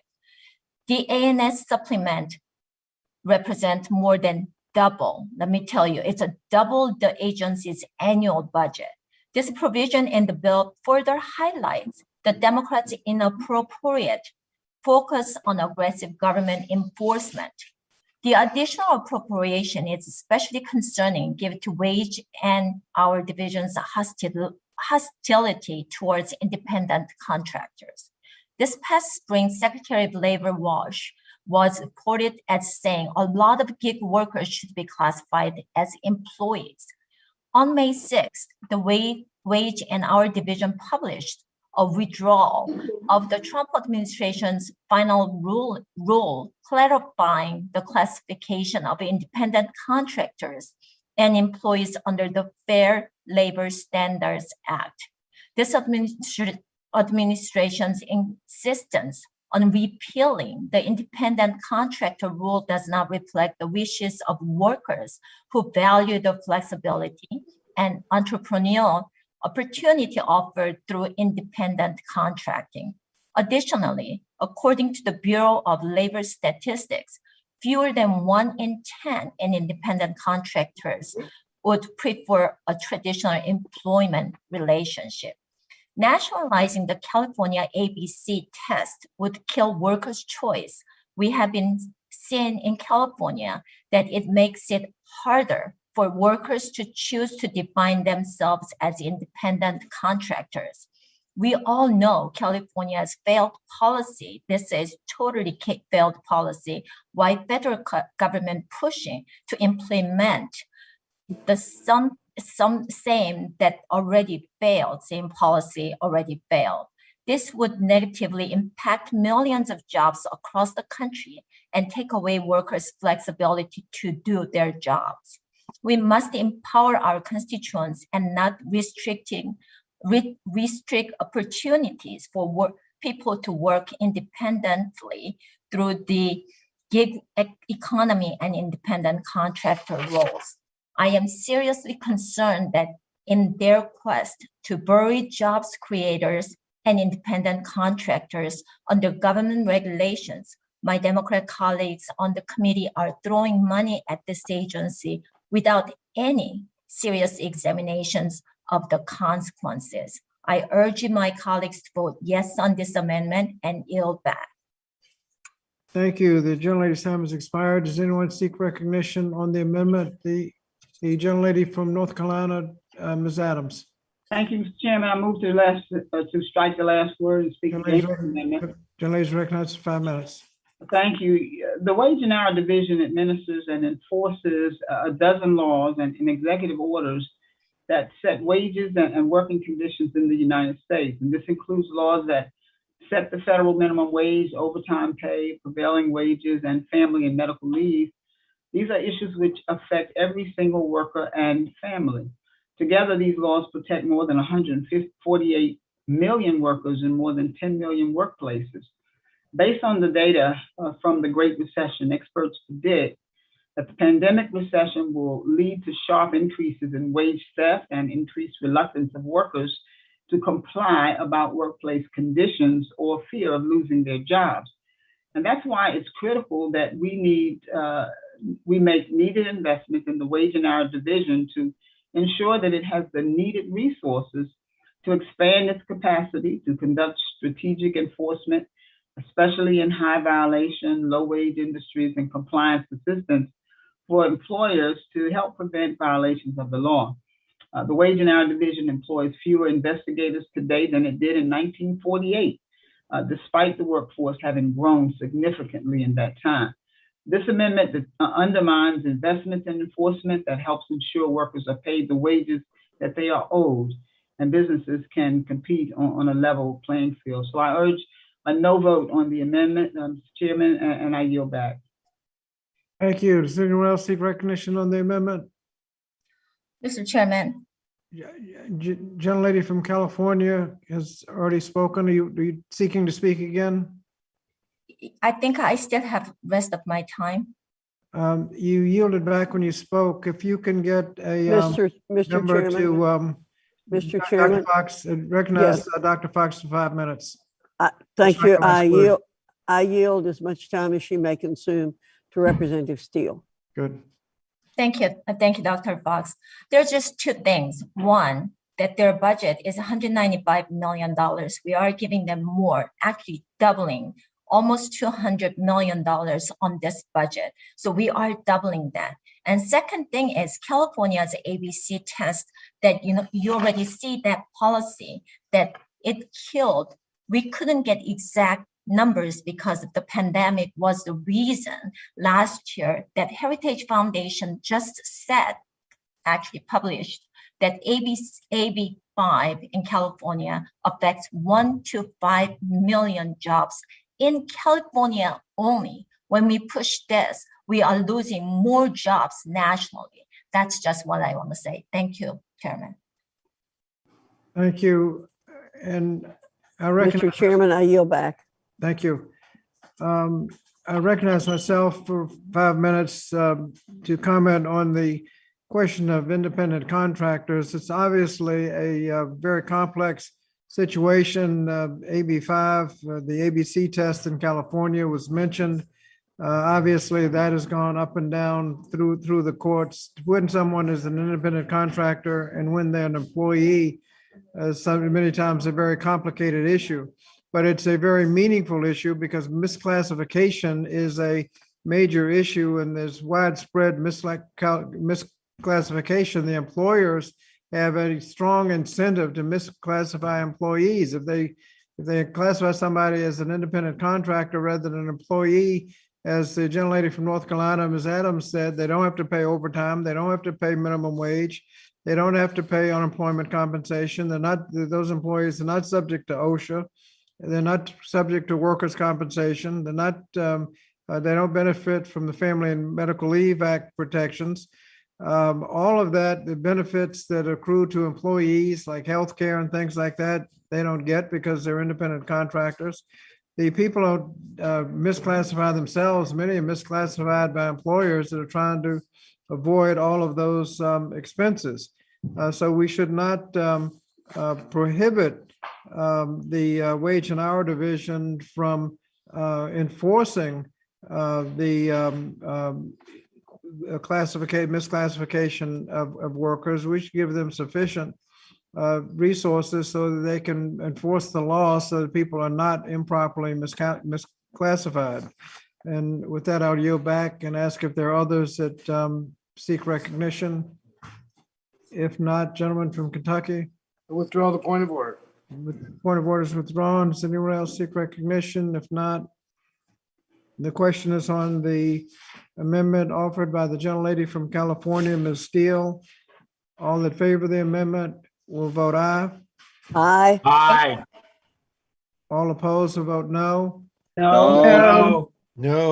Noes appear to have it.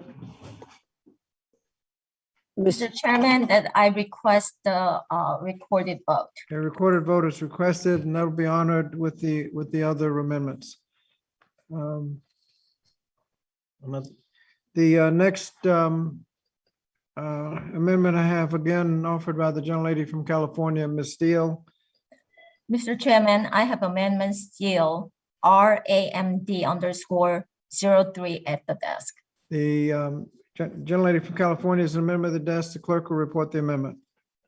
Amendment to the amendment in the nature of a substitute to the committee print offered by Mrs. Steele of California, identifier RAMD_03.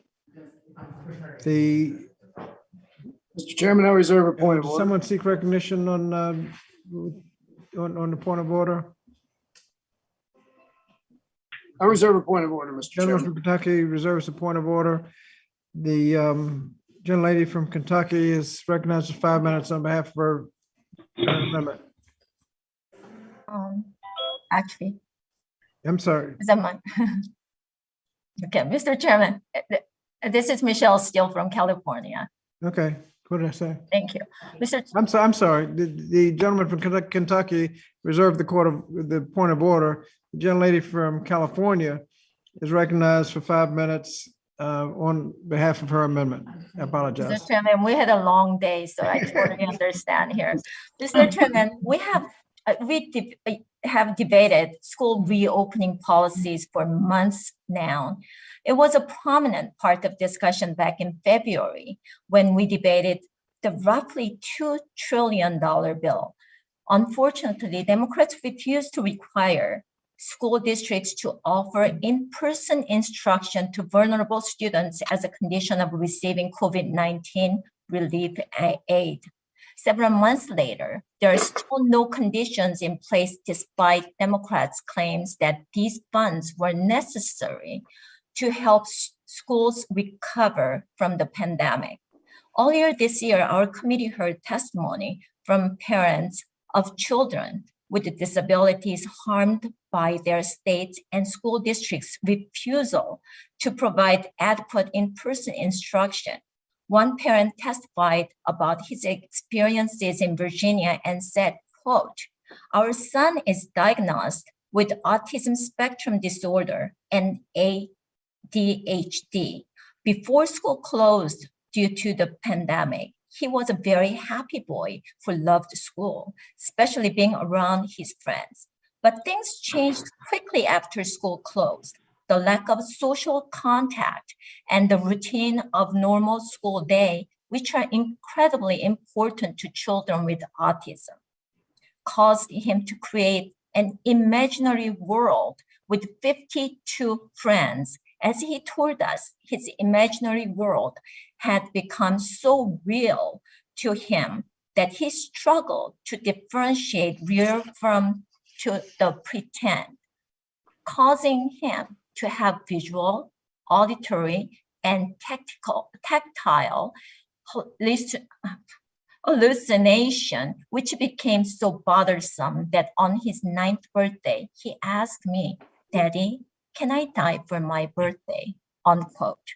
Mr. Chairman, that parent went on in his testimony to talk about the additional harm done to his son by schools in Northern Virginia, not opening for in-person instruction through most of last school year. As the school year begins, most states and school districts are committed to providing full-time in-person instruction. They are taking the steps necessary to protect students and educators while ensuring that students are in school where they need to be. But we must be vigilant in ensuring that we protect our vulnerable students' access to the classroom. Unfortunately, this administration has shown repeatedly that it prioritizes the teachers' unions over science and the well-being of kids. Mr. Chairman, my amendment will ensure that schools which receive funding under the school construction program will have a plan in place to ensure that students with special needs will have in-person instruction. We should not sit idly by while our most vulnerable kids are at risk of falling further behind. I urge all my colleagues to support this amendment, and I yield back. Thank you. Does anyone seek recognition on the amendment? Gentlelady from North Carolina, Ms. Manning. Thank you, Mr. Chairman. I move to strike the last word and speak in opposition to this amendment. Gentlelady is recognized for 5 minutes. Mr. Chairman, with all due respect, this amendment is another political stunt by my Republican colleagues to undermine public education and distract from the very important things that we're trying to do with this act today. I must remind my Republican colleagues that the data shows that as of June 7th, 54% of school districts ended the school year fully in person. Only 1% were fully remote, and 45% offered hybrid instruction. This shows that the school districts are using funds from President Biden's American Rescue Plan to safely reopen school, to implement public health guidance, and to provide in-person learning wherever possible. Further, the American Rescue Plan requires school districts to post plans to safely reopen within 30 days of receipt of funds. And as students return to school this fall, they're returning to unhealthy, unsafe, and crumbling school buildings. In a June 2020 report, the Government Accountability Office found that 54% of school districts need to update or replace multiple building systems in their schools. And it's particularly a problem in my district, where we need more than $2 billion of repairs to bring our schools up to an acceptable standard. The GAO also found that 41% of districts need to upgrade or replace HVAC systems in half of their schools. 36,000 schools nationwide. The GAO report also indicated that 20 to 35% of all school districts have to replace and update other major building systems, including roofing, lighting, or plumbing. Furthermore, the chronic disinvestment in our school facilities has led to an annual $85 billion school funding gap, according to the 2021 State of Our Schools report. We must immediately deliver $82 billion in school infrastructure grants. In fact, I wish it could have been more, to ensure the safe and healthy school buildings for our nation's children and our families. And I don't think we need the kind of distraction that's presented in this amendment. I urge my colleagues to oppose the amendment, and I yield back. Thank you. Does anyone else seek recognition on the amendment? I recognize myself for 5 minutes to speak to the amendment, just to say that everybody wants the schools reopened in person, because in-person instruction leads to better academic achievement. Everybody knows that. The students get better access to nutrition with the school meals. Students cannot learn the social and emotional skills that you learn in school by sitting at home in front of a computer. The identification of child abuse can only take place when the children are coming to school. And let's get serious, you're not going to really reopen the economy unless you reopen the schools. People can't go back to work. The gentlelady from North Carolina has said what the benefits of the American Rescue Plan and opening the schools. I want to reemphasize that the Centers for Disease Control has emphasized proper ventilation as an essential element to safely opening the schools. And as she indicated, there is a huge need to repair and replace HVAC systems across the country. With all that, we're doing everything we can do. We don't need to subject and order children into unsafe schools, go to school, whether they're safe or not. We need to make the schools safe. And then I don't think you're going to have any resistance to opening the schools. Everybody wants the schools open.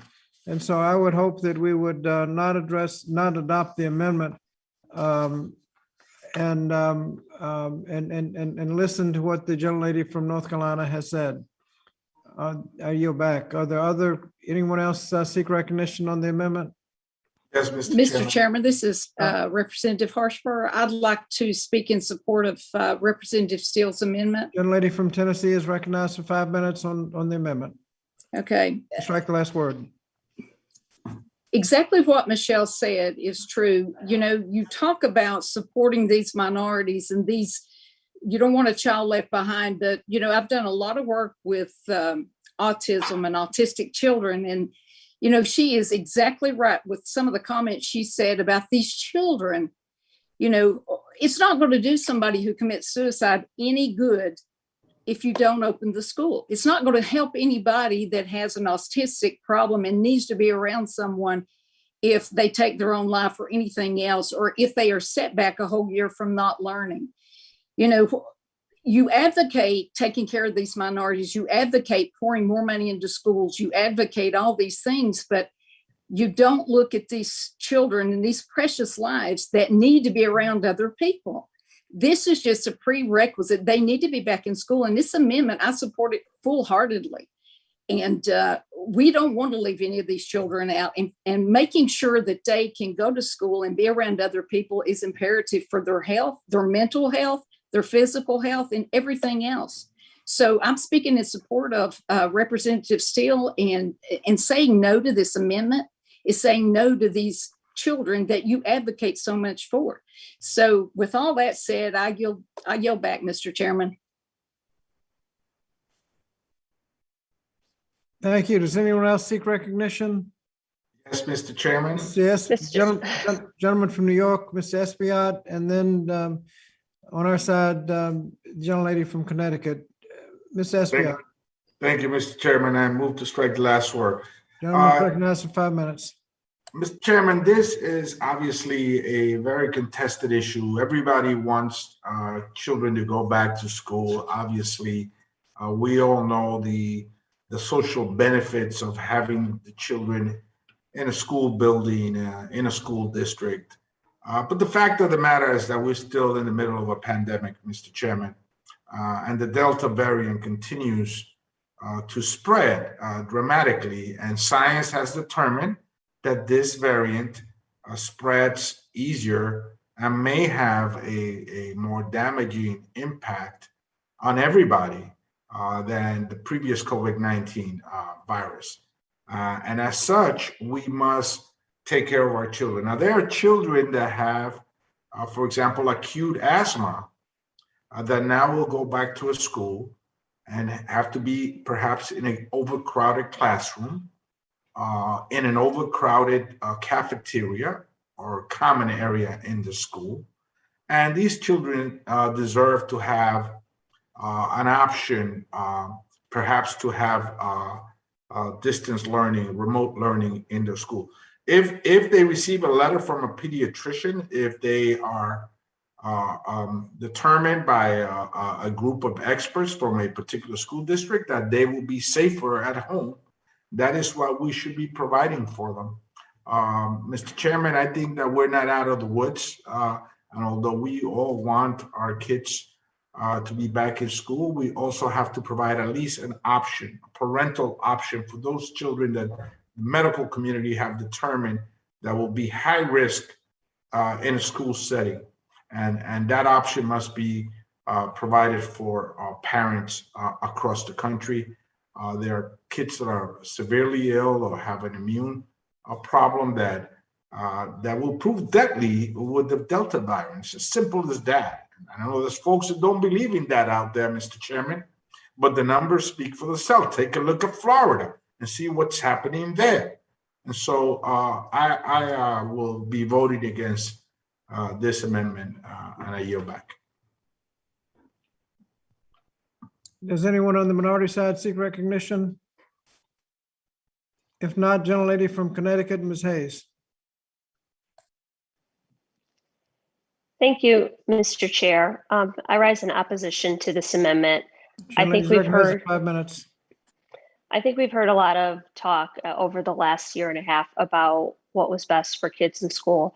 First of all, I want to start by saying I would like to believe, and I hope that all of us are advocating not only for minority children, but for all children, because that is our job. So the work that we're doing here, yes, is to protect the most vulnerable and the least of us, and to make sure that kids are safe in school. But to the gentlelady's point, in most school districts, I know, having worked in a school district for over 15 years, if you have a child who is severely immunocompromised or to present some of the challenges that she talked about where they cannot attend in person, most school districts provide already for homebound instruction or for things like that. If it is a life and death situation like the ones that we are talking about, I think that we all agree that it is in the best interest of children to be in school full time in person, which is why Democrats voted in the American Rescue Plan to provide schools with the resources to do that and to do it safely, to hire additional staff, to provide the protective equipment. We, tried to think of every possible outcome and barrier that students would face and prepare in advance for those things. We did that because we do, in fact, care about the well-being of children and wanted them to be safe as they return to school. I think, as my colleague, Mr. Espaillat, said, we are not out of the woods on this one. So we have to proceed with caution and just continue to do whatever we can to make sure that our local districts have the resources that they need. I think a big help with that would be for people to get vaccinated and for schools and districts to follow the procedures so that kids are safe. Many of the children that we're talking about cannot get vaccinated. So if the adults were to do their part, we would be able to at least help to mitigate some of these challenges. But again, as my colleague talked about, this one child who my heart broke as I'm hearing the story, who is autistic and has ADHD and created these imaginary friends and really was faced with all of these challenges back in school around real friends and teachers and support staff is where he belongs, where children belong. So I urge my colleagues to reject this amendment and to vote no, and to really try to put our kids and our country back on the right track and go back to some semblance of business as usual. With that, Mr. Chair, I yield back. Thank you. Gentlelady's time has expired. Does anyone else seek recognition? Mr. Chairman. Gentlelady from North Carolina, distinguished ranking member, Dr. Fox. Thank you so much, Mr. Chairman. I find it intriguing that our colleagues are talking about school choice and about parents not bringing their immuno threatened students to school and having that choice. And then others are saying, oh, yes, we put money last year into opening the schools, and then they let the teachers unions thwart that and not bring the most vulnerable students back in.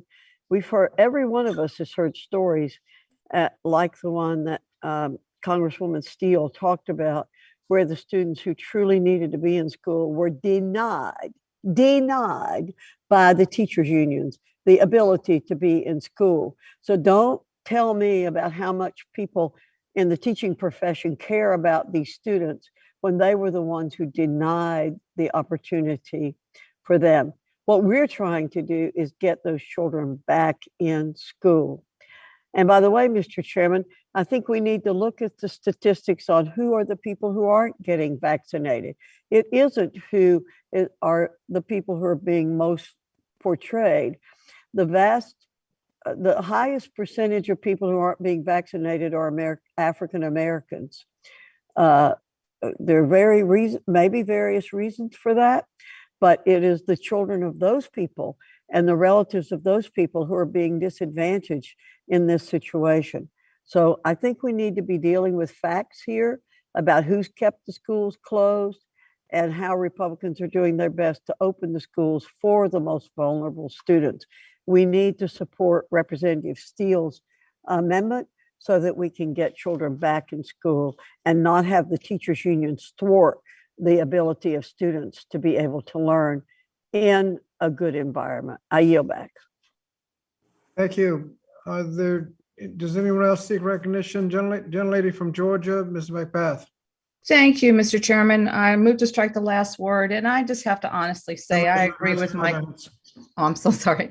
I have to honestly say I agree with my colleague Johanna Hayes. I mean, she's an established, really just a wonderful teacher, and she has been experienced and understands critically and just necessary how much all of these policies and all of the funding and resources that we're putting forth really are making a difference. And at this time, I'd like to actually yield the rest of my time to Ms. Hayes if she cares to.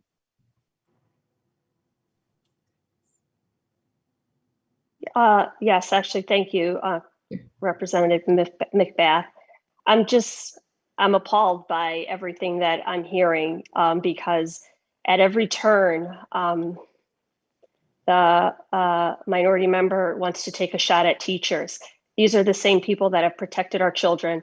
These are the same people that we are trying to get our children back in front of. These are the same people that we all agree are the drivers of academic success. So I stand in solid support of our teachers and commend them on the work that they've done over the last year and the work that lies ahead of them in this year. They really have stood in intercession for our students and done the best that they could, sometimes with little or no support. So I will not let an opportunity go by for me to let the last word on the record be that we do support teachers, and our teachers are the ones who supported our students through what was probably the most traumatic event in their academic experience. And to the comment about vaccinations, it doesn't matter who's not getting vaccinated. I'm not really sure why it was critically important to identify African-American communities. My comment was the adults need to get vaccinated so that our children are safe and protected. And again, I will stand with my colleagues to do whatever we can to continue to ensure that that has happened or that continues to happen as we have done throughout this pandemic. We will continue to do that to ensure that our schools can open safely and that our children can continue to learn.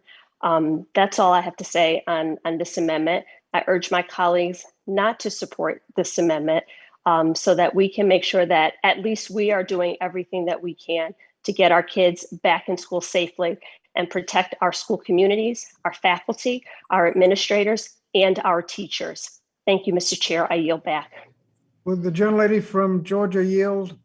I yield back the balance of my time. Thank you. Will the gentlelady from Georgia yield to me?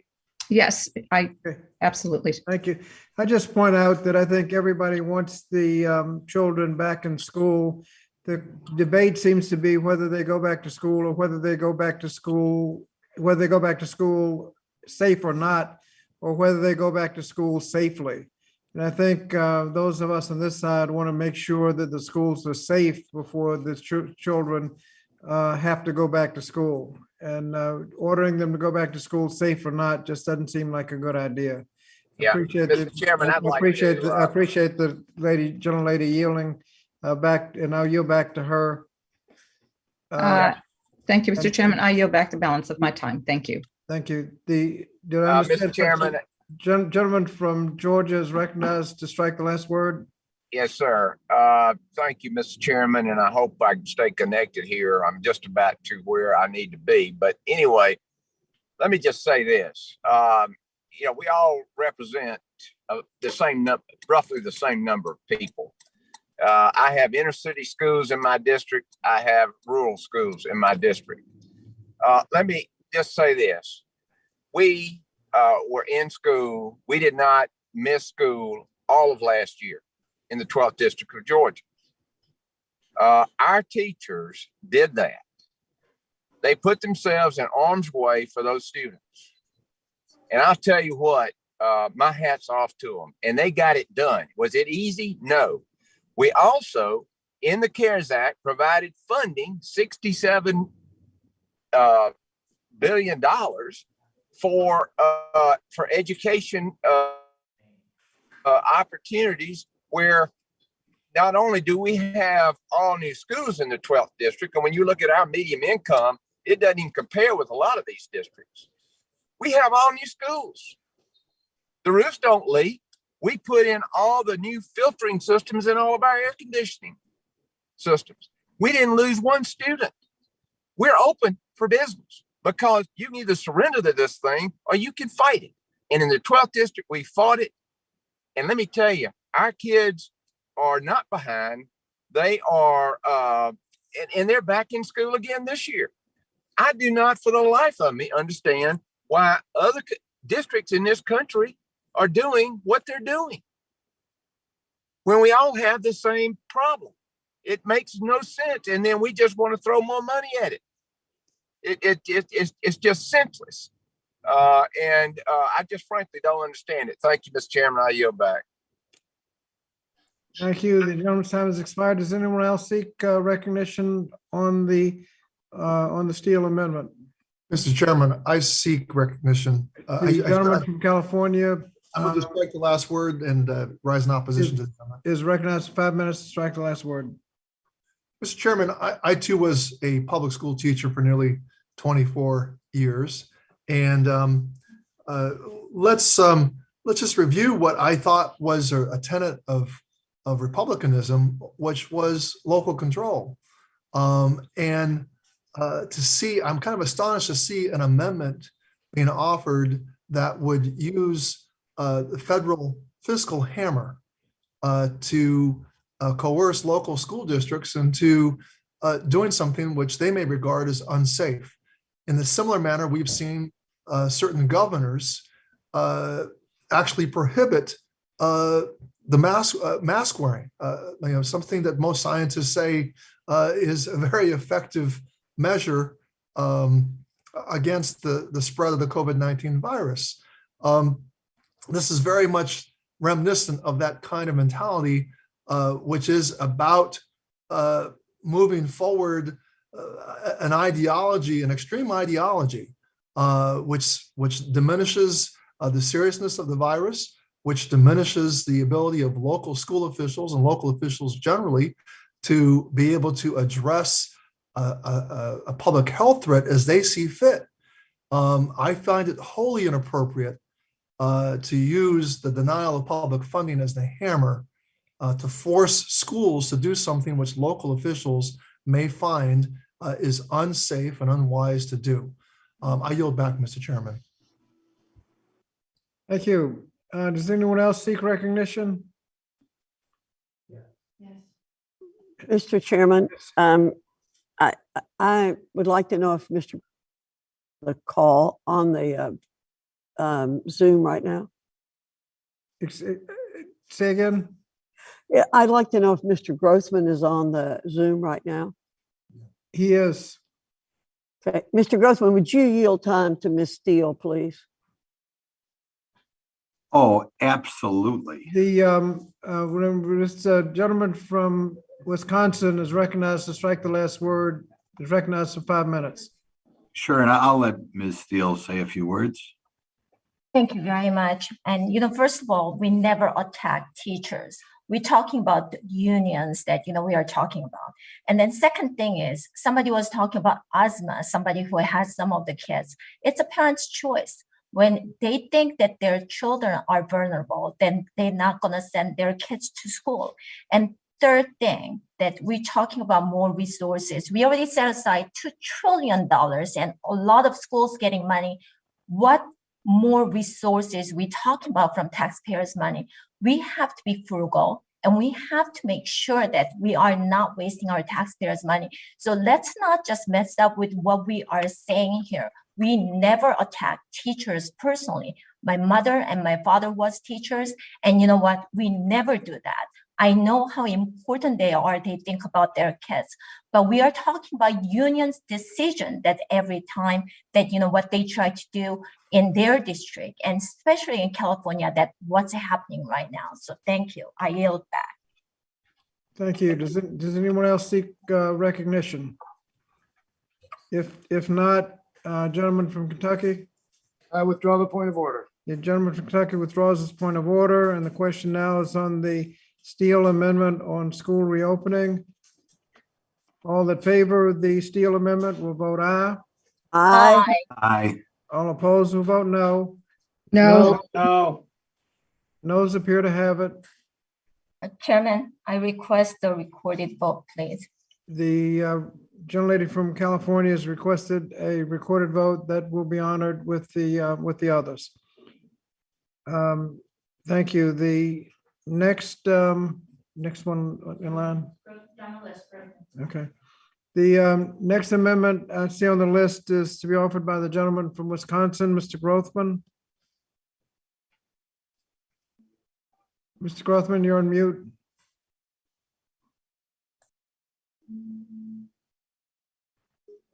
Okay, sorry. I have an amendment, GROTWI 58 at the desk.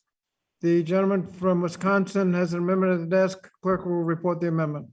Amendment to the amendment in the nature of a substitute to the committee for an offer by Mr. Grothman of Wisconsin, identifier GROTWI_058.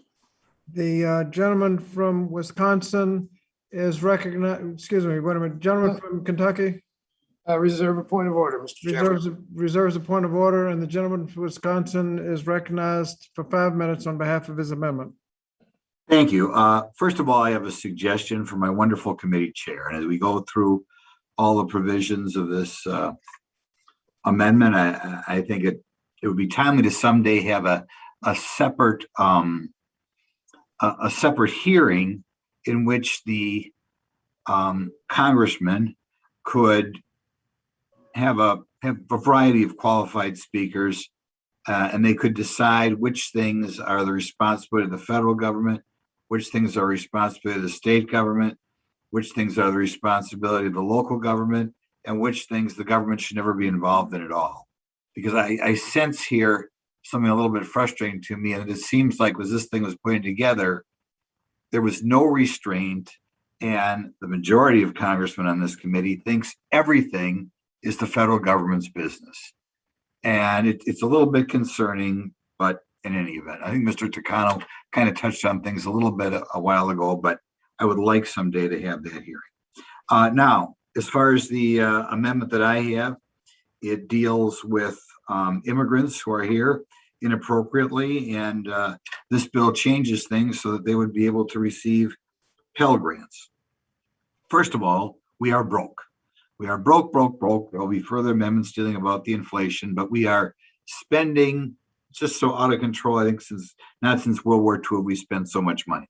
So we should always be highly questioning any provision of this bill which spends more money, and opening up Pell Grants to people who aren't even here legally is certainly in that direction. Secondly, I've always had a little bit of problem with Pell Grants in that the middle class does not receive them, right? You get a Pell Grant if you have very low income. It's much more difficult, I think, to get a Pell Grant if your parents are married or if you are married. And in this bill, we're going further down that direction. More money to people who are not married people with average income in this country, who are always taking it on the chin when this Congress acts. The other point I'd like to make about this provision is in July, we had, I believe, over 100,000 people here entering this country, staying in this country, who shouldn't be here. And one of the reasons why we have this is so much of the action of Congress and state and local governments kind of implied the United States does not enforce their immigration laws. Well, if we're going to change the laws and saying that you get Pell Grants if you come here illegally, that certainly goes down the path of encouraging more illegal immigrants to come in this country. So in any event, in part because we're spending way too much money, in part because I think if anybody needs help paying for college today, it's your average middle class person, and in part because we're just overall broke, I introduced this amendment and hope everybody, also in the spirit of the fact that the federal government is doing way too much everywhere, I hope the amendment passes, and I was eloquent enough to pick up some of my good friends from the Democrat Party as well. Thank you. Thank you. Does anyone seek recognition on this amendment?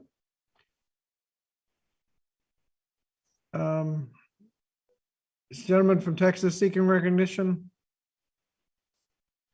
Yes, I'll seek recognition. Yes, the gentleman from Texas is recognized for 5 minutes to strike the last word. Thank you, Chairman. For many years in this country, we have allowed people to live their lives in limbo to the tune of millions of people, including many people who are dreamers, what we call dreamers, many of those who have DACA. And these are folks who oftentimes were brought here as young kids. It really had no choice whether to come to the United States, made no decision at all about that, but now find themselves in legal limbo.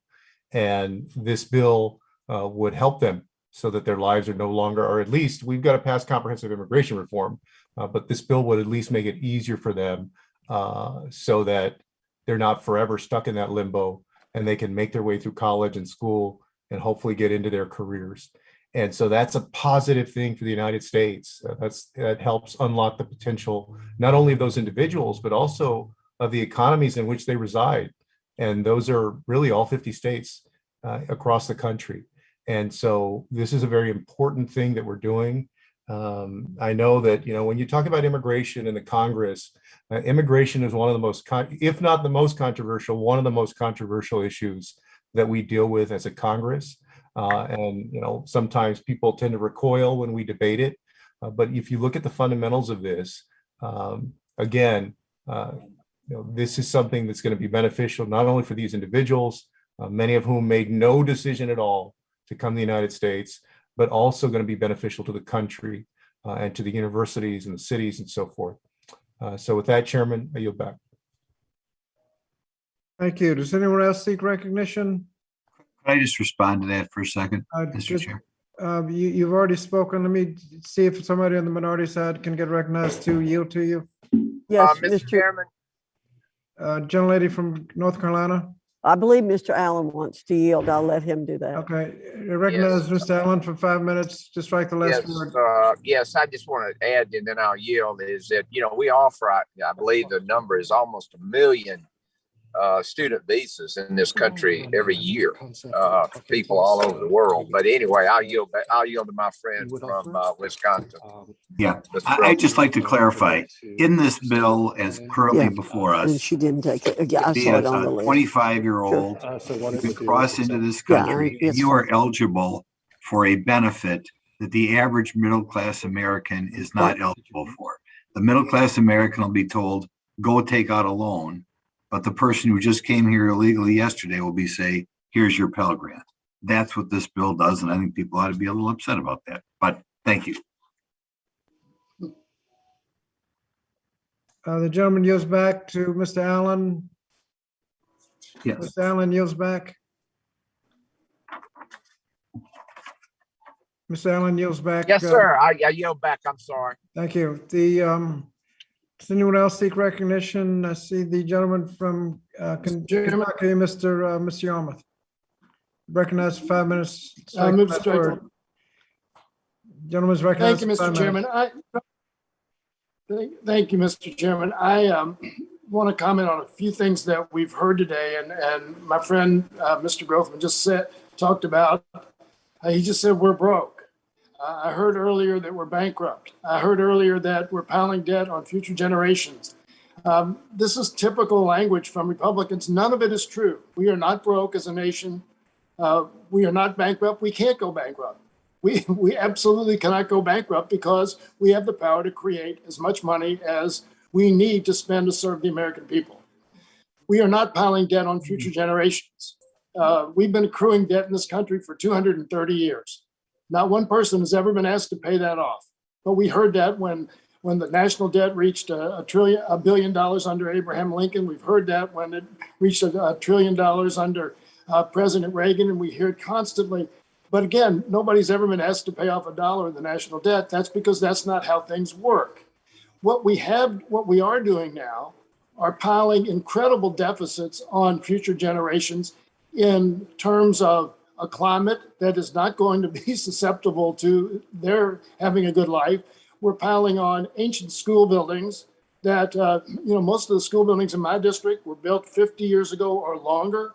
What are we going to do? Leave future generations 100-year-old buildings and then expect them to learn? These are the types of things that when you're talking about what we're doing to future generations, we have to stop thinking about the money, which we can create plenty of, and the societal deficits, which we are accruing, that are going to make life very, very different for our grandchildren. And I have a 2-year-old that I'm very, very concerned about.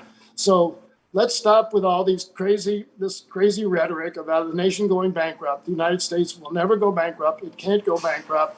Let's talk about the issues. Let's talk about what we need to do to serve the American people, both today and in future generations. And I yield back. Gentleman's time has expired. Does anyone else seek recognition on the amendment? Does anyone else seek recognition on the amendment? If not, gentleman from Kentucky, I withdraw my point of order. the gentleman from Kentucky withdraws his point of order. The question now is on the Grothman amendment. All in favor of the amendment will vote aye. Aye. All opposed will vote no. No. Noes appear to have it. Oh, I want a roll call on that, okay? Okay. Don't get mad at me. And I'm not mad. I'm not mad at you. Can't get mad at you. That request will be honored with the others. The next amendment, again, the gentleman from Wisconsin, Universal Pre-K Amendment. You recognize the gentleman from Wisconsin? Thank you. We'll try to get out well under 5 minutes. Here we have universal. Wait, just a minute. You have an amendment at the desk. The clerk will designate. I'm the sorry. amendment. Yep. I have an amendment. Grothman ELCP 009 at the desk. Okay, clerk will designate the amendment. Amendment to the amendment in the nature of a substitute to the committee print offered by Mr. Grothman of Wisconsin. Identifier ELCP_009. Thank you. The gentleman from Kentucky. Reserve a point of order. Thank you. And the gentleman from Wisconsin is recognized for 5 minutes on behalf of his amendment. Thank you. A goal under this bill is to have universal pre-K, 3 and 4-year-old children. There are a lot of problems with this amendment. One is it's going to require the Federal Reserve to print a lot of money and make a mess in that way. Secondly, insofar as we should be having the government take care of the 4 and 3-year-old children, it's something that should be done on a local level, not on a national level. Third, preschool is not all it's cracked up to be. There was a study a while back on Head Start done by Brookings. I believe it was by Brookings, showing that very expensive program that's around for years and years is not all it's cracked up to be. There are other studies out there by the Manhattan Institute that is also critical of 3 or 4-year-old children, 4-year-old kindergarten. But I want to point out something else. If you compare American test scores compared to other countries, we actually do pretty well in 2nd or 3rd or 4th grade. America's problem is not where kids are when they begin school. Where American test scores go down is in middle school and even more in high school. And if the problem was the kids were not arriving to school learning early, we would have low 3rd and 4th grade test scores, but we don't. The problem is, as you go through the school district, we drop relative to other countries. I think what the test will show is that you can educate a child to read when they're 5, you can educate a child to read when they're 4, but they all wind up about the same in 3rd grade. So in addition to the fact that we are spending way too much money here, in addition to the fact that it's ineffective, in addition to the fact that it better be done on a local level, all those things, this is just an inappropriate portion of this bill. The other thing I'll say about it is it does go down the line with something the Democrat Party, I think, is trying to do more and more of all the time. You want the government to raise the kids. And I realize a lot of kids today are in daycare, but a lot of kids are with grandma and grandpa, and some kids are still with the parents. And this is a big step towards the government assuming more responsibility for raising the kids. So in any event, I hope I've said the right things and we get a lot of Democrats on board to strike the universal preschool program. Thank you. Gentleman's time has expired. Does anyone seek recognition on the amendment? The gentlelady from North Carolina, Ms. Manning. Thank you, Mr. Chairman. I move to strike the last word and speak in opposition to the amendment. Gentlelady is recognized for 5 minutes. Mr. Chairman, one of the most important and most transformative parts of this life-changing bill is the investment in high quality pre-K for 3 and 4-year-old children. In my district, we have too many children whose parents work 2, sometimes 3 jobs, who struggle to put food on the table, to keep a roof over their head, who can't afford childcare and certainly can't afford pre-K. And I must take issue with my colleague's assertion that all kids end up the same in 3rd grade. I recently met with the superintendent of one of our school districts who informed me that of the kids in one of our most disadvantaged neighborhoods, less than 37%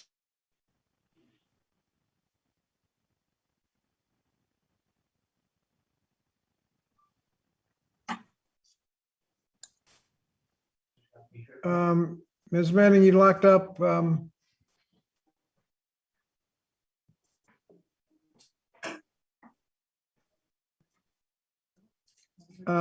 We will suspend. Does anyone, while she's getting reconnected, does anyone else seek recognition?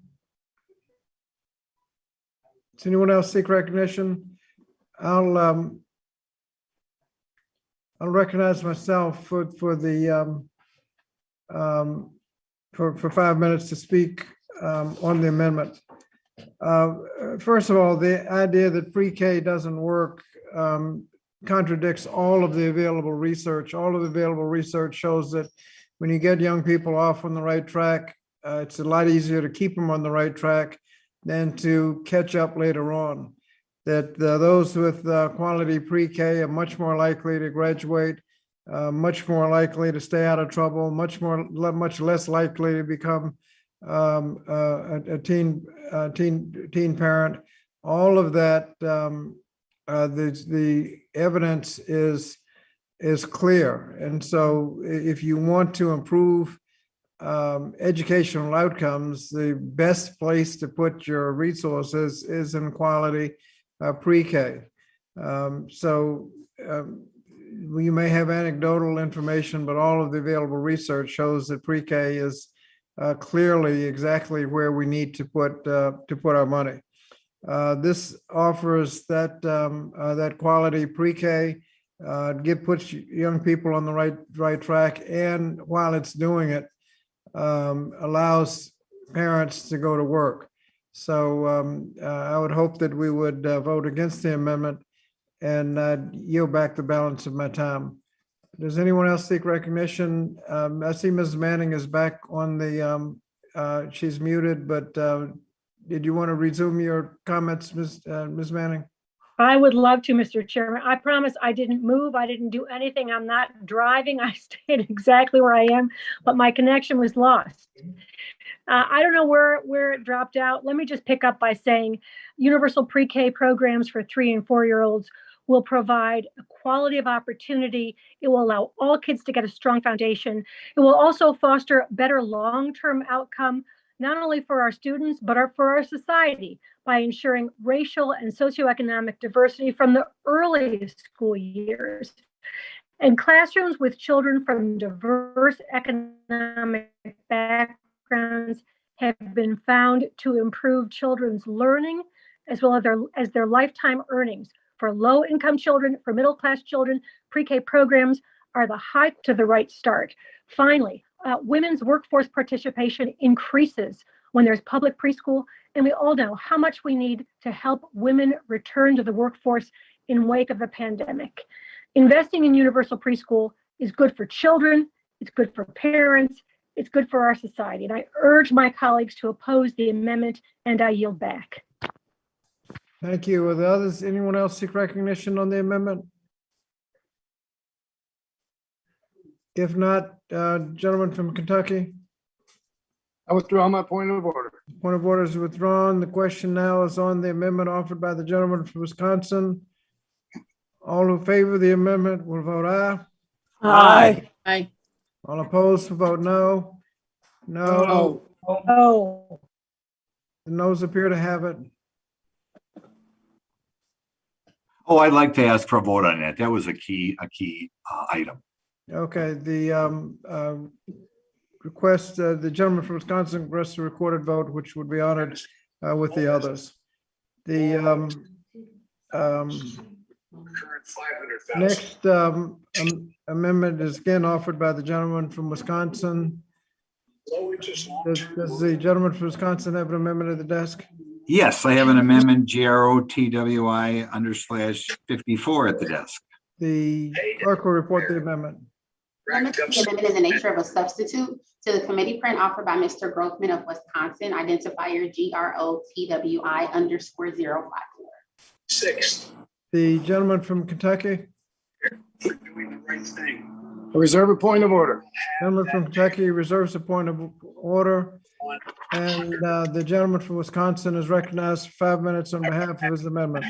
Yes, thank you very much. Just remember, American schools fall behind in high school. But yeah, this is something that has not received as much attention as other things in this provision. However, the Competitive Integrated Employment Transformation Grant Program established is what I believe is another attempt to demonize 14C, the subminimum wage, certificate holders, or the CRPs. And as members of the committee know, I'm a fan of the CRPs. I'm a fan of what used to be called work centers. I've toured them many times.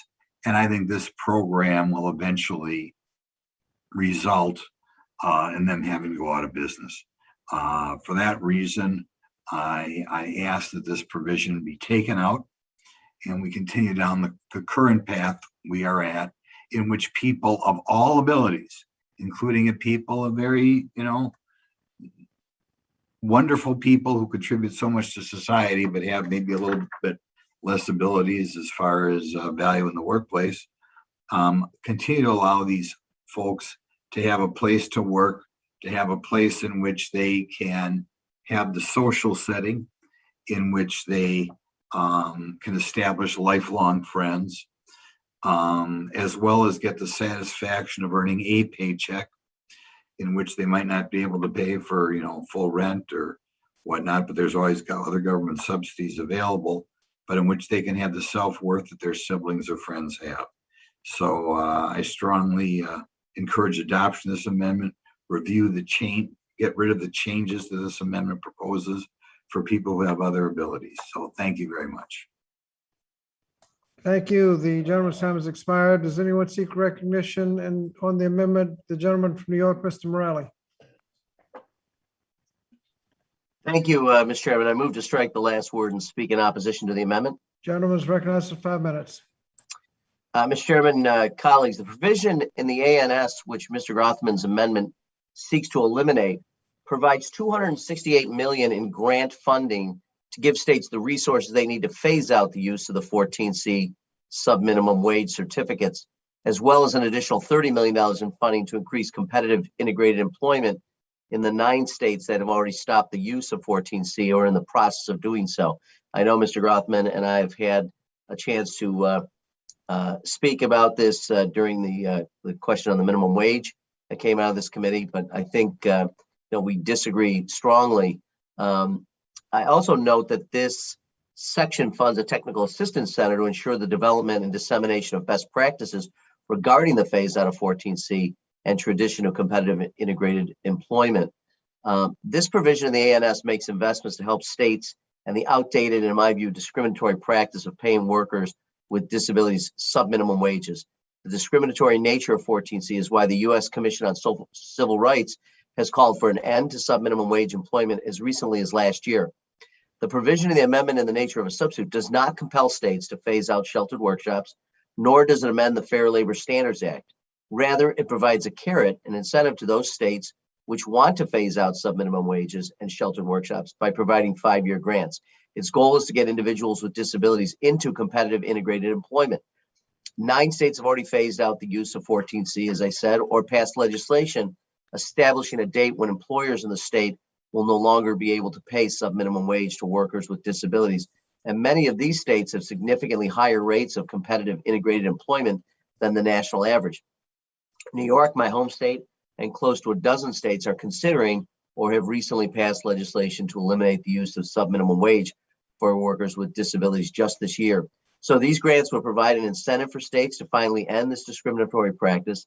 And the grants in this legislation will enable states which still have sheltered workshops to transform employers' business models for people with disabilities to help them move from a subminimum wage under 14C to a full minimum wage. So the 9 states that have already passed legislation or taken other steps to eliminate the use of 14C will also have an opportunity to apply for funding to improve their employment services for people with disabilities. So this provision responds to a recent call to action by directors of developmental disability services at the state level who called for the phase out and for Congress to provide the resources states need to help people leaving so-called shelter workshops to find competitive integrated employment. So I urge in the strongest possible terms a no vote on the amendment. I yield back the balance of my time. Thank you. The gentleman's time has expired. Does anyone else seek recognition on the amendment? Then I'll recognize myself very briefly on the amendment. As the gentleman from New York pointed out, many states are phasing out the 14C. The number of 14C certificates that allow employers to pay a sub-minimum wage are being reduced every year. And this amendment helps employers transition so that they don't need the 14C certificate. And he's pointed out it's all carrot, no stick. Many states have just phased it out and you just got to deal with it.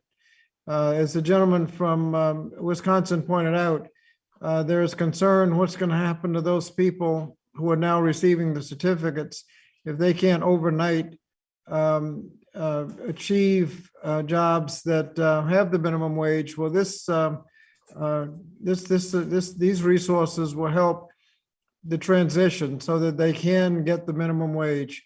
And it's like I said, it's all carrot, no stick. There are no requirements. You don't have to do it if you don't want to. But for those that do want to, this provides significant help to transition people into competitive integrated employment.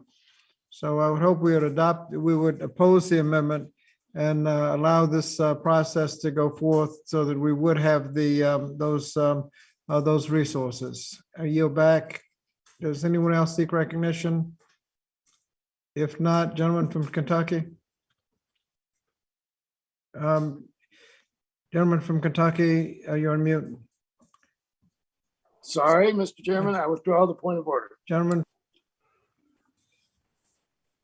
from Kentucky withdraws the point of order.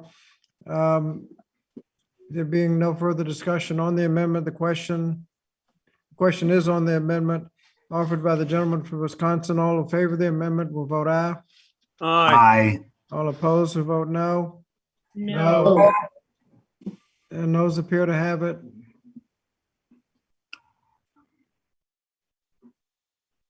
The noes have it and the amendment is. I'd like to, Okay. yeah, I'm going to ask for a roll call on that. The gentleman from Wisconsin requests a recorded vote. That request will be honored with the others. Yeah. Does the gentleman from Wisconsin have another amendment? Yeah, I have another amendment.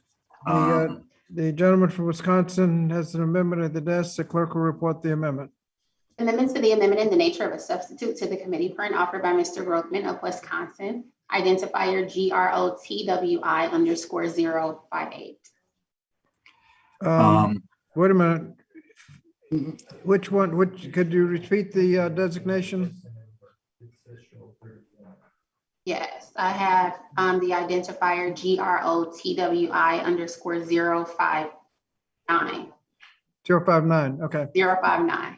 Okay, the gentleman from Kentucky. I reserve a point of order. And the point of order is reserved, and the gentleman from Wisconsin is recognized for 5 minutes on behalf of his amendment. Yeah, I want to throw this out there. I'm not sure how receptive the majority party will be on this. But one of the problems we have is this very high student loan debt in our country. It has been brought to my attention from some administrators in local schools that there was a time when we allowed the schools to restrict the amount of money that students were borrowing. They would do this by pointing out to students that either they could get another job or they could live more frugally and not take out as much debt. I think any honest person would say that some of the student loan debt was not actually necessary. And some of my administrators would like to go back to the day in which you had to get your student loans approved by the educational institution. Now, this is a voluntary program under this amendment. So I realize that there's some universities who don't want to take the time, who don't care, who may even use a lot of student loan debt as a carrot to get people to go to their institution. But there are some institutions who would love to be able to say, before you take out that $5,000, run it by me, because maybe we can find a way for you to only take out $2,000 or $1,000 this semester or this year. So that's what the amendment does. We hope that it's a good enough idea that if you don't vote for it today, you co-sign the sign on to the corresponding bill in the near future. Thank you. Thank you. The gentleman's time has expired. Does anyone seek time on the amendment? Mr. Chairman, Gentlelady from North Carolina, Ms. Adams. I move to strike the last word and speak in Gentlelady's opposition. gentlelady's recognized for 5 Yes. minutes. Thank you. Just Mr. strike the Chairman. last word. Let's be clear now. Federal student loans were created to provide low and middle income students with an opportunity to enroll in college, an opportunity previously only available to affluent students. I know that. I've worked with students for more than 40 years. But limiting a student's ability to borrow goes against the very premise of the federal student loan program. This amendment would allow institutions to limit a borrower's loan eligibility, potentially funneling low and middle income students into programs that may seem economically profitable in the short term, while barring them financially from accessing programs such as liberal arts degrees that may not have payoffs until later in life. Further, the amendment would allow financial aid administrators with discretion to increase loan amounts for individual students under certain circumstances that are left undefined. And although the amendment contains a clarifying provision that an institution of higher education is not authorized to limit loan amounts based on a protected class, we know all too well that discrimination and racism exist, especially in lending. This amendment would make it easier for low-income students and students of color to be denied access to loans that they are entitled to.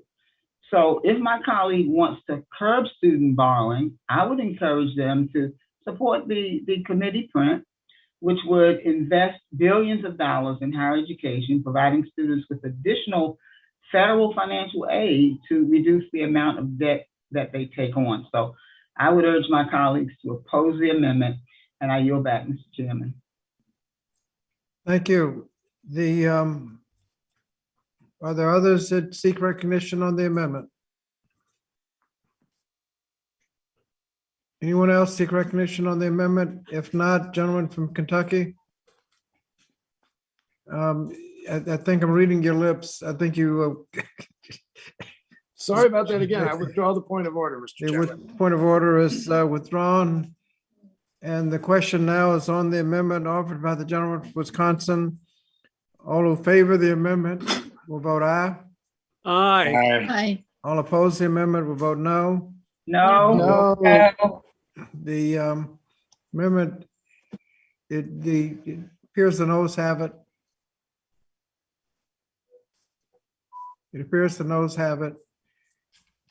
The noes have it. Yeah, that was a flawless amendment, but in the interest of getting out of here by 4 a.m, I will not ask for a roll call on that amendment. Okay. The noes have it, then amendment is not adopted. Does the gentleman from Wisconsin have another amendment? Yep. The gentleman from Wisconsin has an amendment at the desk. The clerk will report the amendment. Amendment to the amendment in the nature of a substitute to the committee print offered by Mr. Grothman of Wisconsin, identifier GRO-TWI_057. Thank you. The gentleman from Kentucky. I reserve a point of order, Mr. The Chairman. gentleman from Kentucky reserves a point of order. Gentleman from Wisconsin is recognized for 5 minutes on behalf of his amendment. Well, another $24 billion on the additional $500 on the Pell Grants.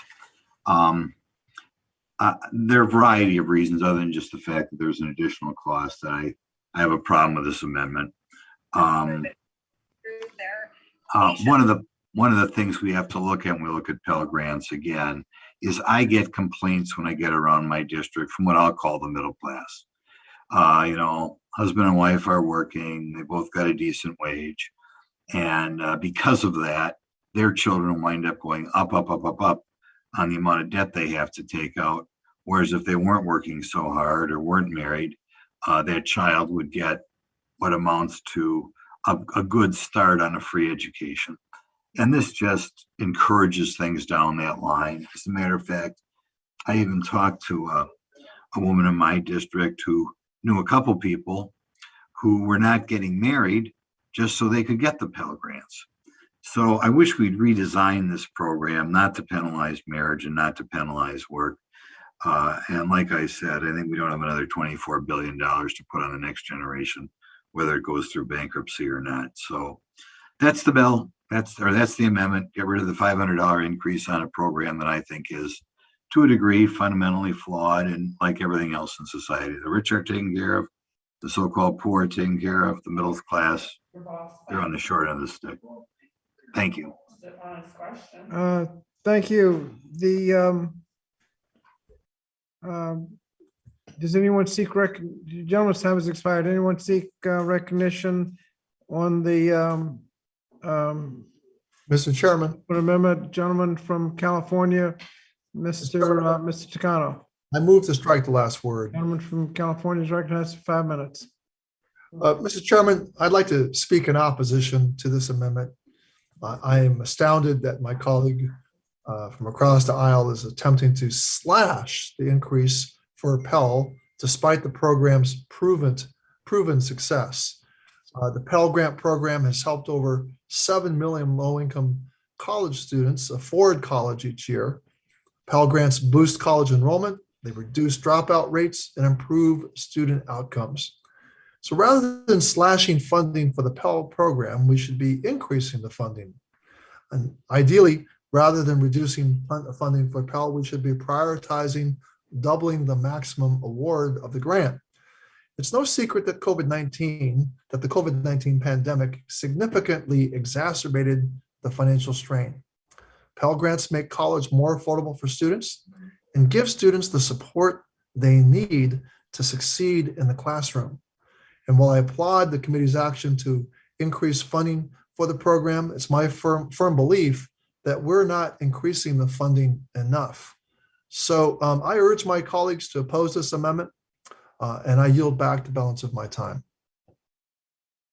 The gentleman yields back. Does anyone else seek recognition? Gentlelady from North Carolina, Ms. Manning. I move to strike the last word and speak in opposition to the amendment. The gentlelady from North Carolina is recognized for 5 minutes. Thank you, Mr. Chairman. I would just like to point out something with regard to the Pell Grant. I have had two people who have worked for me, two young people who came from families where the parents worked hard, where the parents were married, where the parents did everything right. And then in times of trouble, those parents lost their jobs. They almost lost their homes. The only way these two young people were able to go to college was through Pell Grants. In fact, one of them went into politics, particularly because she knew how important it was for there to be programs that would make college available to people who hit really hard times through no fault of their own. As I said earlier in response to another amendment, the increase of Pell Grant is minor compared to the amount that the cost of college has gone up, and it certainly doesn't pay for everything that a student needs to pay tuition, room and board, books, food, and everything else it takes for somebody to go to college. So I just want to remember that Pell Grant helps people from all different walks of life, particularly when they hit tough times. And I urge others to vote against this amendment, and I yield back. Thank you. Does anyone else seek recognition on this amendment? If not, gentleman from Kentucky. Withdraw my point of order, Mr. Chairman. Gentleman from Kentucky withdraws a point of order. The question now is on the Grothman amendment on Pell Grants. All in favor of the amendment will vote aye. Aye. Aye.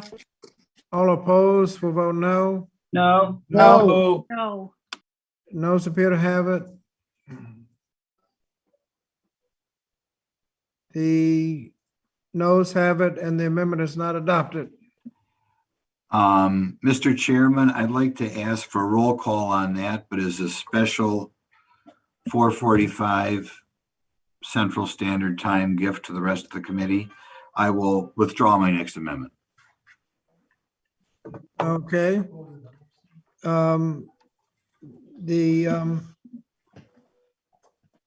When we see, did you ask for a recorded vote? Yep. We'll go for a recorded vote on that one, Okay. and we'll pull the next one. Okay. I've been asked about taking a break. We can take a 15-minute break at 6 o'clock. If that's okay with everybody. The next amendment I have listed is the gentlelady from Iowa, Ms. Dr. Miller Meeks, on, do you have an amendment at the desk? Yes, Mr. Chairman, I have an amendment, Miller Meeks ELCP _010 at the desk. The clerk will report the amendment. Amendment to the amendment in the nature of a substitute to the committee print offered by Mrs. Miller Meeks of Iowa, identifier ELCP _010. The gentlelady from, the gentleman from Kentucky is. I reserve a point of order, Mr. Chairman. Gentleman from Kentucky reserves a point of order, and the gentlelady from Iowa is recognized for 5 minutes on behalf of her amendment.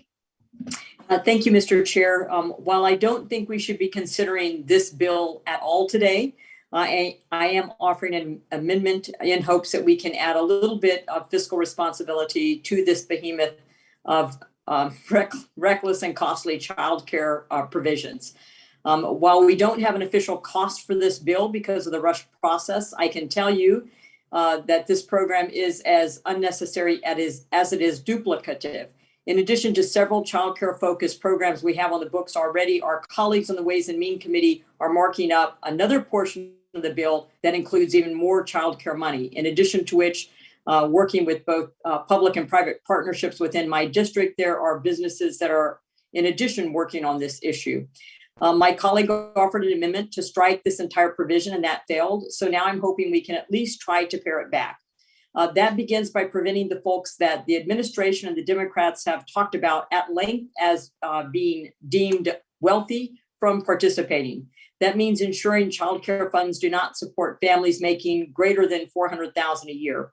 While our constituents fight to get back to a normal life, we have seen inflation rise dramatically, which is forcing them to pay more for just about everything. Spending more taxpayer money, increasing our spending at the federal level when we already have a fiscal budget deficit of around 3.5 trillion this year alone. That is not going to be the solution to reducing inflation and the spending-induced crisis that has been created. Instead, we should put a stop to the blatant misuse of taxpayer funds. We cannot sit back and watch hard-earned taxpayer funding go towards partisan policies. We should work together to help child care providers and families in need deal with the rising costs that they face because of the administration's failed economic policies, and not, advantage someone making over $400,000 a year. I urge my colleagues to support this amendment, and I yield back. Thank you. Thank you. Does anyone seek recognition on the amendment? If not, I recognize myself for 5 minutes, just to point out that we do not means test public schools. Public schools are open to everyone. That has been the tradition in America, and we don't means test and charge people whatever they make. The public schools are open to everyone. This is a pre-K program, is a public school program, and should be therefore open to everyone. And you could have said 600,000, you could have said 1 million. If it's a public school program, it should be open to everyone, regardless of income, and therefore I oppose the amendment. I yield back. Anyone else seek recognition? If not, gentleman from Kentucky. I withdraw my point of order. Point of order is withdrawn. The question is now on the amendment offered by the gentlelady from Iowa. All in favor of the amendment will vote aye. Aye. All opposed will vote no. No. Aye. No. I ask for a recorded vote. Noes appear to have it. The request for a recorded vote is is noted and will be honored with the other amendments. Thank you. Thank you, Mr. Chair. Second. I can't. Does the gentlelady from Iowa have another amendment? Oops. Yes. Yes, Mr. Chairman. Did you intend to recognize me? I think so. The gentlelady from Iowa has another amendment at the desk. The clerk will report the amendment. Amendment to the amendment in the nature of a substitute to the committee print offered by Mrs. Miller Meeks of Iowa, identifier RAMD_01. The gentleman from Kentucky. I reserve a point of order. Gentleman from Kentucky reserves a point of order. The gentlelady from Iowa is recognized for 5 minutes on behalf of her amendment. Thank you, Mr. Chairman. Republicans have been pointing out for months that the Democrats' out of control spending is setting up low and middle income Americans for economic catastrophe. If this reconciliation package passes, the Democrats will have rammed through Congress nearly $5.5 trillion in new spending. The economic consequences of this recklessness have already begun. Inflation has increased more than 7%. Just since President Biden has taken office. As Ranking Member Fox said in her opening statement for this markup, this bill would be paid for by taxpayers twice, once from hardworking Americans' paychecks and again in higher prices at the gas pumps and at the grocery store and all of their spending, even on school needs. Democrats claim inflation is no big deal. They claim it's just a blip, that it's transitory, but is transitory 2 months, 4 months, 6 months, or now into 8 months of inflation. And if it's true, then they should vote for this amendment. My amendment is straightforward. It calls on the Bureau of Labor Statistics to certify to Congress that the hundreds of billions of dollars in new spending in this package will not increase inflation. Until that happens, the bill cannot take effect. Mr. Chairman, our constituents are hurting. They're worried about how they're going to afford milk, gasoline, how they're going to, get to work. They're seeing their paychecks rise, but the increased wages are being swallowed up by higher prices. We have a chance with this amendment to ensure that we are not doing further harm to our economy and to our hardworking taxpayers and low-income workers in our districts. I urge my colleagues to support this amendment, and I yield back. Thank you. The gentlelady's time has expired. Does anyone seek recognition on the amendment?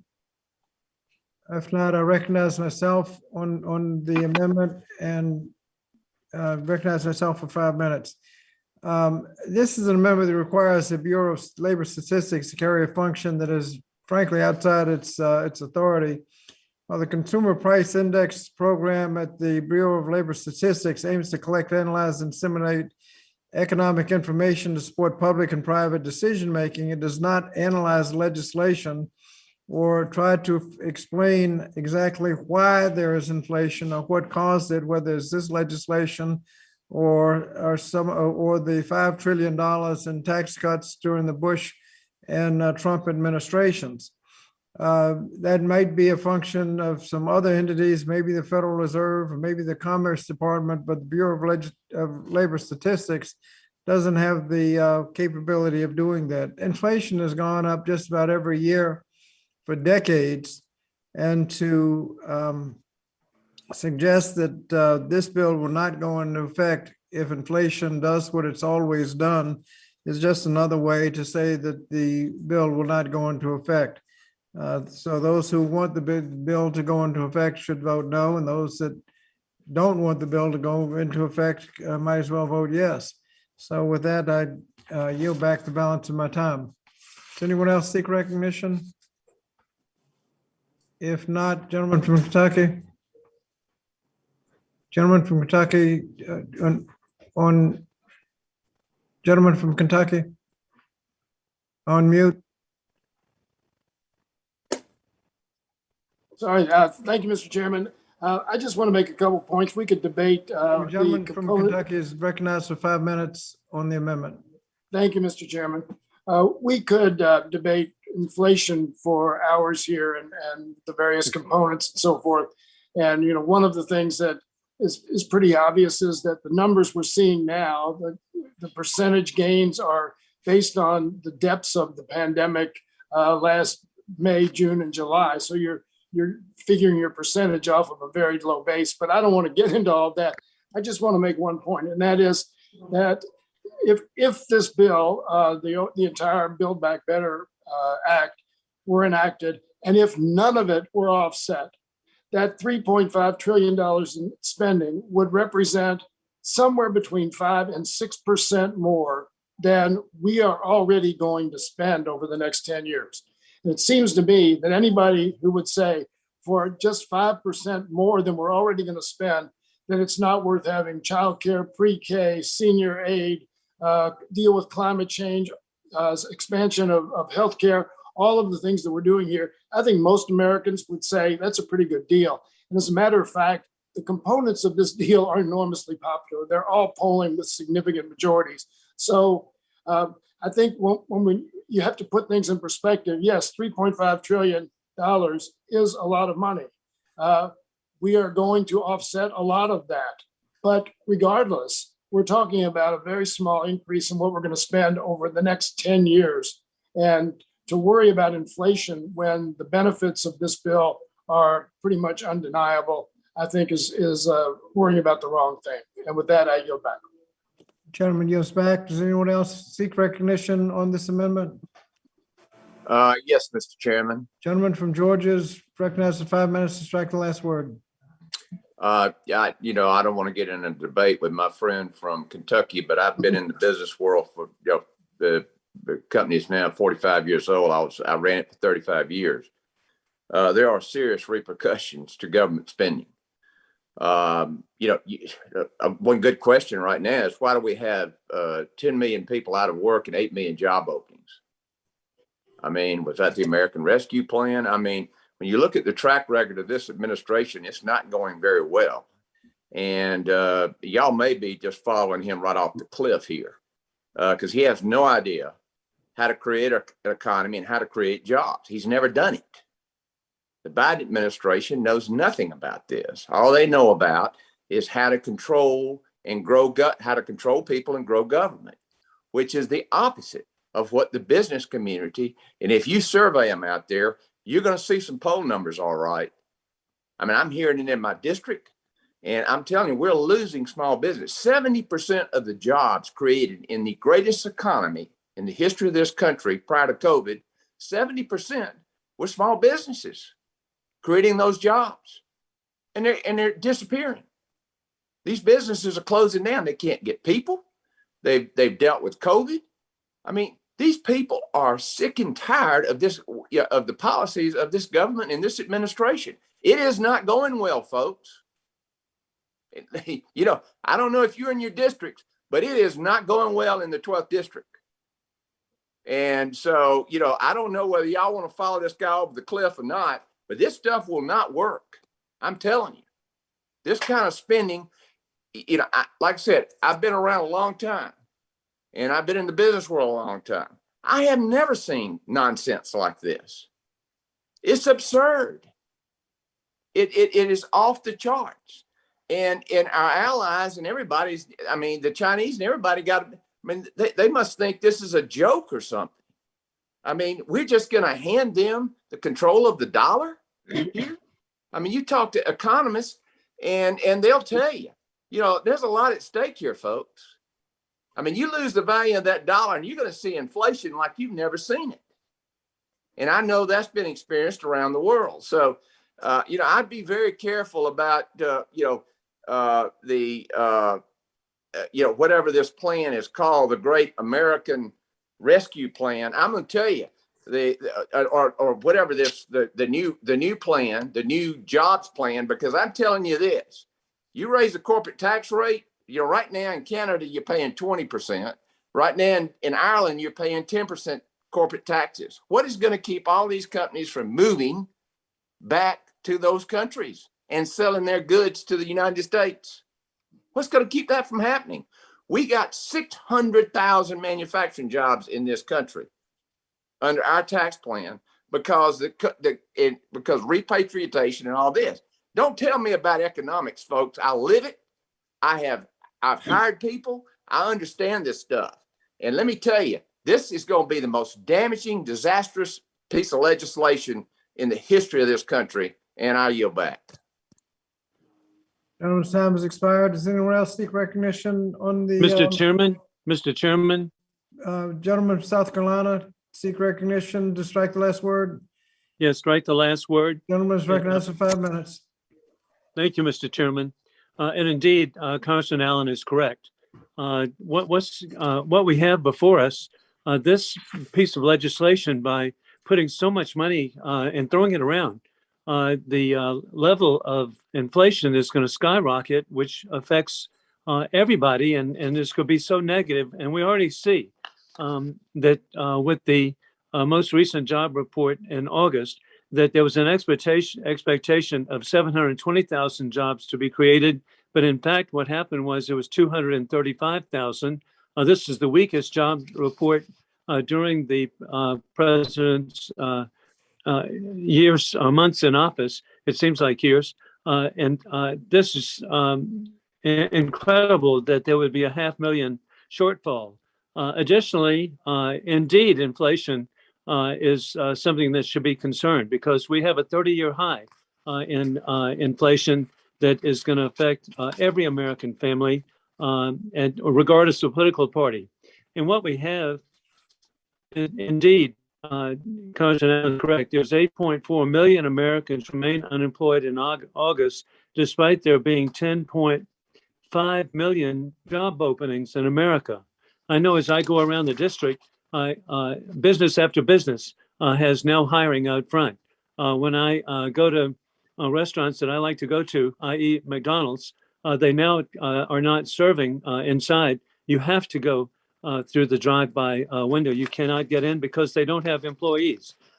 We have a situation where the Black unemployment rate has jumped from 8.2 to 8.8, a very significant, terrible increase in August. CNN, of all people, has called August's report a big disappointment of all, and even CNBC. This is incredible.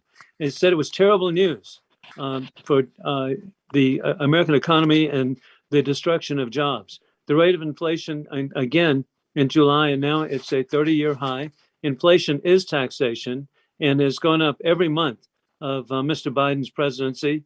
And because of inflation, Americans are paying more for everything, almost everything, and that is car rentals specifically are up 73.5%. Gas is up 41.8%. Used cars, 41.78%. Airfare is up 19%.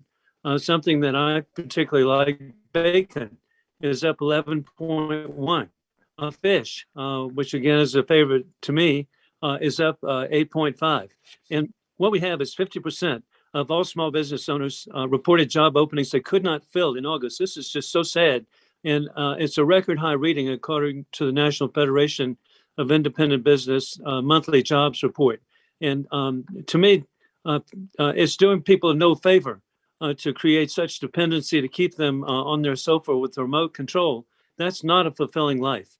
And I hope that indeed our colleagues of both parties understand that what's being proposed here is not recovery. It's actually incentivizing people not to work, to have unfulfilling lives. With that, I yield back.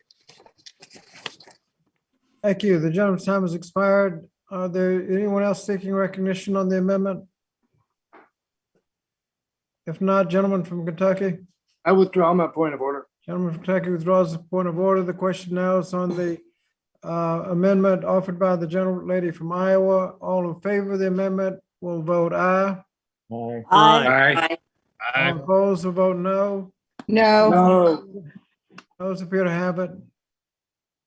Yes, I'd like a recorded vote, Mr. Chairman. And a recorded vote is requested and will be honored with the others. We'll now take a 15-minute break, reconvene at 6:20 when the amendments, we have 3 amendments by Mr. Fitzgerald and one by Cheryl will be the next ones up. We'll be back and we'll suspend for 15 minutes.